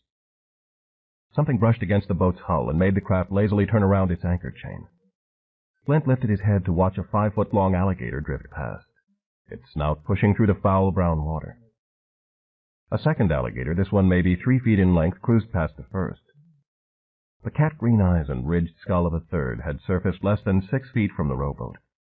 2 more, each 4-footers, lay motionless side by side just beyond the silent watcher. Flint had counted 9 alligators at any one time, but there might be others asleep on the bottom. He couldn't tell one from the other except for their obvious size differences, so he really didn't know how many lurked in the sludgy pond. Still, they were quiet monsters. Occasionally 2 or 3 would bump together in their back-and-forth log-like driftings, and there might be an instant's outburst of thrashing anger. But then everything would calm down again but for the rocking of the boat and the thudding hearts of the men in it. Flint figured the alligators were prisoners here just as he and Pelvis were. The pond looked to be 65 feet across, from one side of a half-submerged, rusty barbed wire fence to the other. Beyond the alligator corral's heavily bolted gate was a pier where 2 cigarette speedboats, both of them painted dark, non-reflective green, were secured, along with the larger workboat Flint had seen unloading the reptiles at the Vermilion Marina. 8 feet of the pier was built out over the corral, and at its end stood a bolted-down electric winch Flint figured was used to hoist the alligators up onto the workboat's deck. During the 30-minute journey to this place in one of the speedboats, Monty had gleefully ripped the jacket and shirt off Flint's back and taken the Derringer's holster. Then, when they'd reached their destination, Doc and the others had debated for a few minutes what to do with them until he, whoever he was, woke up. Their current situation had been dreamed up by Doc, who got Mitch to row them in the aluminum skiff through the corral's gate, while Monty had followed in a second rowboat. There had been much hilarity from a group of men watching on the pier as Mitch had thrown a concrete brick anchor over the side, and then got into the boat with Monty, leaving Flint and Pelvis at the end of their chain. The party had gone on for a while. "Hey, Freak, why don't you and Elvis get out of that boat and cool yourselves off?" But the men had drifted away as the sun had come up. Flint understood why. The novelty had faded, and they'd known how hot it was going to get out here. Every so often Mitch, Monty, or some other bastard would stroll out to the pier's end to take a look and throw a remark at them that included the words freak or motherfuckers. Then they would go away again. Since Pelvis had been smashed in the mouth, he'd not spoken a single word. Flint realized he must be in shock. Monty had taken Mama with him, and the last time the bearded son of a bitch had come out to check on them, the little bulldog wasn't in his arms. Flint could smell meat cooking. Being burned was more like it. The pier continued on past the boats to a bizarre sight. A large suburban ranch house with cream-colored walls, perched on wooden pilings over the water. The place looked as if it had been lifted up off the mowed green lawn of the perfect American town, helicoptered in and set down to be the envy of the neighborhood. There was a circular swimming pool with its own redwood deck, one of those above-ground pools sold in kits. Here the pool was not above ground, but on a platform above swamp. On the pool's deck was a rack of barbells, a weight bench, and a stationary bicycle. Next to it was another large deck shaded by a blue and white striped canvas awning, and on the far side of the house, the platform supported a television satellite dish. Other walkways went off from the main platform, connecting the house to 3 other smaller wooden structures. Cable snaked from one of them to the house and the satellite dish, so Flint reasoned it stored the power generator. Though the alligator corral, the pier, and the swimming pool were out under the full sun, most of the house was shaded by moss-draped trees. Around the house and the corral and everything else, the swamp still held green dominion. Flint could see a bayou winding into the swamp beyond the farthermost of the 3 outbuildings, and there were red buoys floating in it to mark deeper passage for the workboat's hull. His survey of the area had also found a wooden watchtower about 40 feet high, all but hidden amid the trees at the bayou's entrance. Up top, under a green-painted cupola, a man sat in a lawn chair reading a magazine, a rifle propped against a railing beside him. Every few minutes he would stand up and scan all directions through a pair of binoculars. Then he would sit down again and return to his reading. "We," Flint said hoarsely, "are in deep shit." Pelvis didn't speak. He just sat there and kept sweating, his eyes unfocused. "Isley, snap out of it, hear me?" There was no answer. A little thread of saliva had spooled down over his wounded lip. "How about saying something?" Flint asked. Pelvis lowered his head and stared at the boat's bottom. Flint sniffed the air, catching the smell of burned meat. It struck him that bastard Monty might be hungry again, and he realized Pelvis was probably thinking the same thing he was. Mama was on the breakfast grill. "Hey, we're going to get out of this," Flint tried again. He thought it was the most idiotic thing he'd ever said in his life. "You can't go off and leave me now, hear?" Pelvis shook his head, and he swallowed with a little dry, clicking noise. Flint watched another alligator gliding past so close he could have reached out and poked it in the eye if he cared to lose a hand. Well, that'd be all right. He'd still have two. Hold on, he told himself. Hold on now. Control yourself. It's not over yet. They haven't shoveled the dirt over you. Hold on. "I'll bet this is all a big mistake," he said. "I'll bet when that fellow wakes up, he'll come see us and we'll tell him the story and he'll shoot us on out of here." His throat clenched up. Scoot us out of here.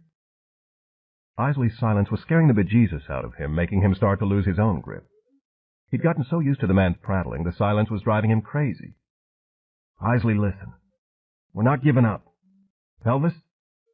Come on, talk to me." No response.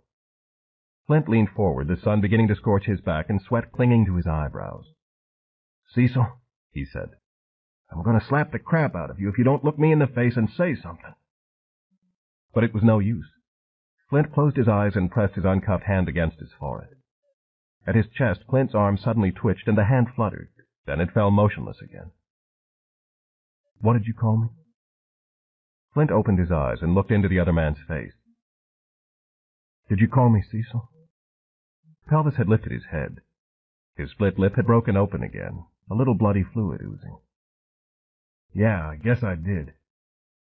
A rush of relief surged through him. "Well, thank God you're back. Now's not the time to crack up, let me tell you. We've got to hang tough. Like I said, when that fellow wakes up and we tell him what a big mistake all this is—" "Cecil," Pelvis whispered, and a wan smile played across his crusty mouth. Then it passed. His eyes were very dark. "I think they're cooking Mama," he said. "No, they're not."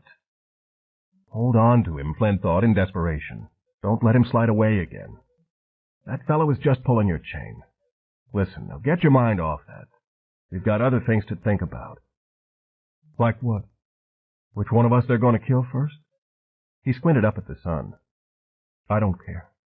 We ain't getting out of this. See, that's why you never would have made a good bounty hunter. Never. Because you're a quitter. By God, I'm not a quitter." Flint felt the blood pounding in his face. He had to calm down before he had a heat stroke. "I said I was going to get Lambert, and I got him, didn't I?" "Yes, sir, you did. I don't think neither one of us is going to be spending much of that reward money, though." "You just watch," Flint said. "You'll find out." He was aware of his own wheels starting to slip. Control, he thought. Control was the most important thing. He had to settle himself down before the pressure of this situation broke him. He unfolded Clint's clammy hand in his own, and he could feel their common pulse. Self-discipline is what a bounty hunter needs. I've always had it, ever since I was a little boy. I had to have it to keep Clint from jumping around when I didn't want him to. Jumping around and making everybody look at me like I was a freak. Self-discipline is what you need, and a whole lot of it. "Mr. Murtaugh," Pelvis said in a soft and agonized voice that had very little of Elvis in it, "we're going to die today. Would you please shut up?" Flint's brain was smoking. He was burning up. His pallid skin cringed from the raw sunlight. And there was water everywhere, but not enough to cool himself in. He licked his lips and tasted sweat. An alligator nudged alongside the boat, a long scraping noise that made the flesh of Flint's spine ripple. He needed to get his mind fixed on something else. Anything else. "You'd be worth a damn," he said, "if you had a manager." Pelvis stared at him and slowly blinked. "What?" "A manager, like that fella said. You need a manager. Somebody to teach you self-discipline, get you off that damn junk food. Get you to stop trying to play Elvis and be Cecil. I heard what he said. I was standing right there." "Are you saying what I think you're saying?" "Maybe I am. Maybe I'm not." Flint reached up, his fingers trembling, and wiped the beads of sweat from his eyebrows. "I'm just saying you've got a little talent to beat the piano, and a good manager could help you. A good businessman. Somebody to make sure you got paid when you were supposed to. You wouldn't have to be a headliner. You could be in somebody else's band, or play backup on records, or whatever. There's money to be made in that line of work, isn't there?" Are you crazy, Mr. Murtaugh? Pelvis asked. Or am I? Hell, we both are. Flint had almost shouted it. Control, he thought. Control. God, the sun was getting fierce. A pungent, acidic reek.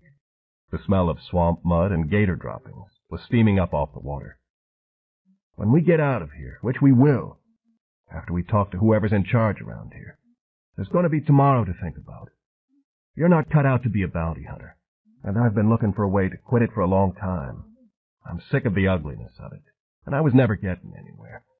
I was just going around and around like a three-armed monkey in a cage, he said. Now, it might not work. Probably won't. But it would be a new start, wouldn't it? Getting awful hot out here, ain't it? The voice caused both of them to jump. Monty was walking along the pier, splotches of sweat on his shirt. He was holding a plate of food, and he was chewing on some stringy meat attached to a small bone. Y'all ain't gone swimming yet? Neither Flint nor Pelvis spoke. They watched the big, brown-bearded man chewing on the bone in his greasy fingers. Don't feel much like talking, do you? Monty glanced quickly up at the sun. Then he threw the bone into the water beside their boat. The splash drew the attention of the alligators, and 3 or 4 of them quickly converged on the spot like scaly torpedoes. Water swirled, a tail rose up and smacked the surface. And suddenly an underwater disagreement boiled up. 2 reptilian bodies thrashing and the rowboat rocking back and forth on the muddy foam of combat. Them boys are hungry this morning. Monty started sucking the meat from another bone.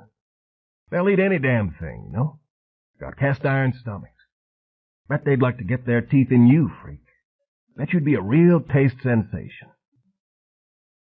The alligators, finding no food on their table, had stopped squabbling. Still, they crisscrossed the pond on all sides of the boat. Don't you men think this has gone far enough? Flint asked. We've learned our lesson. We're not coming back in here anymore. Monty chewed and laughed. Well, that's right. Of course you ain't leaving, either. He flung the second bone in, and again the reptiles darted for it. Hey, Elvis, you want some breakfast? Pelvis didn't answer, and Flint saw his eyes glazing over again.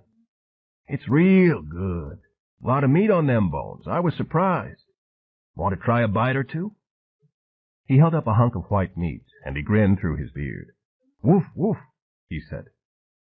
Pelvis shivered. A pulse had started beating hard at his temple. Hang on. Flint grasped Pelvis's arm. Steady now. I think he wants the rest of it, Mr. Freak. Here you go, Elvis. Aroo! And as he howled like a dog, Monty tossed the rest of the plate's meat and bones up into the air over the corral. Before the first piece of meat or bone splashed the surface, Pelvis went crazy. He lunged over the rowboat's side. The chain of the handcuffs connecting their wrists jerked tight, and with a shout of terror, Flint was pulled into the water with him. For the last mile and a half, Train had cut the Swift's husky double diesels to 1/4 speed, about 7 knots, to keep the noise down. Now he switched off the engines and let the Swift coast along the narrow bayou. Getting close, he said behind a spoked wheel in the pilot house. Dan stood at his side, and Arden had found a bench seat to park herself on toward the stern. She's going to run a minute or two, then we're doing some wading. Dan nodded. The rifles, pistol, and the ammunition backpack had been stowed away in a locker at the rear of the pilot house. After leaving the cove, Train had brought them along a series of channels at speeds approaching 28 knots, the Swift's upper limit. Before them, birds had flown and alligators had dived for safety. Train had told Dan his real name was Alain Chappelle, but he'd been born on a train between Mobile and New Orleans, but that he was raised in Grand Isle, where his father had been a charter fisherman. During his tour of duty in Vietnam, his parents had moved to New Orleans, and his father had accepted a consulting job with a company that built fishing boats. Train had the swamp in his blood, he'd said. He had to live there in all that beautiful wilderness, or he would perish. He'd known that the Swift boats, based on the design of tough little utility craft used to ferry supplies out to oil derricks in the Gulf of Mexico, were built by a contractor in the town of Berwick, which Dan and Arden had passed through 40 miles north of Houma. In 1976, he'd bought the armor-plated hulk of a surplus Swift and started the 3-year labor of restoring it to a worthy condition. Baby could be sweet as sugar one day and a raging, foul-tempered bitch the next, he'd told Dan. But she was fast and nimble, and her shallow draft was ideal for the bayous. Anyway, he loved her, taking us in there," Train said, motioning with a lift of his chin toward another channel that wound off to the left. "Going to get tight. So tell the lady if she hears some thumps, we ain't going to wind us up ass deep and sinking." Dan went back to relay the message. Train steered Baby into the channel with a steady hand and a sharp eye. Tree branches scraped along the sides, and half-submerged reeds and swamp grass parted before the prow. Overhead, the trees thickened, cutting the light to a dark green murk. The Swift was slowing down now to the speed of a man's walk, and Train came out of the pilot house and picked up a rope with one end secured to the starboard deck, and at the throwing end an iron grappling hook. The boat shuddered, something bumping along the keel. Train threw the hook into the underbrush, pulled hard on the rope, and it went taut. In another few seconds, Baby eased to a stop. They got ready. Dan was sweating in the fierce wet heat, but he wasn't afraid. Maybe just a little. In any case, the job had to be done. "Leave the pistol here," Train said as Dan took it from the locker. "She might be going to need it." "Me?" Arden stood up. "I've never fired a gun in my life." "Everything got a number one time." Train popped a clip into the automatic. "I'm going to tell you about this safety catch here, so you pay a mind. You get yourself a caller while we gone. Only two fellas to save you next be Mr. Smith and Mr. Wesson, eh?" Arden decided it would be very wise to pay close attention. "Take 3 reloads. We need more than that. We're going to be hauling butt," Train told Dan after Arden's quick lesson was done. Dan took 3 of the Browning's box magazines from the backpack, put one in each front pocket and the third in a back pocket. Train did the same with the Ruger's ammo. Then he put on a gray and green camouflage print cap. "About quarter mile from here, them fellas be," he said as he slung the Ruger barrel down to his right shoulder, so water wouldn't foul the firing mechanism. "They got guns enough to blow the horns off Satan. Rifle, shotgun, machine gun, every damn kind of gun. So from here on, we mighty careful or we mighty dead." While Dan strapped on the Browning rifle, also barrel down, Train opened a jar of what looked like black grease and streaked some under his eyes. "Don't want no glare blinding you when it come time to take your shots. You miss? Poof! That's all she wrote." He handed the grease to Dan, who applied it in the same fashion. Then Train got his face right up in Dan's, his eyes piercing. "We get in a knock-ass firefight. Am I going to can count on you? You going to stick it to 'em, no second thought? By the time you got second thought, you be twice dead, eh?" "I'll do what I have to," Dan said.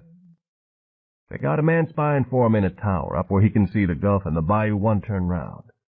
They got a big metal gate blocking the bayou and a barbed wire fence round the whole place." He nodded toward the forbidding wilderness, thick with spiky palmettos, hanging vines, and cypress trees. "We're going to go through there. Ain't got no serpent bite kit, so keep both them eyeballs looking." "I will." "If we see us 2 dead bodies laying out, we coming straight back, quiet as sinners on Sunday. Then I make a radio call to Grand Isle. Okay?" "Yeah."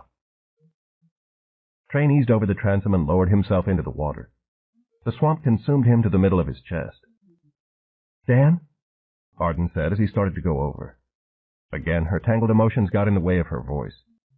"Please be careful," she managed to say. "I was wrong to let you come. You should have stayed at Train's place." She shook her head. "I'm where I need to be. You just worry about getting in and back." Dan went into the water, his shoes sinking through 3 inches of mud. "Listen up," Train told Arden. "You might going to hear some shooting. We don't come back half-hour after them shots, we ain't coming. Radio's up on a shelf over the wheel. Got a fresh battery, you'll see the turn-on switch. We don't come back, you need to start calling for help on the mic. Turn through them frequencies and keep calling. If that don't bring nobody, you got the water jug, the pistol, and you 2 legs, eh?" "Yes." "Just so you know." Train turned away and started moving. Dan paused, looking up at Arden's face. The deep purple birthmark was no longer ugly, he thought. It was like the unique pattern of a butterfly's wings, or the color and markings of a seashell never to be exactly duplicated again in 1,000 years. "I'll be back," he said, and he followed Train through the morass. When they'd gotten out of Arden's earshot, Train said quietly, "Them fellas kill us, they're going to find her too eventual. What they'll do, I ain't going to think on." Dan didn't answer. He'd already thought of that. "Just so you know," Train said. They waded on, and in another moment the wilderness had closed between them and baby.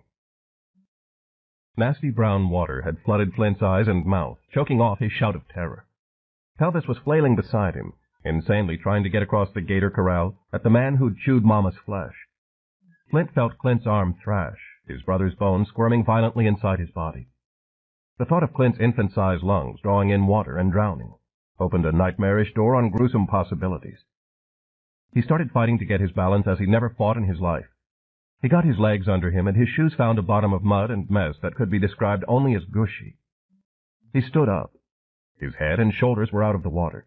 Still, Clint was trapped below. Pelvis was standing up too, his muddy wig hanging on by its last piece of flesh-colored tape, a strangled, enraged scream shredding his throat. With a surge of power that Flint had never dreamed the man possessed, Pelvis started dragging him through the water to reach the pier. Monty was laughing, fit to bust a gut. "It's showtime, boys," he hollered toward the house. Flint stepped on something that exploded to life under his feet and scared the pee out of him.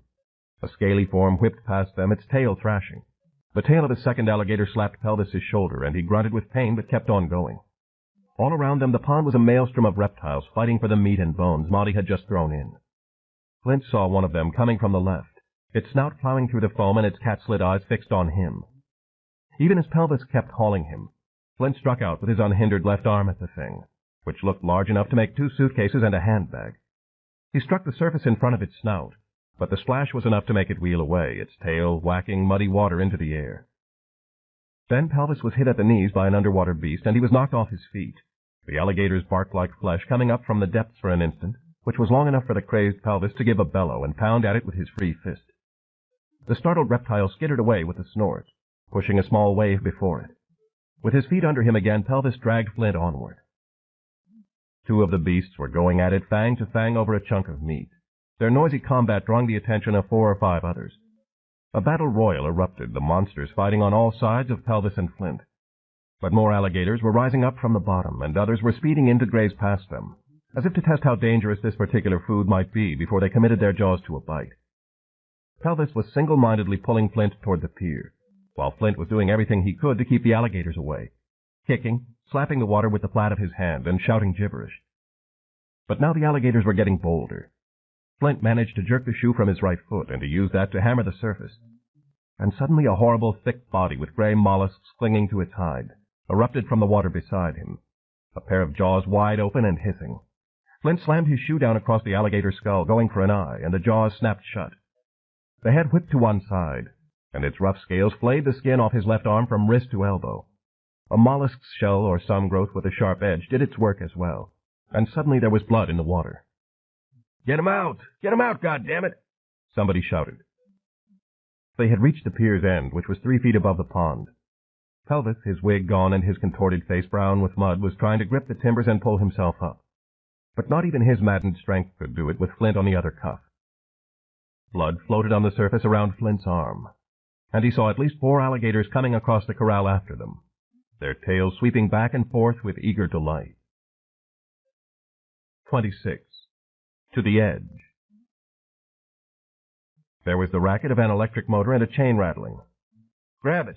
Both of you, grab it!" The winch's hook and chain had been lowered. Pelvis and Flint clung to its oversized links as a beggar might grasp $100 bills. The motor growled, and the chain began to hoist them up. Hands caught them, pulling them onto the pier. Below Flint's muddy shoe and sock, 3 alligators slammed their snouts together. They started fighting in the blood-pink foam, and as their bodies hit the pilings, the entire pier trembled and groaned. But now Flint and Pelvis had solid wood under their feet.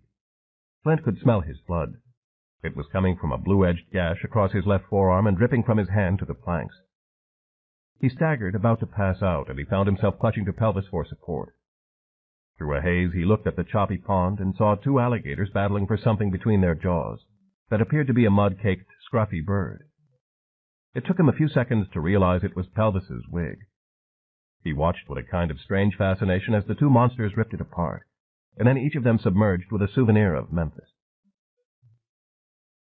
His chest heaving, Pelvis stared slack-jawed at the faces of Doc, Monty, Mitch, and 2 other men he didn't recognize.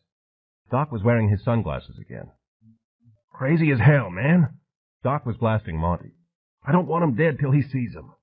Well, shit, Monty fired back. How was I supposed to know they were fool enough to jump out of the...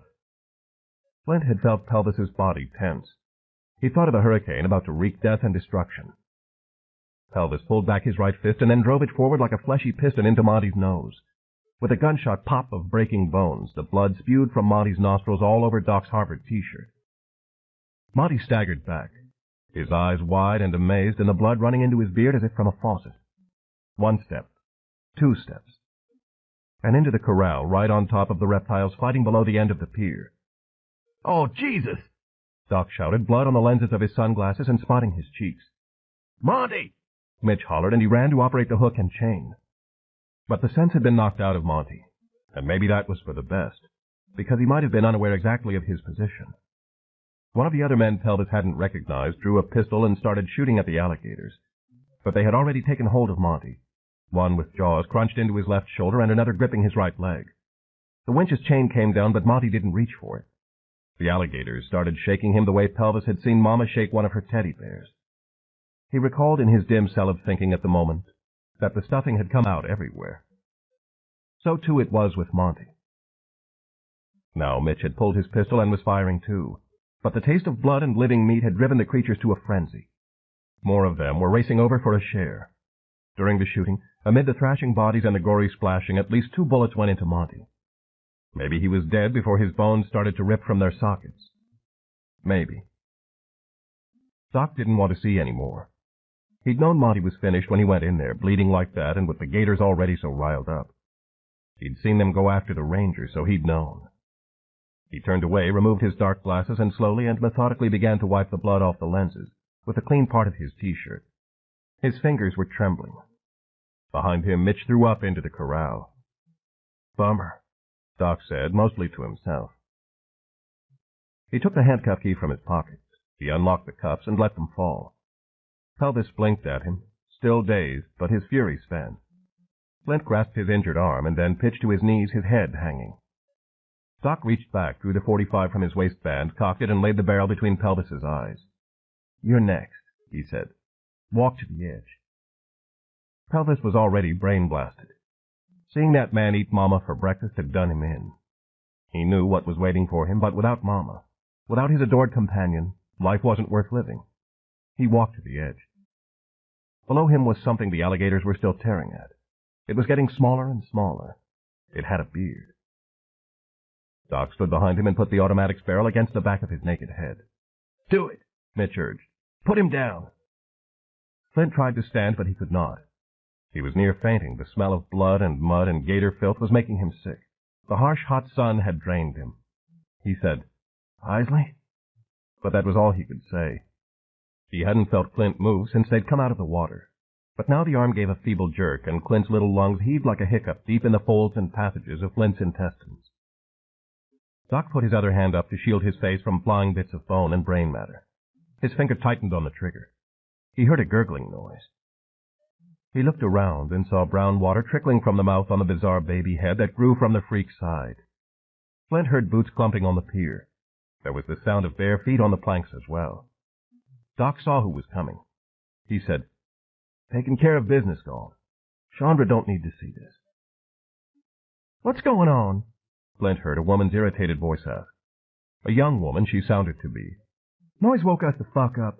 Who was hollering so much? Chandra, you best stay put. Monty went in. The slide of bare feet stopped, but the boots kept walking. Bastard here killed him, Mitch said.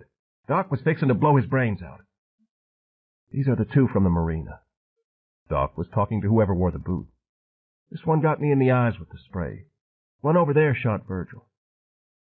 The boots approached Flint. They stopped beside him, and Flint lifted his head and saw they were made of bleached beige snakeskin. Dig that third arm, man. Got a little baby head growing out his ribs, too. Genuine freak from Freak City. I ain't seen nothing like him since I ate a bag of magic mushrooms in Yuma, spring of '68. Damn, those were the days. Chandra gave an ugly, snorting sound. I wasn't even born then. Doc might have laughed through clenched teeth. With an effort, Flint looked up at the man in the snakeskin boots. The individual was an exercise junkie, or a steroid freak. Or maybe he just loved himself a whole lot. Because the muscles of his exposed chest, shoulders, and arms were massive swollen lumps that strained against the tanned flesh, the connecting veins standing out in blood-pumped relief, the visible ligaments as tight as bundles of piano wire. The man wore blue jeans with ripped-out knees, a piece of rope for a belt cinching his narrow waist, and he had a red neckerchief tied loosely around his throat. His face was a hard, chiseled slab of brown rock, with a dagger-sharp chin and sunken cheeks, the facial flesh cracked with 100 deep lines, caused by what must have been years of serious sun worship. The pure ebony of his commanding eyes, his thick black brows, and his curly black hair, the sides swirled with gray, gave him a distinctive Latin appearance. Flint guessed his age at late 30s or early 40s, but it was difficult to tell since his body was young but his face was sun-wrinkled. Standing several yards behind him was a blonde girl who couldn't have been older than 20. She was barefoot, wearing denim cutoffs and a black bra. She, too, appeared to be a slave to the sun because she was burned a darker brown than the man.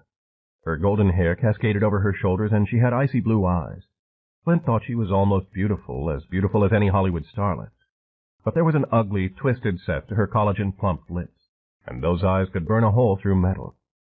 And right now he felt like a little crumpled piece of tin. The muscle man stared down at Flint with just a hint of interest, as if he might be viewing a particularly creepy insect, but no more than that. Chandra spoke first. "Damn, Galt. Look how white he is." Galt motioned at Doc with a twirling forefinger. Doc understood the command and lowered the automatic, then said, "Turn around," to Pelvis. Pelvis did, his eyes deep-socketed and his face and bald head still painted with ghastly mud. "This is the fucker thought he was Elvis Presley," Doc said. Galt's face remained impassive. "You know who they are? Bounty hunters. Can you believe it? From Shreveport. They had a guy in cuffs back there at St. Nasty.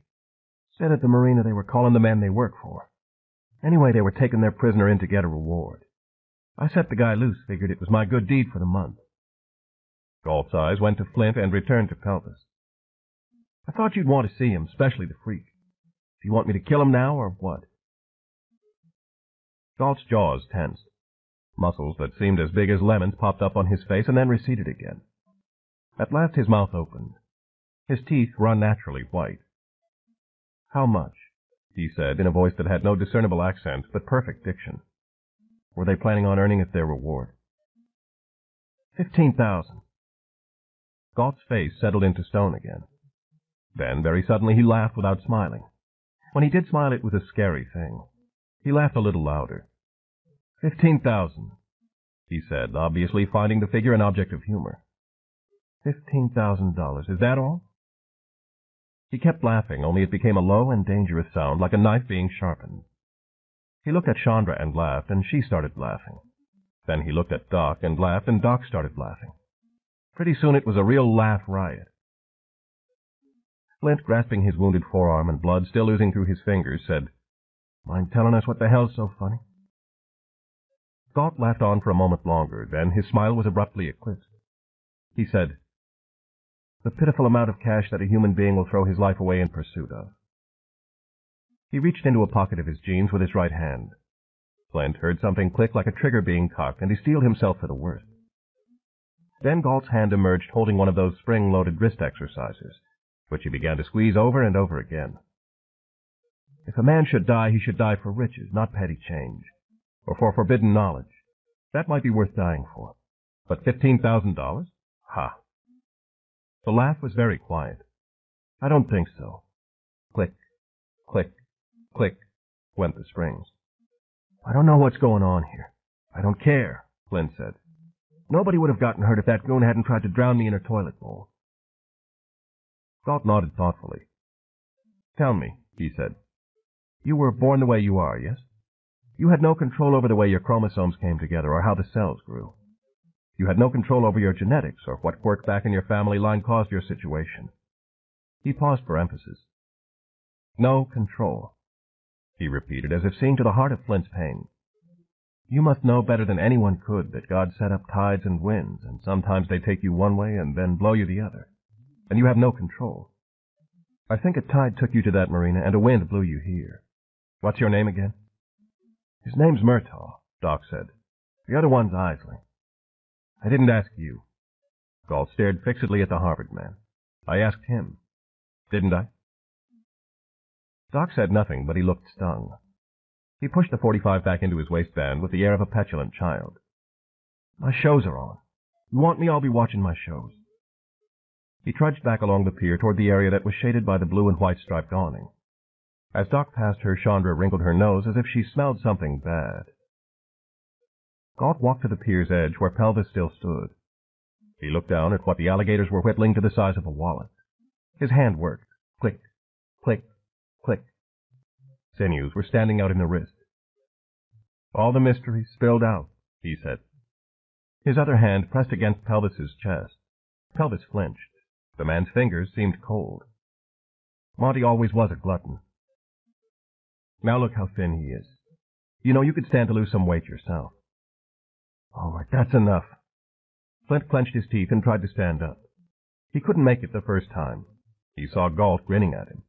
Mitch stepped forward and aimed his pistol at Flint's head, but Galt said, No, let him alone. Flint stood up, staggered, almost fell again. Then he had his balance. It was time to face ugly reality. If you're going to kill us, which I guess you are, then how about doing it humanely? The clicking of the springs had ceased. Are you begging, Mr. Murtaugh? No, I'm asking. He glanced distastefully at the corral. A bullet in the head for both of us. How about that? You mean you're not going to stall for time? Try to hold out false hope? Or tell me if I let you go, you'll never, never, never speak of this to any soul on earth? It's hot, Flint said. I'm tired and I'm about to fall down. I'm not going to play games with you. Don't care to gamble that I might be in a lenient mood today? Galt lifted his eyebrows. Flint didn't answer. Don't bite, he told himself. He wants you to bite so he can kick you in the teeth. Maybe you're a New Ager, Galt asked. You believe in reincarnation, so your death today would be just another rung on the cosmic ladder? I believe in reincarnation, Chandra said. Galt and me were lovers in, that old city that got swallowed up in the sea? Atlantis, Galt supplied. He winked quickly at Flint. Works every time. Flint licked his parched lips. How about some water for us? Oh, I'm forgetting my manners. I was raised better than that. Come on, then. Time for my workout, anyway. Chandra, go to the kitchen and get them a pitcher of ice water. Bring me a protein shake. Chop, chop. She hurried off obediently, and then Galt motioned for them to follow and started walking toward the awning-shaded area. Flint was weak from his wound and the heat, but he took hold of Pelvis's elbow. Hang on, all right? Pelvis, in a state of shock, allowed Flint to guide him after the clumping snakeskin boots, and the other men, their pistols drawn, followed behind. No, Train whispered as he lowered the Ruger. Can't get no clean shot off. Wouldn't happen none if I could. We're going to have to move in closer. Dan's heart was slamming, but his mind was calm. He and Train were standing in the chest-deep water 70 yards from the fenced-in alligator corral, at the edge of where the swamp's vegetation had been hacked away. They had gotten over a barbed wire fence in the water 30 yards behind them, and their hands were cut up some, but they would heal. It had been a difficult slog from the swift boat. Dan felt his strength ebbing fast, but he had to keep pushing himself onward. His father, the quitter, had not raised a quitter. They'd come out of the underbrush in time to see Flint and Isley standing on the pier with men holding guns and the muscular, shirtless boss Train had spotted on his last visit there. Dan had seen that both the bounty hunters were covered with mud. Isley had lost his wig, and an aluminum rowboat floated at the center of the gator corral. No telling what they'd been through, but at least they were alive. How long that would be was uncertain. Flint and Isley had just followed the muscle man toward the house with the other men, the pistol-bearing soldiers, behind them. Fella up in that watchtower, leaning back in his chair reading Oh, that naughty fella, him. Train had aimed the Ruger and was looking through the scope. Got a rifle to his side. Walk 'em, talk 'em on the floor. Pair of binocs. He took his eye away from the lens. We're going to have to cross the open. Get us around that gator pen. Right. Might try to circle round the house. Get up on the platform and back. You with me? Yeah. Okay. We go slow and quiet. Hey, go! Doc called from his lounge chair in front of a large color television set on metal casters. Look what's on Oprah today. Talking about crack in the grade schools. Chicago? Galt didn't look at the screen. He was busy pumping iron, a 30-pound barbell in each hand, his biceps swelling up, veins moving under the skin. A light sheen of sweat glistened on his chest and face. No, she's in Atlanta this week. The Samchuk brothers will have that market cornered in 3 years. Galt kept lifting the barbells up and down with the precision of a machine. If the Jamaicans don't kill them first. Sitting a few feet away at a wrought iron table with a blue glass top, a bloody towel pressed to his forearm wound, Flint had a flash of understanding. Is that what this is about? Drugs? My business, Galt said. I supply a demand. It's no big thing. They were on the platform under the striped awning. Pelvis was sitting across the table from Flint, his hands held to his face. In more chairs arranged around Flint and Pelvis sat Mitch and the 2 other men with pistols. A walkie-talkie and an Ingram machine gun sat on a white coffee table in front of a sand-colored sofa, along with copies of House Beautiful, Vogue, and Soldier of Fortune magazine. Flint had seen on closer inspection Galt's own house was not so beautiful. It was a prefab job, and the swamp's humidity had warped the walls like damp cardboard. Some of the joints were splitting apart and had been reinforced with strips of duct tape. Click, click, click. The sound wasn't coming from Galt's squeeze grip, but from the remote control in Doc's hand. In the 5 minutes they'd been sitting here, Flint had watched Doc almost incessantly going through what must be hundreds of channels brought in by the satellite dish. End of Side 8. Change side selector switch. This book is continued on the next cassette. Side 9, Gone South, by Robert R. McCammon. Continuing on page 320. Doc would pause to watch quick fragments of things like Mexican game shows, F Troop, The Outer Limits, professional wrestling, infomercials with a manic little Englishman running around a studio selling cleaning products, the Flintstones, MTV videos, ranting, wild-eyed preachers, soap operas, and then the remote control would click rapidly again like the noise of a feeding locust. At the most, Doc had a 7-second attention span. Flint eased the towel away from his wound and winced at the sight. The gash was 4 inches long, its ragged blue edges in need of 50 or 60 stitches. An inch and a half lower, and an artery would have been nicked. Thick blood was still oozing, and he pressed the towel, which Galt had given him from a hamper beside a rack of free weights, back against the wound. Doc said, "Hey, it's your man, Flinty. Galt, that's the killer I let go."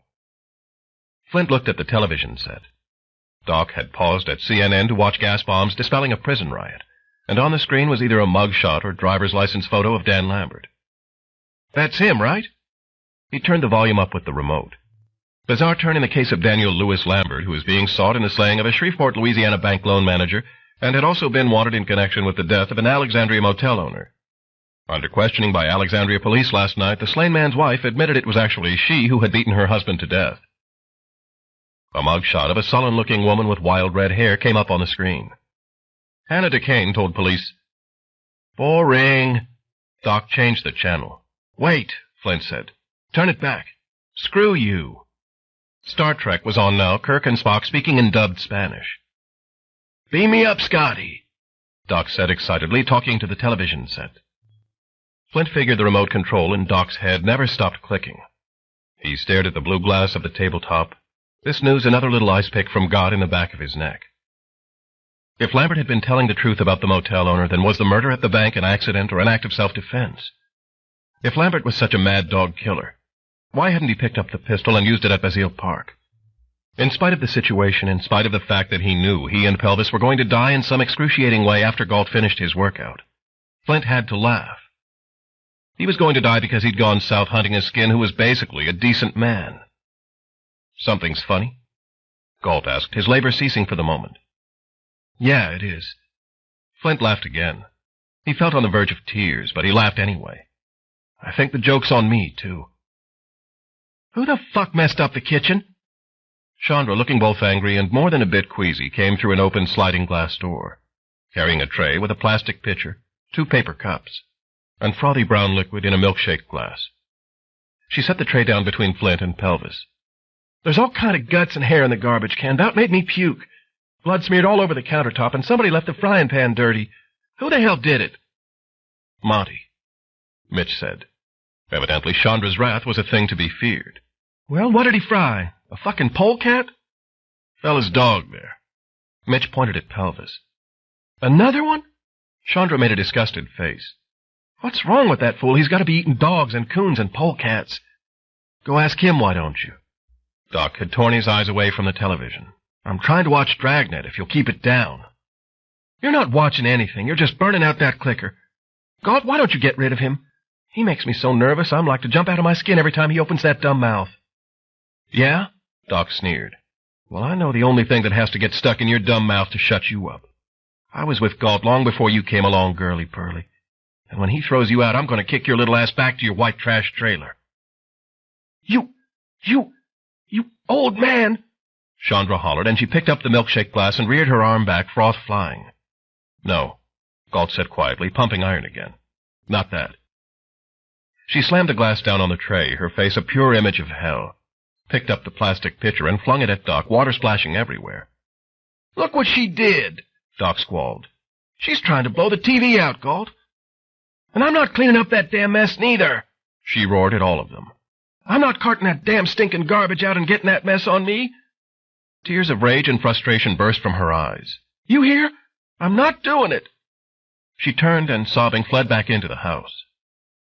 Your Academy Award's in the mail, baby, Doc shouted after her. Galt stopped lifting the barbells and put them on the floor.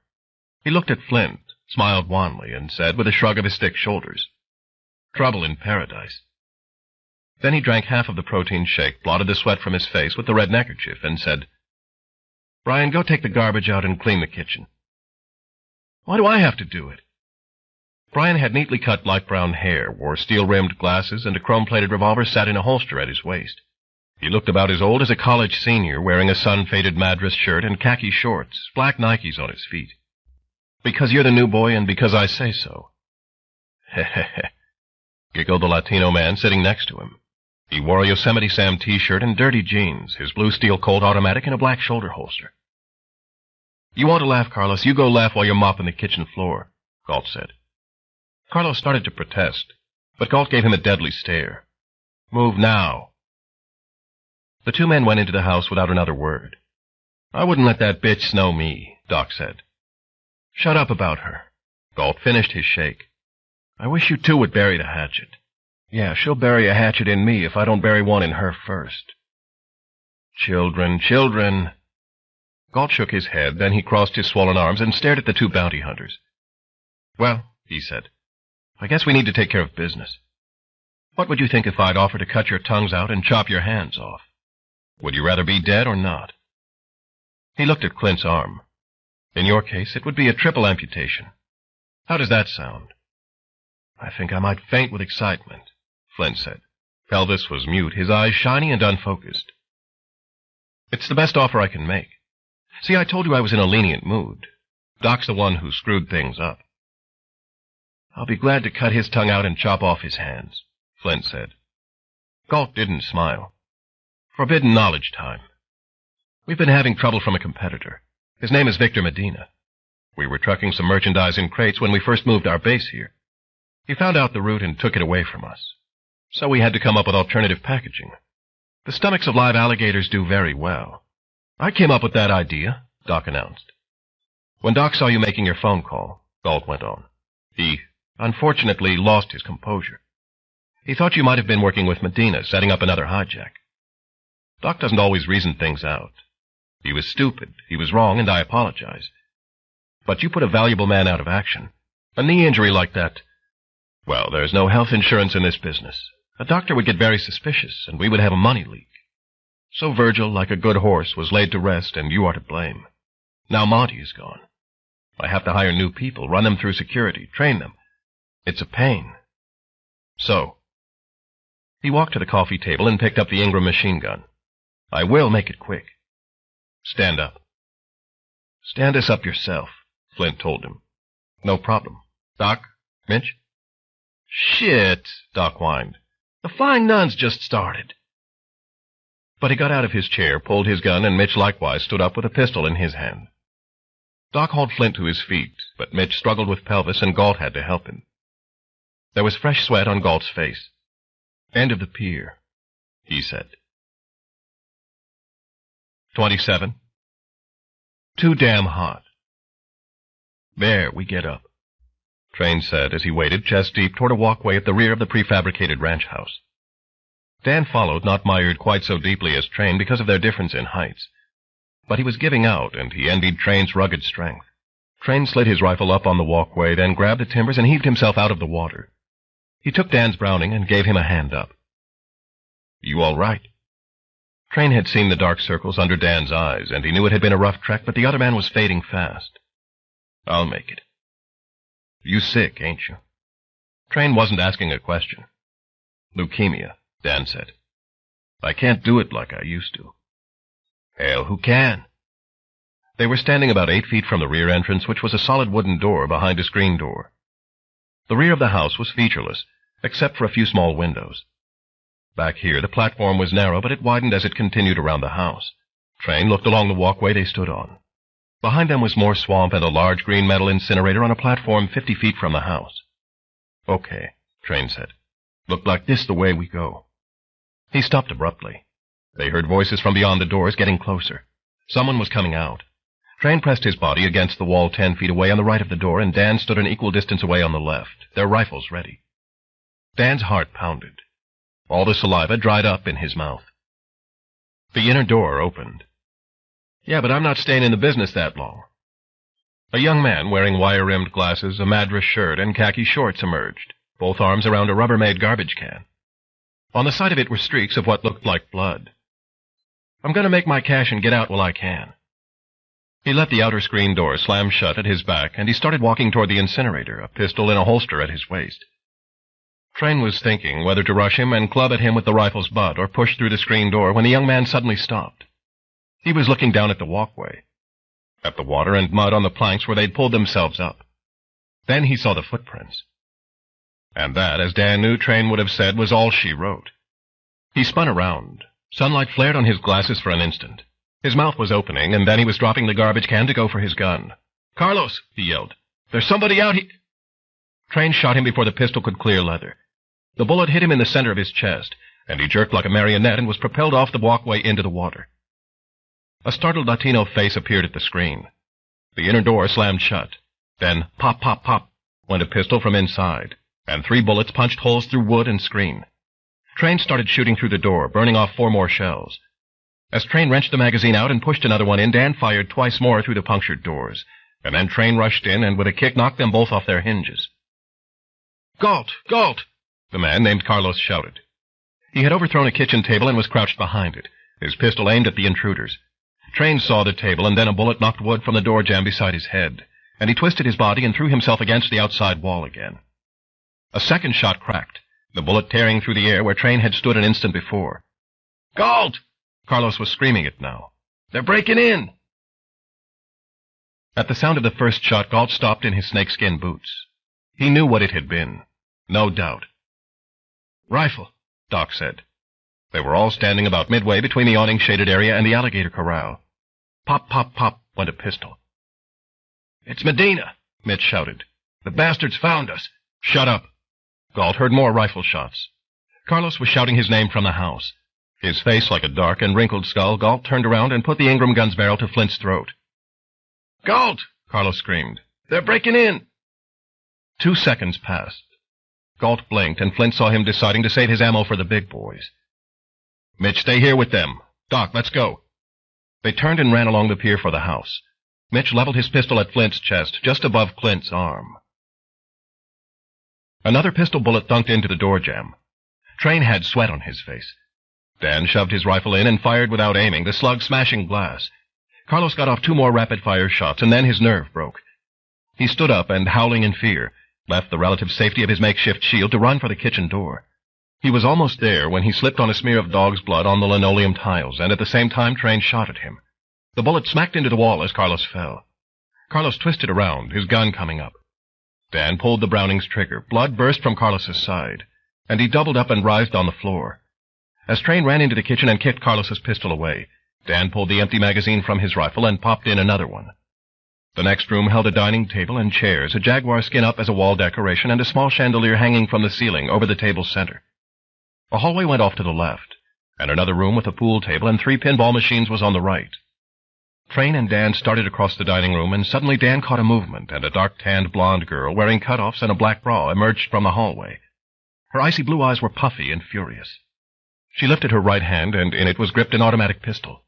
She let go an unintelligible, hair-raising screech, and Train was swinging his rifle at her when the automatic fired twice, booming between the walls. The first bullet shattered glass in one of the pinball machines, but the second brought a cry from Train. Train's rifle went off, the bullet breaking a window beside the blonde girl.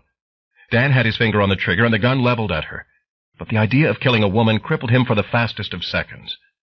Then the girl scurried back into the hallway again, her hair streaming behind her. Everything was moving in a blur, time jerking and stretching, the smell of burnt rounds and fear like bitter almonds in the smoky air. Train's cap had fallen off, and he staggered against the wall with his left hand clutched to his right side and blood between his fingers. There was a shout. "Jesus, it's that damn guy!" Dan saw that two men had come into the game room through another doorway. One he recognized as the long-haired man named Doc. The other was a tanned bodybuilder who had a walkie-talkie in one hand and an Ingram machine gun in the other. Before the muscle man could aim and fire, Dan sent 2 bullets at them, but Doc had already flung himself flat to the floor. And at the sight of the rifle, the second man, the boss, Dan remembered Train saying, hurtled behind the pool table. It was getting too damn hot. "Go back," Dan shouted to Train, but Train had seen the Ingram gun and he was already retreating. They both scrambled through the kitchen's entryway 2 heartbeats before the Ingram gun shattered and the woodwork around the door exploded into flying shards and splinters. Mitch jumped when he heard the distinctive noise of Galt's gun. He had moved Flint and Pelvis so they were between him and the house, his back to the swamp and the bounty hunters facing him. Flint had seen Galt snatch the walkie-talkie off the coffee table and yell something into it. And then the man in the watchtower, the same one Flint realized, who'd half-strangled him at St. Nasty and had taken the Derringer away, had strapped his rifle around his shoulder and started descending a ladder. Now the man was just reaching the walkway between the tower and the house. Mitch was scared to death. Beads of sweat trickled down his face, his hand with the revolver in it shaking. He kept glancing back and forth from the bounty hunters to the house, wincing at the sounds of shots. Pelvis suddenly gasped harshly and put a hand to his chest. Mitch's pistol trained on him. "Oh, my God," Flint thought. "He's having another attack." But Pelvis was looking at something past Mitch's shoulder, his eyes widening. He let out a bawling holler. "Don't shoot us!" Even as Flint realized that was the oldest trick in the book, and it could never work in a million years, the terrified Mitch swung around and fired a shot at brown water and moss-covered trees. Pelvis slammed his fist into the side of Mitch's head, and was suddenly all over the man like black on tar. Stunned, Flint just stood there watching Pelvis beat on him with one flailing fist while the other hand trapped Mitch's gun. Then the revolver went off again, its barrel aimed downward, and Flint got his legs moving and his fists too. He attacked Mitch with grim fury. Mitch went down on his knees, his facial features somewhat rearranged. Pelvis kept hammering at the man like someone chopping firewood. Mitch's fingers opened, and Flint took the pistol. Footsteps on the planks. Someone running toward them. Flint looked, his pulse racing, and there was the man from the watchtower unslinging his rifle.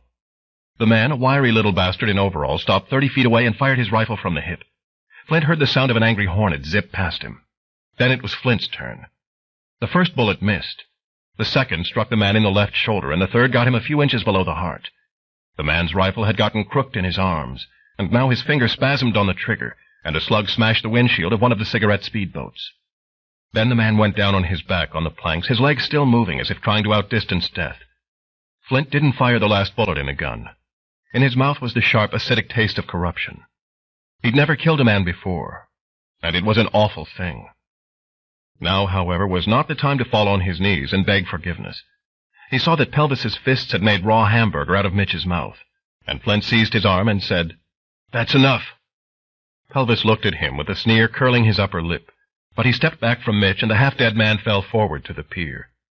They had to get out, and fast, but going through the swamp meant that Clint would surely drown. Flint wanted the Derringer back.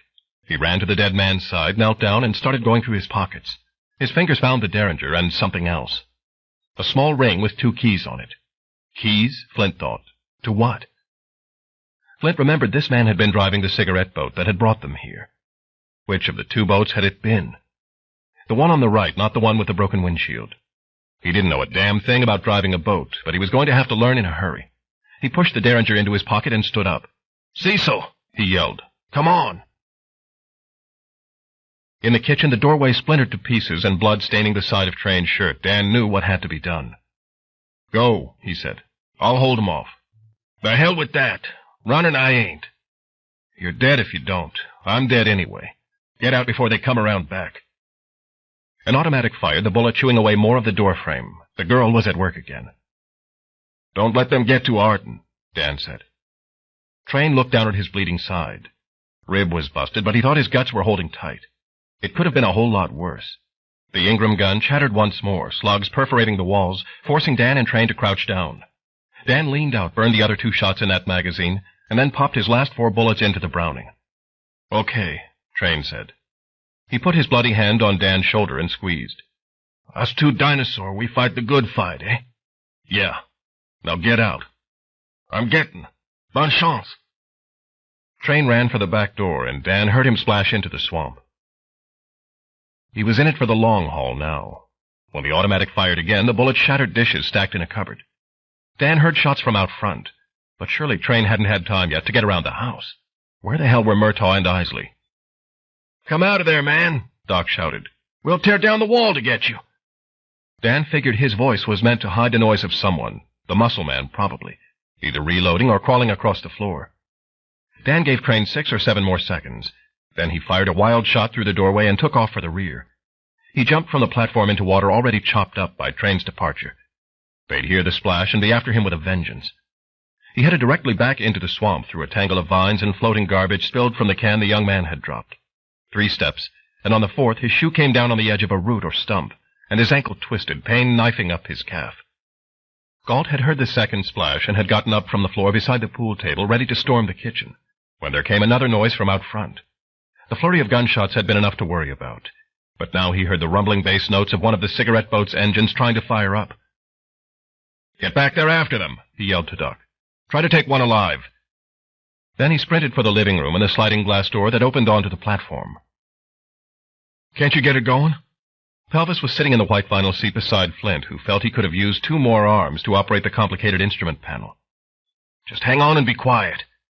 The key was turned in the ignition switch, red lights were blinking on some of the gauges, and the engine growled as if it were about to catch, but then it would rattle and die. They had untied the boat's lines and were drifting from the pier. Pelvis held the revolver they'd taken from Mitch. He'd seen 1 bullet remaining in the cylinder. His knuckles were scraped and bleeding. He'd been coming out of his stupor for several minutes before he'd attacked Mitch, the immediacy of their situation having cleared his head of despair for Mama, at least for right now. As Flint struggled to decipher the correct sequence of switches and throttles, Pelvis looked back over his shoulder and his stomach lurched with terror. Galt was coming. The muscle man had just emerged from the house. He stopped, some of the tan draining from his face at the sight of his 2 downed associates and the bounty hunters trying to escape in a speedboat. The Flying Nun was still playing on the television screen. Galt staggered as if he were beginning to realize his swamp empire was crumbling. Then he came running along the pier, a rictus of rage distorting his face and his finger on the Ingram's trigger. "Trouble!" Pelvis shouted, and he fired the revolver's last bullet. But it was a wild shot, and Galt didn't slow down. Then Galt squeezed off a short burst as he ran, the slugs marching across the pier and chewing holes across the speedboat's stern. "Down!" Flint yelled, frantically trying to start the engine. "Get down!" Crack, crack. Another weapon spoke, and suddenly Galt was gripping his right leg, and he stumbled and fell to the planks. A man neither Flint nor Pelvis had ever seen before had come out from under the pier at the speedboat's bow, and he was standing in the chest-deep water, holding a rifle with a telescopic sight. He fired a 3rd time, but Galt had already crawled over to the far side of the pier, and the bullet penetrated wood but not flesh. Then the man shouted to Flint, "I'm driving," and he threw the rifle in and pulled himself over the boat's side, his eyes squeezed shut with pain and effort. Flint didn't know who the hell he was, but if he could operate this damn boat, he was welcome. He scrambled into the back and picked up the rifle as the man got behind the wheel. "Cover us, you better," the man yelled. He pulled a chrome lever, hit a toggle switch, and twisted the key. The boat barked oily blue smoke from its exhausts, its engine damaged by the Ingram's bullets. Flint saw Galt getting up on one knee, lifting his weapon to shoot. There was no time to aim through the scope.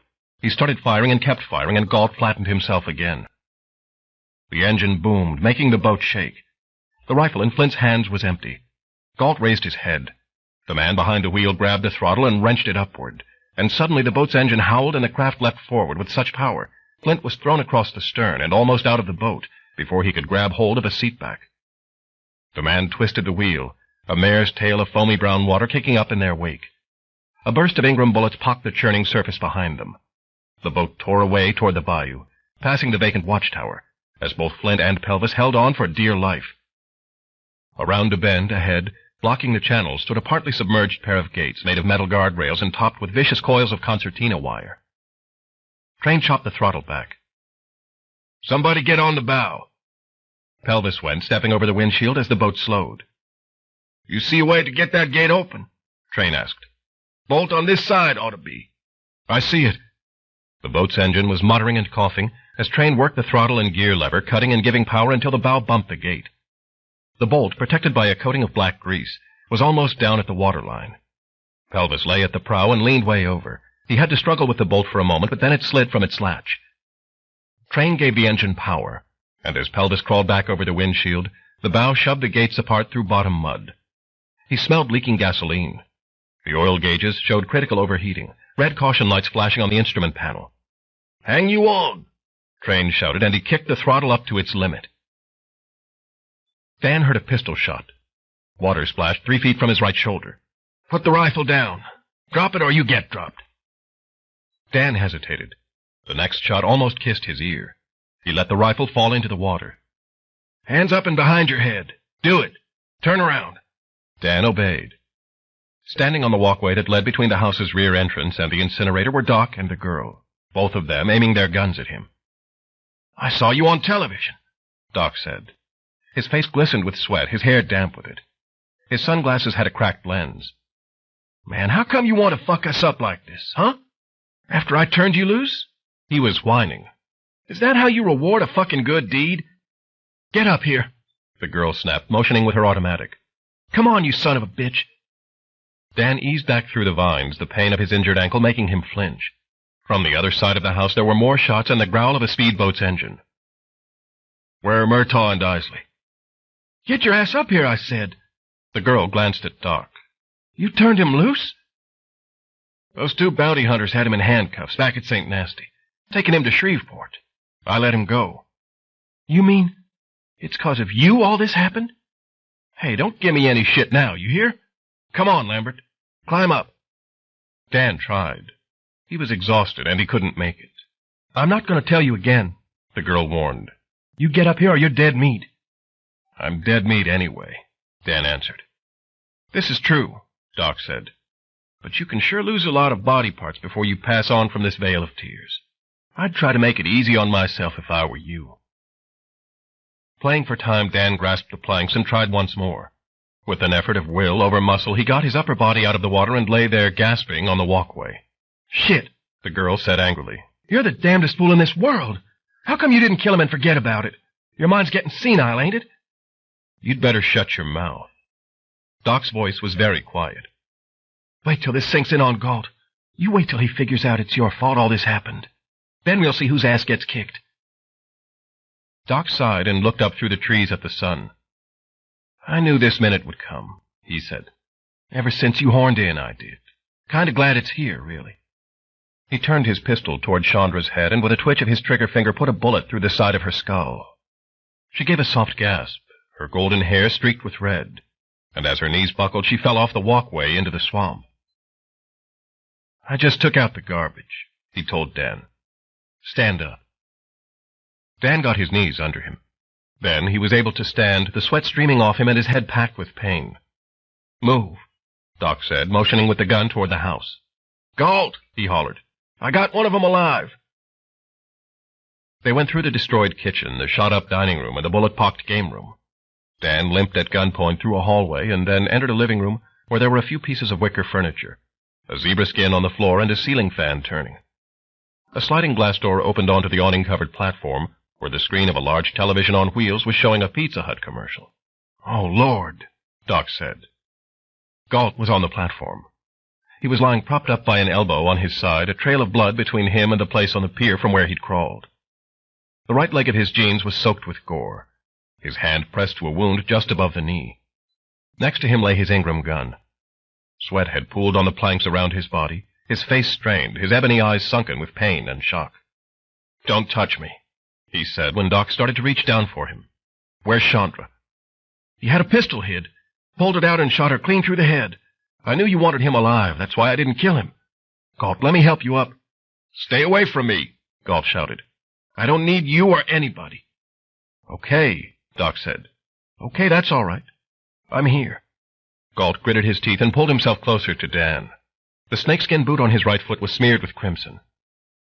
Yes, he said, his eyes aimed up at Dan with scorching hatred. You're the man. How was I supposed to know he was going to come here? Doc squawked. He's supposed to be a killer, killed 2 fucking men. I thought he'd be grateful. He ran a trembling hand across his mouth. We can start over, Galt. You know we can. It'll be like the old days, just us 2 against the world.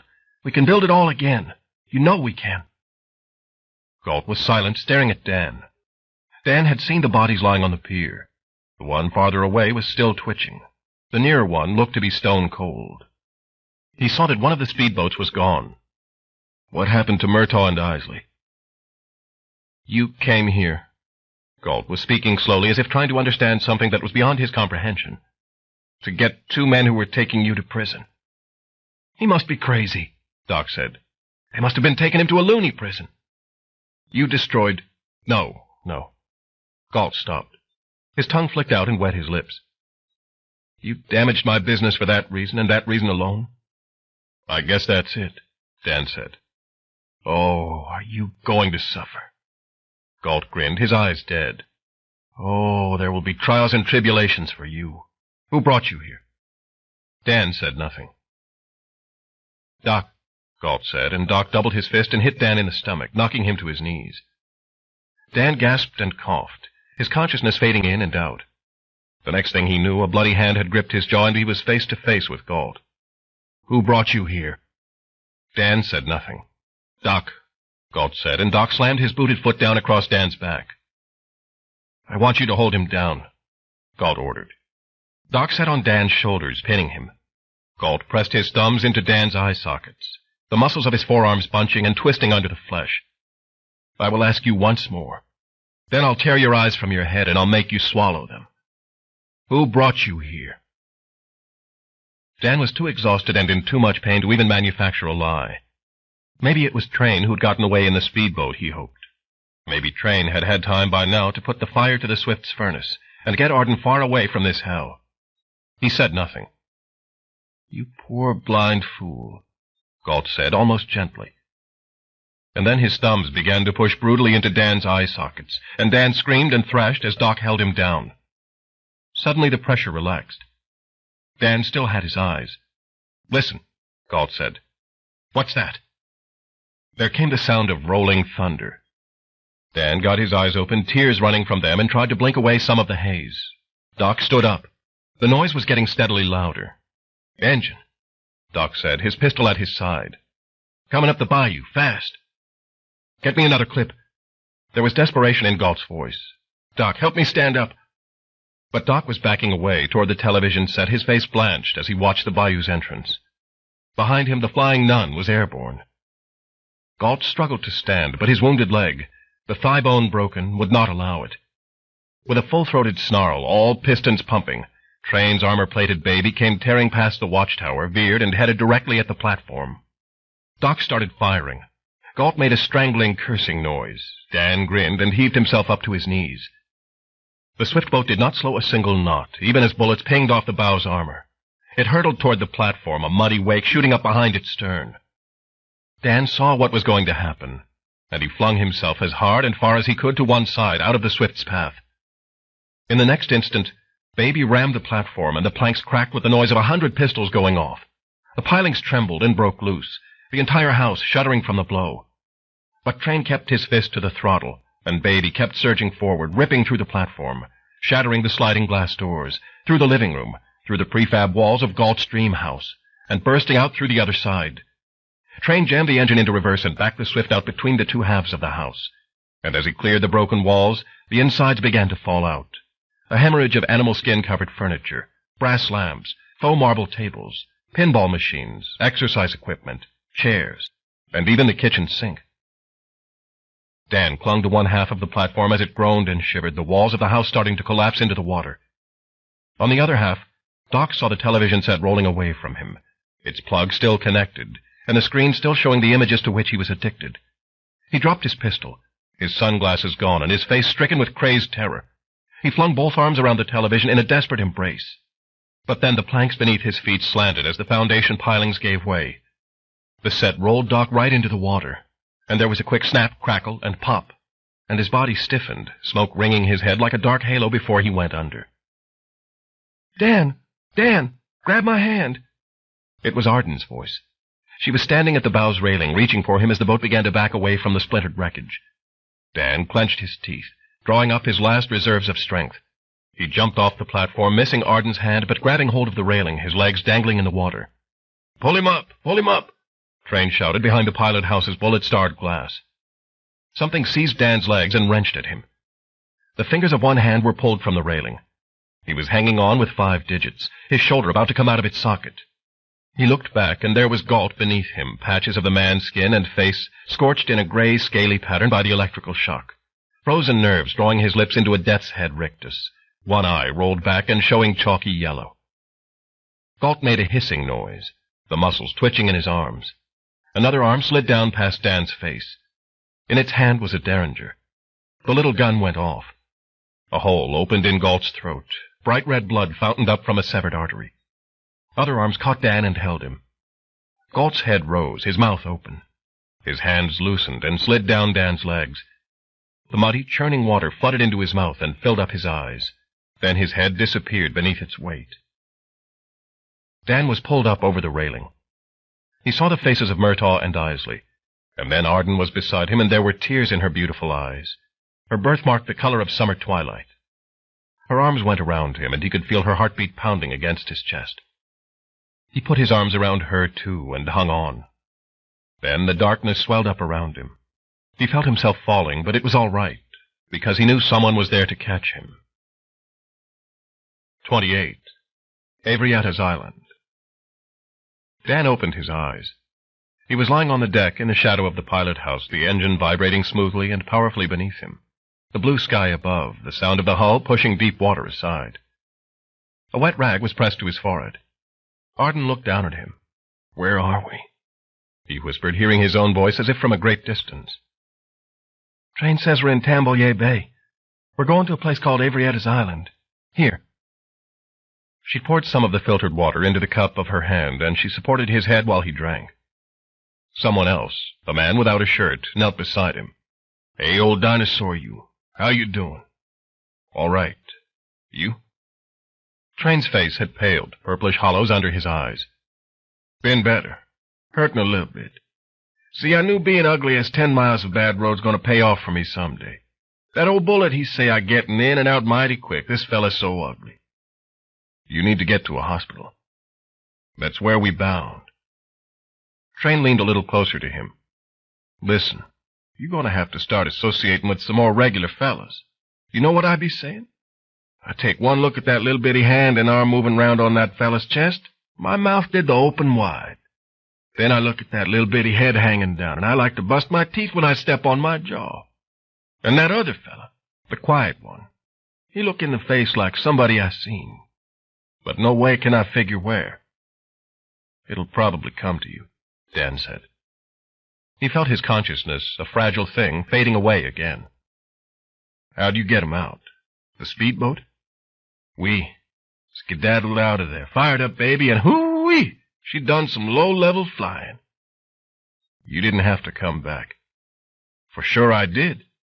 You rest now. We're going to get where we're going in 20-30 minutes. He patted Dan's shoulder and then went away. Arden stayed beside Dan and took one of his hands in hers. His eyes closed again, his senses lulled by the throbbing of the engine, the languid heat, the aroma and caress of the saltwater breeze sweeping across the deck. They passed through clouds of glistening mist. Seagulls wheeled lazily above the boat and then flew onward. "There she is," Train called, and Arden looked along the line of the bow. They had gone by several other islands, sandy and flat and stubbled with prickly brush. This one was different. It was green and rolling, shaded by tall stands of water oaks. There were structures of some kind on it. As the boat got nearer, Flint stood at the starboard side rail watching the island grow. He was wearing Train's T-shirt because he felt more comfortable with Clint under cover. and because the sun had blistered his back and shoulders. Train had come up with a first aid kit from a storage compartment, and Flint's arm wound was bound up with gauze bandages. He had taken off his remaining shoe and his muddied socks and tossed those items overboard like a sacrifice to the swamp. Next to him stood Pelvis, his bald pate and face pink with sunburn. Pelvis hadn't spoken more than a few words since they'd gotten aboard. It was clear to Flint that there was a whole lot of thinking going on in Pelvis's head. Train turned the wheel and guided them around to the island's eastern side. They passed spacious green meadows. A herd of goats was running free, doing duty as living lawn-mowers. There was an orchard with fruit trees and a few small whitewashed clapboard buildings that looked like utility sheds. And then they came around into a natural harbor with a pier, and there it was. Flint heard himself gasp. It stood on the green and rolling lawn, there on a rise that must have been the island's commanding point. It was a large, clean white mansion with multiple chimneys, a fieldstone path meandering between water oaks, and weeping willow trees from the harbor to the house. Flint's heart was racing. He gripped the rail, and tears burned his eyes. It was. Oh, God, oh, Jesus, it was not. He realized it in another moment as they approached the pier. There was no stained glass window in front. The house of his birth had 4 chimneys. This one had only 3. And it wasn't made of white stone, either. It was clapboard, and the paint was peeling. It was an old antebellum mansion, a huge 2-storied thing with columns and wide porches. The rolling emerald green lawn was the same as in his dreams, yes. A few goats were munching the blades down. But the house? No. He still had a star to follow. Mr. Murtaugh? Pelvis said in a voice that was more Cecil's than Elvis's. How come you're crying? I'm not crying. My eyes are sunburned, that's all. Aren't yours? No.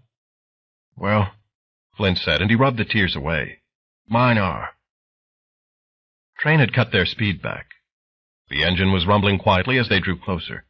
So far they'd seen no one. Arden had left Anne to stand at the bow, the breeze blowing through her hair, her eyes ashine with hope. In her right hand was gripped the pink drawstring bag with her little plastic horses in it.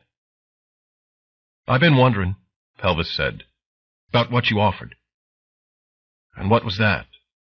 Flint knew, but he'd been shrinking from the memory. You know, about you being my manager and all. I sure could use somebody to help me.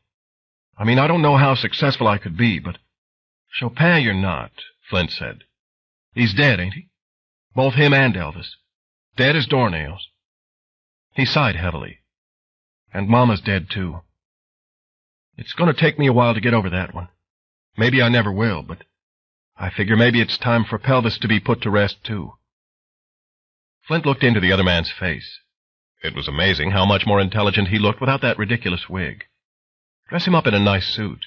Teach him how to talk without mangling English. Teach him some refinements and manners. And maybe a human being of worth would come out of there. But then it would be an almost impossible task, and he already had a job as a bounty hunter. I don't know, Cecil, Flint said. I really don't. Well, I was just asking. Cecil watched the pier approach. You going to take Lambert back to Shreveport? He's still a killer. Still worth $15,000. Yes, sir, that might be true. Of course, if you decided here pretty soon you wanted to, give it a try at being my manager, helping me get on a diet and get some work and such, then you wouldn't be a bounty hunter anymore, would you? No, Flint said softly. I guess I wouldn't. A thought came to him, something the man at the cafe in St. Nasty had said, speaking about Cecil. Hell, I'll be his manager then. Get out of this damn swamp and get rich. I won't never look back. Maybe he could walk away, he thought. Just walk away. From Smotes, from the ugliness, from the degradation. He still had his gambling debts and his taste for gambling that had gotten him so deep in trouble over the years. He couldn't exactly walk away from those things, those faults. But if he had a purpose and a plan, he could work them out eventually, couldn't he? Maybe. It would be the biggest gamble of his life. He found himself stroking his brother's arm through the T-shirt. Clint was as famished as he was. As tired, too. He was going to sleep for a week. Get out of this damn swamp and get rich. I won't never look back. He had never been able to get out before, he realized, because he'd never had anything to go to. What if? He wondered. What if? Maybe those 2 words were the first steps out of any swamp. Coming close, Train called. Jump over and tie us up, fellas. As Flint and Cecil secured the lines to cleats, Train stepped onto the pier and walked to an old bronze bell supported on a post 10 feet high. He grasped the bell's rope and began to ring it, the notes rolling up over the green lawn and through the trees toward the White House on the hill. In just a few seconds, 3 figures came out of the house and began to hurry down the path. They were nuns wearing white habits. "Sister Caroline, I sure enough got some hurt people here," Train said to the one in the lead as they reached the pier. "Got a fellow with a hurt leg, one with an arm needs looking at. And I do mean looking at. Believe I could use a Band-Aid or 2 myself, eh?" "Oh, Train." She was a sturdy woman with light brown eyes. "What's happened to you?" "Gonna tell you all about it later. Can you put us up?" "We always have room. Sister Brenda, will you help Train to the house?" No, my legs ain't broke," Train said. "Tend to that man lying there."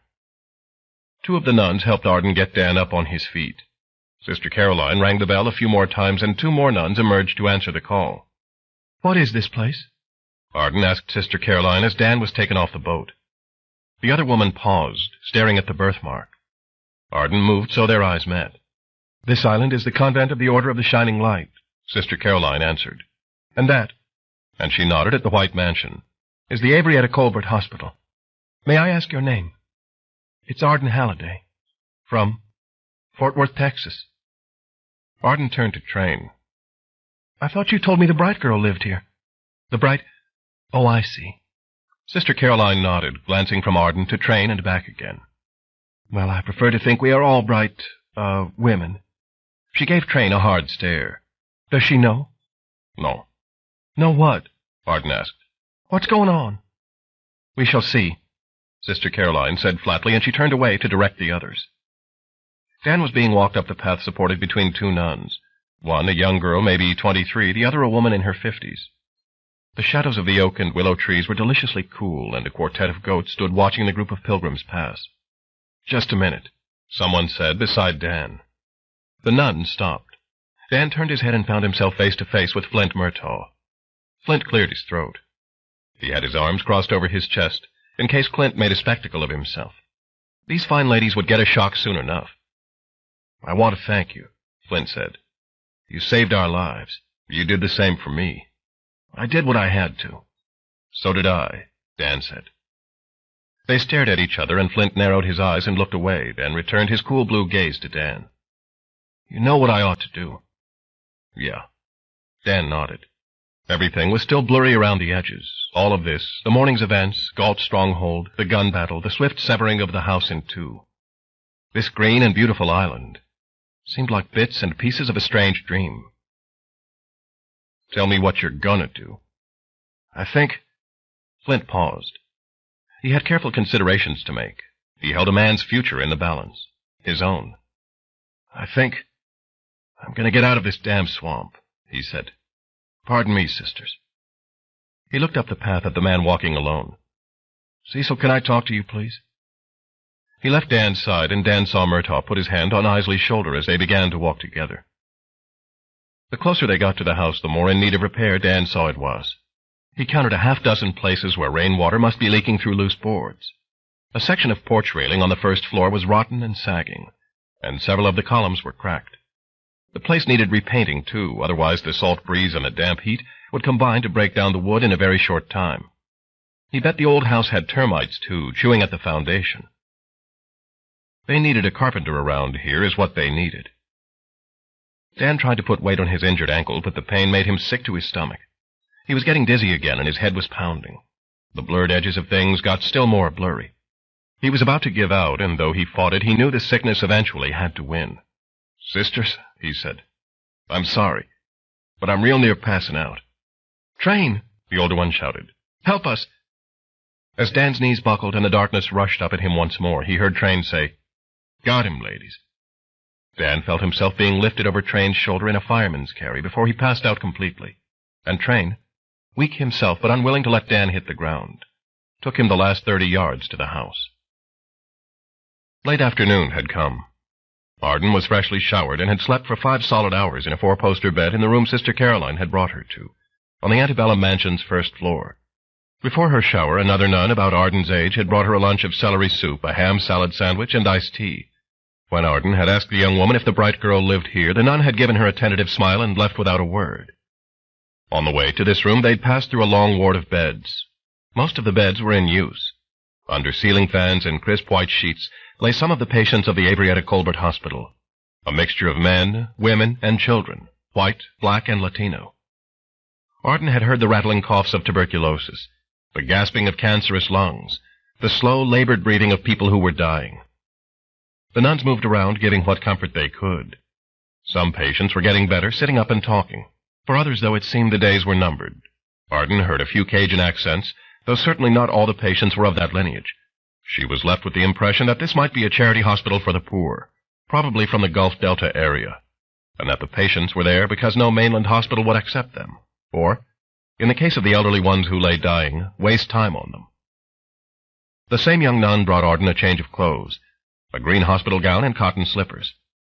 Not long after she'd awakened, there'd been a knock at the door, and when she'd opened it, there stood a tall, slim man who was maybe in his mid-60s, wearing a pair of seersucker trousers, a rumpled white short-sleeved shirt, and a dark blue tie. He'd introduced himself in a gentle Cajun accent as Dr. Felicien, and he'd sat down in an armchair and asked her how she was feeling. Was she comfortable? Did she have any aches or pains? Things like that. Arden had said she was still tired, but otherwise fine. She'd said she had come here to find the bright girl, and did he know who she meant? I most think I do, Dr. Felicien had said. But I'm going to have to beg off and leave that for later. You try to get yourself some more sleep now, yeah? He'd gone without answering any further questions.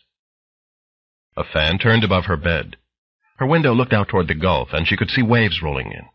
Shadows lay across the lawn. She had figured this room belonged to a doctor or someone else on the staff.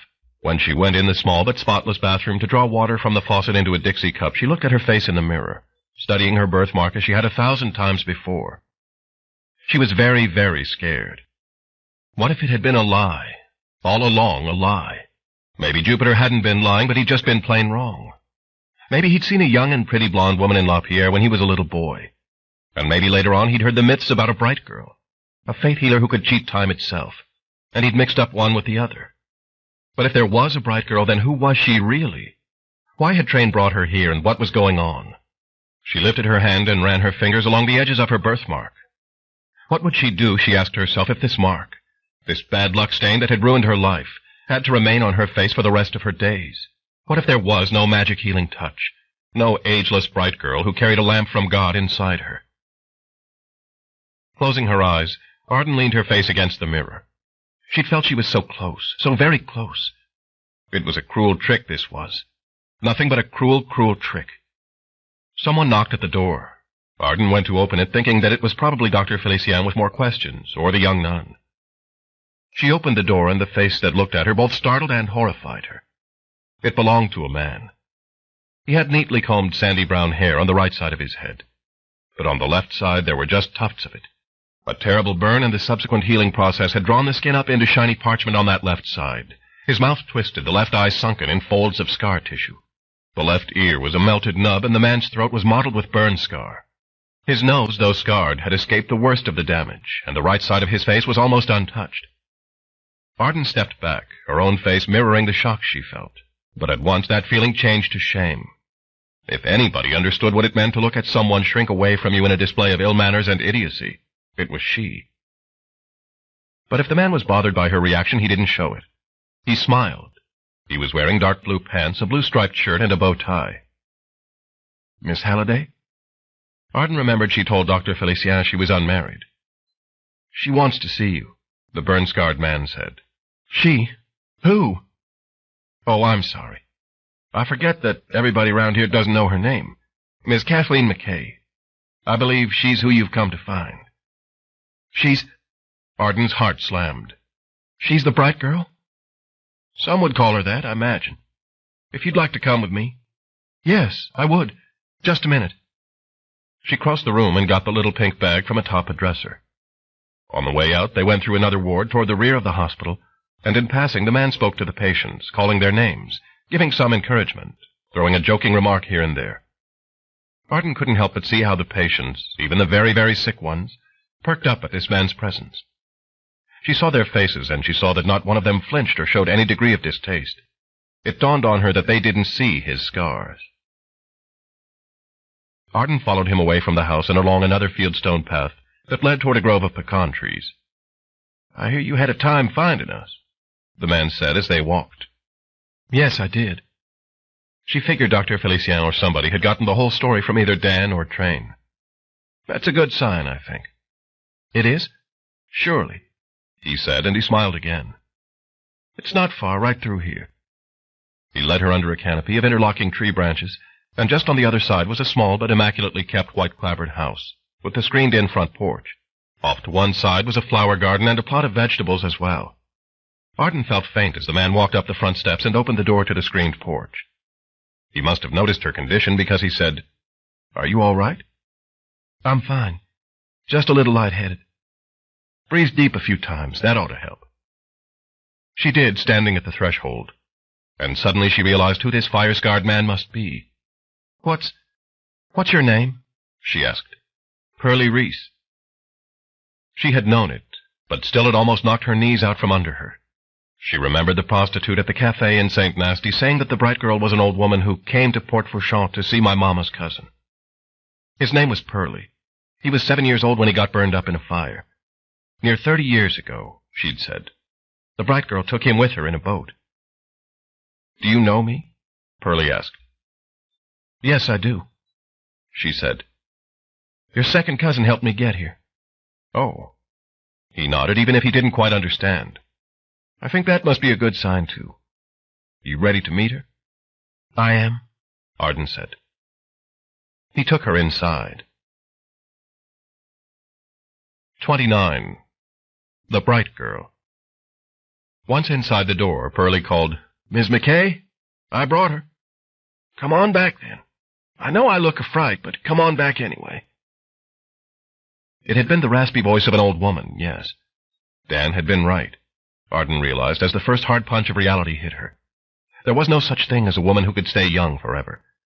But even if Jupiter had been mistaken about that part of it, the bright girl could still have the healing touch in her hands. She was terrified as she followed Pearlie through a sitting room, a short hallway, and then into a bedroom. And there was the bright girl propped up on peach-colored pillows in bed. Sunlight spilled through lace-curtained windows across the golden pine plank floor, and above the bed a ceiling fan politely murmured. "Oh," Arden whispered, and as tears came to her eyes, her hand flew up to cover her mouth so she wouldn't say something stupid. The bright girl was indeed an elderly woman. Maybe she was 85, possibly older. If her hair had ever been blonde, it was all snow now. Her face was heavily lined and age-spotted, but even so Arden could tell that in her long-ago youth, this woman had been lovely. She was wearing a white gown, and now she reached to a bedside table for a pair of wire-rimmed eyeglasses. The movement was slow, and her mouth tightened with pain. The fingers of her hand were all twisted and malformed, and she had difficulty picking the glasses up. At once, Pearlie was at her side, but he didn't put the glasses on her face for her. He steadied her hand so her gnarled fingers could do the work. Then she got the glasses on, and Arden saw that behind the lenses there was still fire in the bright girl's pale amber eyes. Like lamps, Arden thought. Like shining lamps. "Sit." The bright girl lifted her other hand, the fingers just as twisted, and motioned toward a flower-print armchair that had been turned to face the bed. The elderly woman's voice trembled, either from palsy or being nervous, Arden didn't know.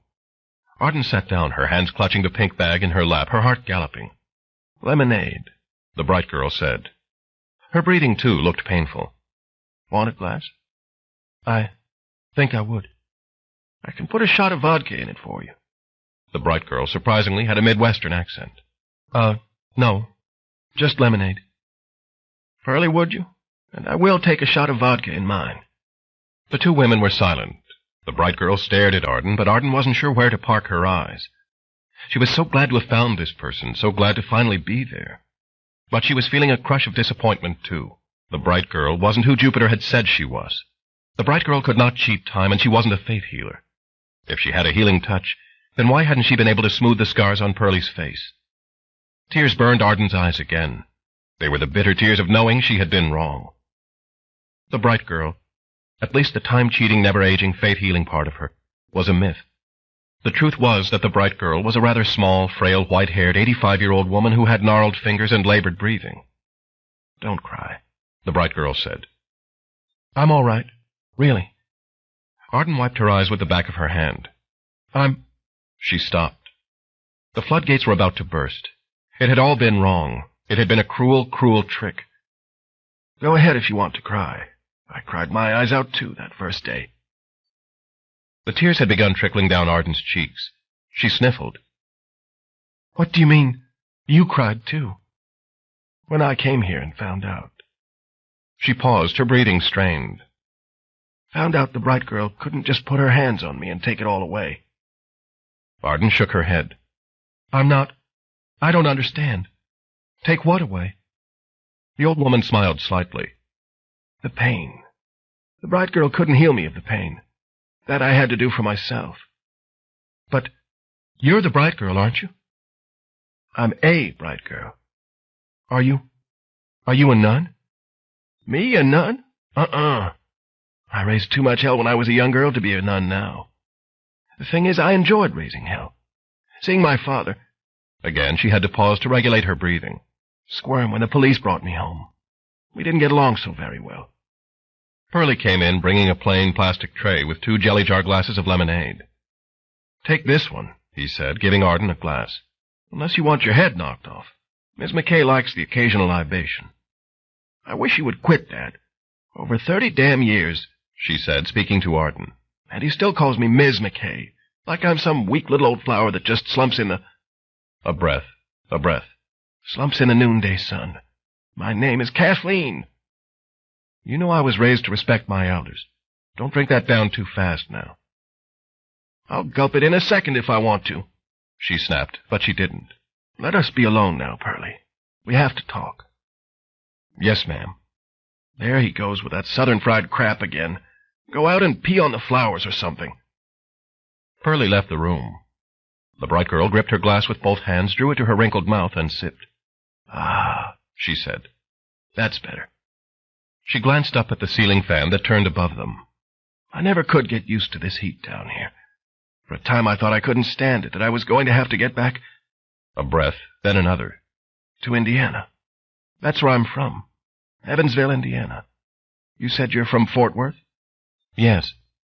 Well, that's good, then. Hot in Texas, too. She sipped her vodka-laced lemonade again. That's some birthmark you've got there. Arden nodded, not knowing how to respond. You came here to be healed, didn't you? Yes. And now you're sitting there thinking you're the biggest fool who ever put on panties. You came down here to be healed by a young, pretty girl who never ages, who people say lives forever. You didn't come here to... Breathing again, her lungs making a soft hitching noise.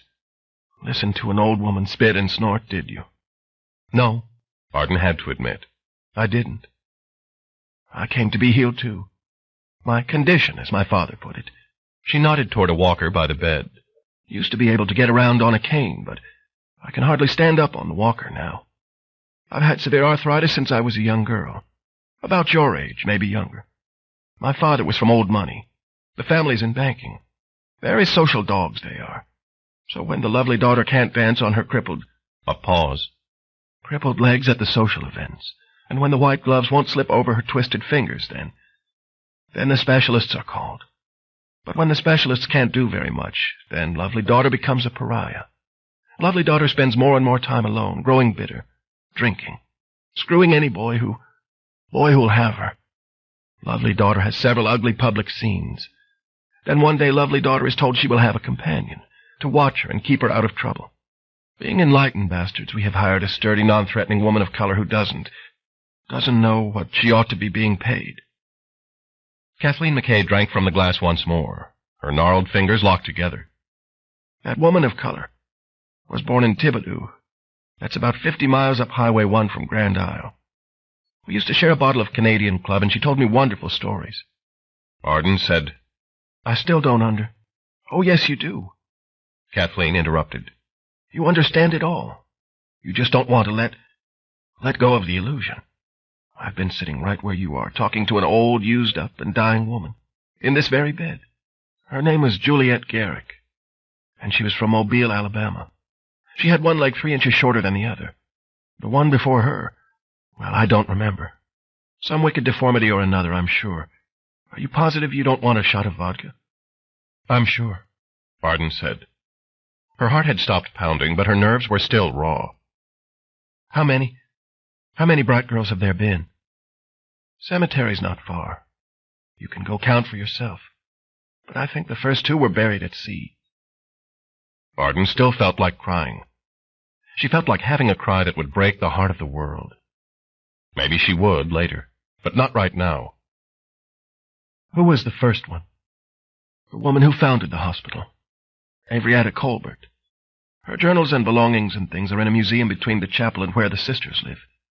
Interesting, gutsy lady. Strong-willed. Before the Civil War, she was on a ship with their husband, sailing from South America to New Orleans. He was a rancher. Wealthy people.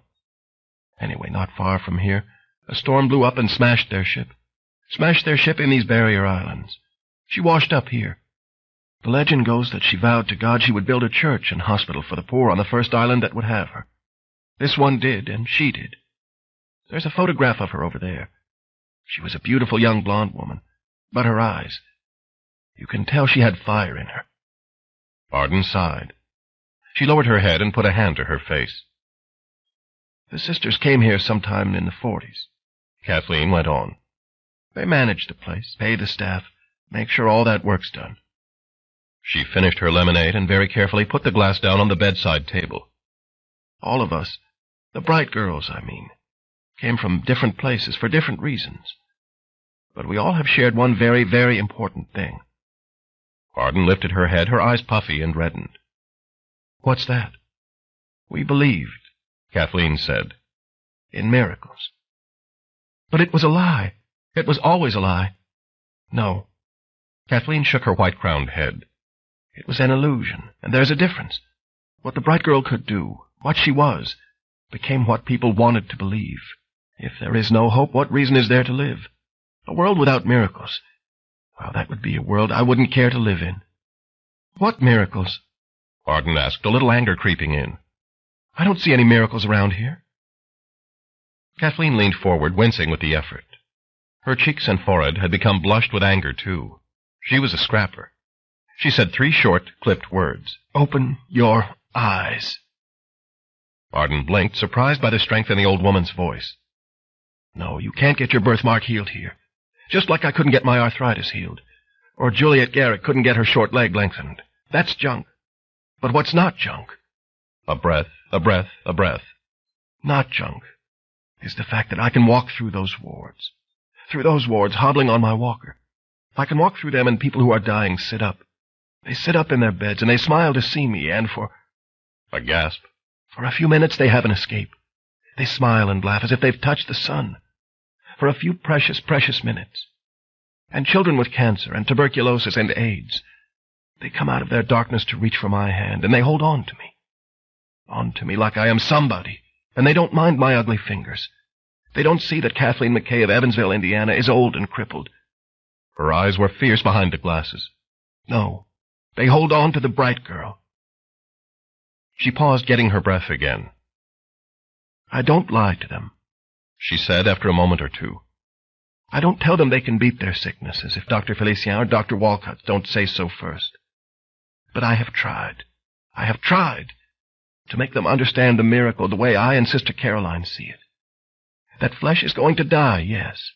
It's going to leave this world, and that's the way life is. But I believe in the miracle that though flesh dies, the spirit does not. It goes on just like the bright girl goes on. Though the women who wear that title wither and pass away, the bright girl does not. She lives on and on, tending to her patients and her hospital, walking the wards, holding the hands. She lives on. So don't you dare sit there with your eyes closed and not look at what God is offering to you. Varden's mouth slowly opened. To me? Yes, you. The hospital would survive without a bright girl. I guess it would, I don't know. But it would be terribly changed. All the bright girls over the many years have held this place together. And it's not been easy, I'll tell you. Storms have torn the hospital half to pieces. There have been money problems, equipment problems, troubles keeping the old buildings from falling apart. It's far from perfect. If there wasn't a bright girl to solicit contributions, or fight the oil companies who want to start drilling right offshore here and ruin our island, keep our patients awake all night long, where would we be? She closed her eyes and leaned her head back against the pillow. I don't know. I do know. I don't want to be the last one. No, I won't be the one who breaks the chain. She sighed and was silent with her thoughts. When she spoke again, her voice was low and quiet. The bright girl can't be any damn pushover. She's got to be a fighter, and she's got to do the hard work as best she can. Most of all, Kathleen's eyes opened. She can't be afraid to take responsibility. Arden sat very still, her hands gripping the drawstring bag. Maybe you're not the one. I don't know. Damn, I'm tired. Those sisters over there praying and praying at the chapel. I told them. I said, if she's coming, she'll be here. But maybe you're not the one. Arden didn't know what to say. She stood up from her chair, but she didn't know where to go either. If you stayed, Kathleen said, if you did what had to be done, I could promise you no one here would even see that birthmark. It would be gone. They'd see only the face behind it. Arden stood in a spill of light, caught between what was and what could be. Go on, then. Kathleen's voice was weary. There's a radio at the hospital. The ferry can get here from Grand Isle in half an hour. I know the man who owns the marina. He can find a ride out for you, take you up Highway 1 to Golden Meadow. Catch the bus from there. Do you have money? No. Hurley! Kathleen called. Hurley! There was no response. If he's not outside, he's probably walked along the path to the barn. Go over there and tell him I said to give you $50 and call the marina for you. The barn? Arden's heart was pounding again. What's in the barn? Horses, of course. Those things have always scared the skin off me, but Pearlie loves them. I told him when one of them kicks him in the head one day, he won't spend so much time over there. Horses? Arden whispered, and at last she smiled. Yes, horses. Avrietta Colbert's husband was a rancher. They were bringing horses back from South America on their ship. Some of the horses swam here. Those started the herd. We raise and sell them to make money for the hospital. Kathleen frowned. What's wrong? Arden's eyes had filled with tears. She couldn't speak. Her throat had clutched up. Then she got it out. Nothing's wrong. I think everything's right. She was crying now, and she was half blind. But she realized at that moment that never before had she seen so much, or so clearly. He was sitting in a chair on the upper porch, the blue shadows of twilight gathering on the emerald lawn. A crutch leaned against the railing beside him. He was watching the sun slide toward the Gulf, and he was thinking about what had happened an hour ago. The ferry boat had come from Grand Isle. He'd been sitting right there, watching. 2 men and Sister Caroline had left the hospital, walking down the path to the pier. One of the men was bald and fat, but he walked with his shoulders back as if he'd found something to be proud of about himself. The other man, tall and slim and wearing a dark suit and a new pair of black wingtips, someone on the staff had brought him yesterday from the mainland, had stopped short of getting aboard the ferry and had looked back. Dan had stared at Flint Murtaugh across the distance. Nothing had remained to be said. They'd still been cautious around each other during the last 3 days, both of them knowing how much he was worth as a wanted fugitive. Dan figured the idea of all that money still chewed at Murtaugh. But the fact that Dan had gone after them when he could have cut and run was worth much, much more. Then Murtaugh had turned away and stepped onto the ferry boat. Sister Caroline had waved to them as the boat's lines were cast off. Dan had watched the boat get smaller and smaller as it carried Isley and Murtaugh onward to the rest of their lives. He wished them well. Hey, old dinosaur, you. Mind if I plop? Go ahead. Train had walked out onto the porch. He drew a wicker chair up beside Dan and eased himself into it. He was still wearing a green hospital gown, much to his displeasure. His bullet wound, a grazed gash and a broken rib, was healing. But Dr. Walcott had insisted he stay for a while. It had been 2 days since Dan had seen Arden, whom he'd caught a glimpse of from the window beside his bed, walking around the grounds with Sister Caroline. Arden hadn't been at lunch in the hospital's small cafeteria either. So something was definitely going on, and he didn't know if she'd found her bright girl or not. One thing was for sure. She still wore her birthmark. How'd the leg feel? It's getting along. Dr. Felicien says I almost snapped my ankle. Hell, you could have done worse, eh? That's right. Dan had to laugh, though he would see Galt's mottled face in his nightmares for a long time to come. Yeah, you done good, Leatherneck. I won't never say no more bad things about Marines. I didn't know you ever said anything bad about Marines. Well, Train said, I was getting to it. Dan folded his hands across his chest and watched the waves rolling in and out. When the breeze blew past, he saw some paint flake off the sun-warped railing. This was a peaceful place, and its quiet soothed his soul. There were no televisions, but there was a small library down on the first floor. He felt rested and renewed, though he couldn't help but notice there was a lot of carpentry work needed on the aging structure. How long have you known about this place? Years and years. I bring 'em cat and turtle. Who you think carted the goats here from Goat Island? Did you tell him about me? He had to ask. Sure I did, Train said. I told him you was a fine old fella. Dan turned his head and looked into Train's face. Ain't it true? Train asked. I'm still a wanted killer. They're still looking for me. I know 2 men who ain't. They just got on the boat and gone. Dan leaned forward and rested his chin on his hands. I don't know what to do, Train. I don't know where to go.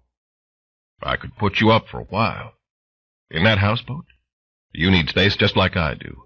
That wouldn't work. Maybe no. Both of them watched a freighter in the shimmering distance. It was heading south.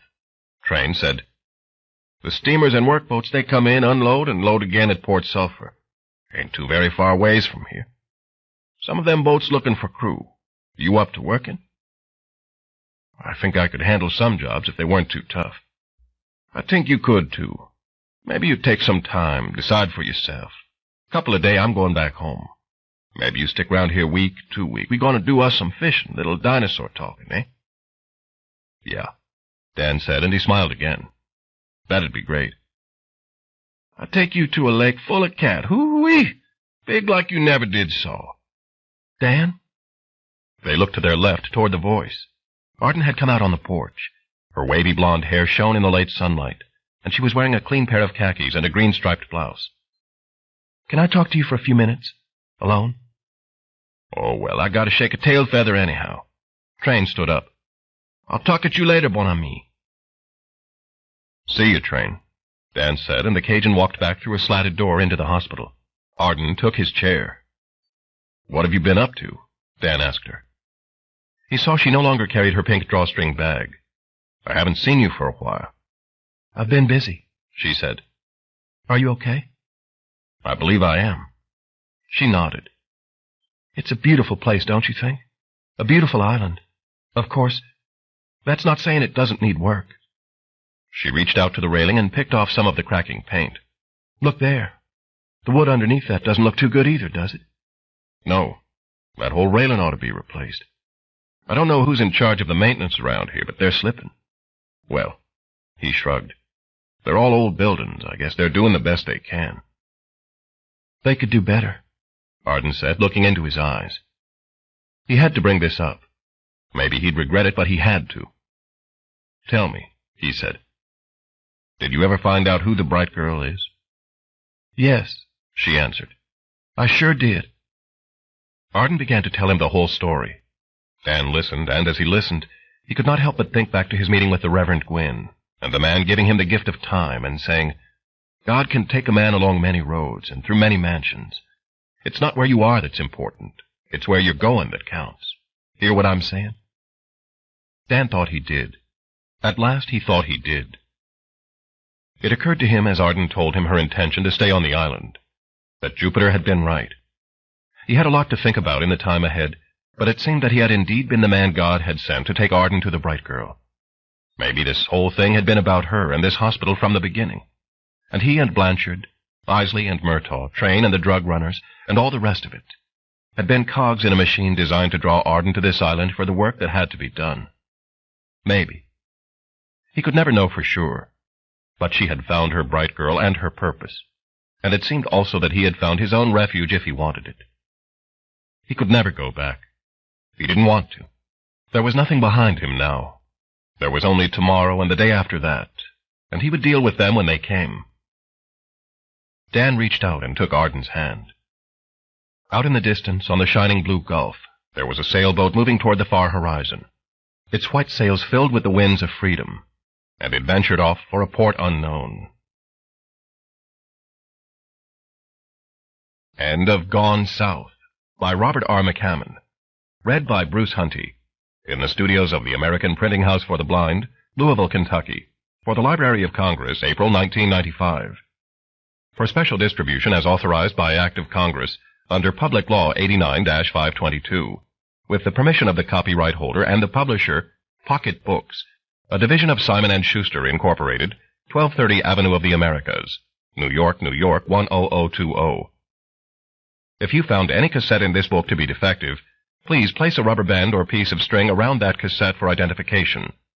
Place it in a container on top of the front stack of cassettes.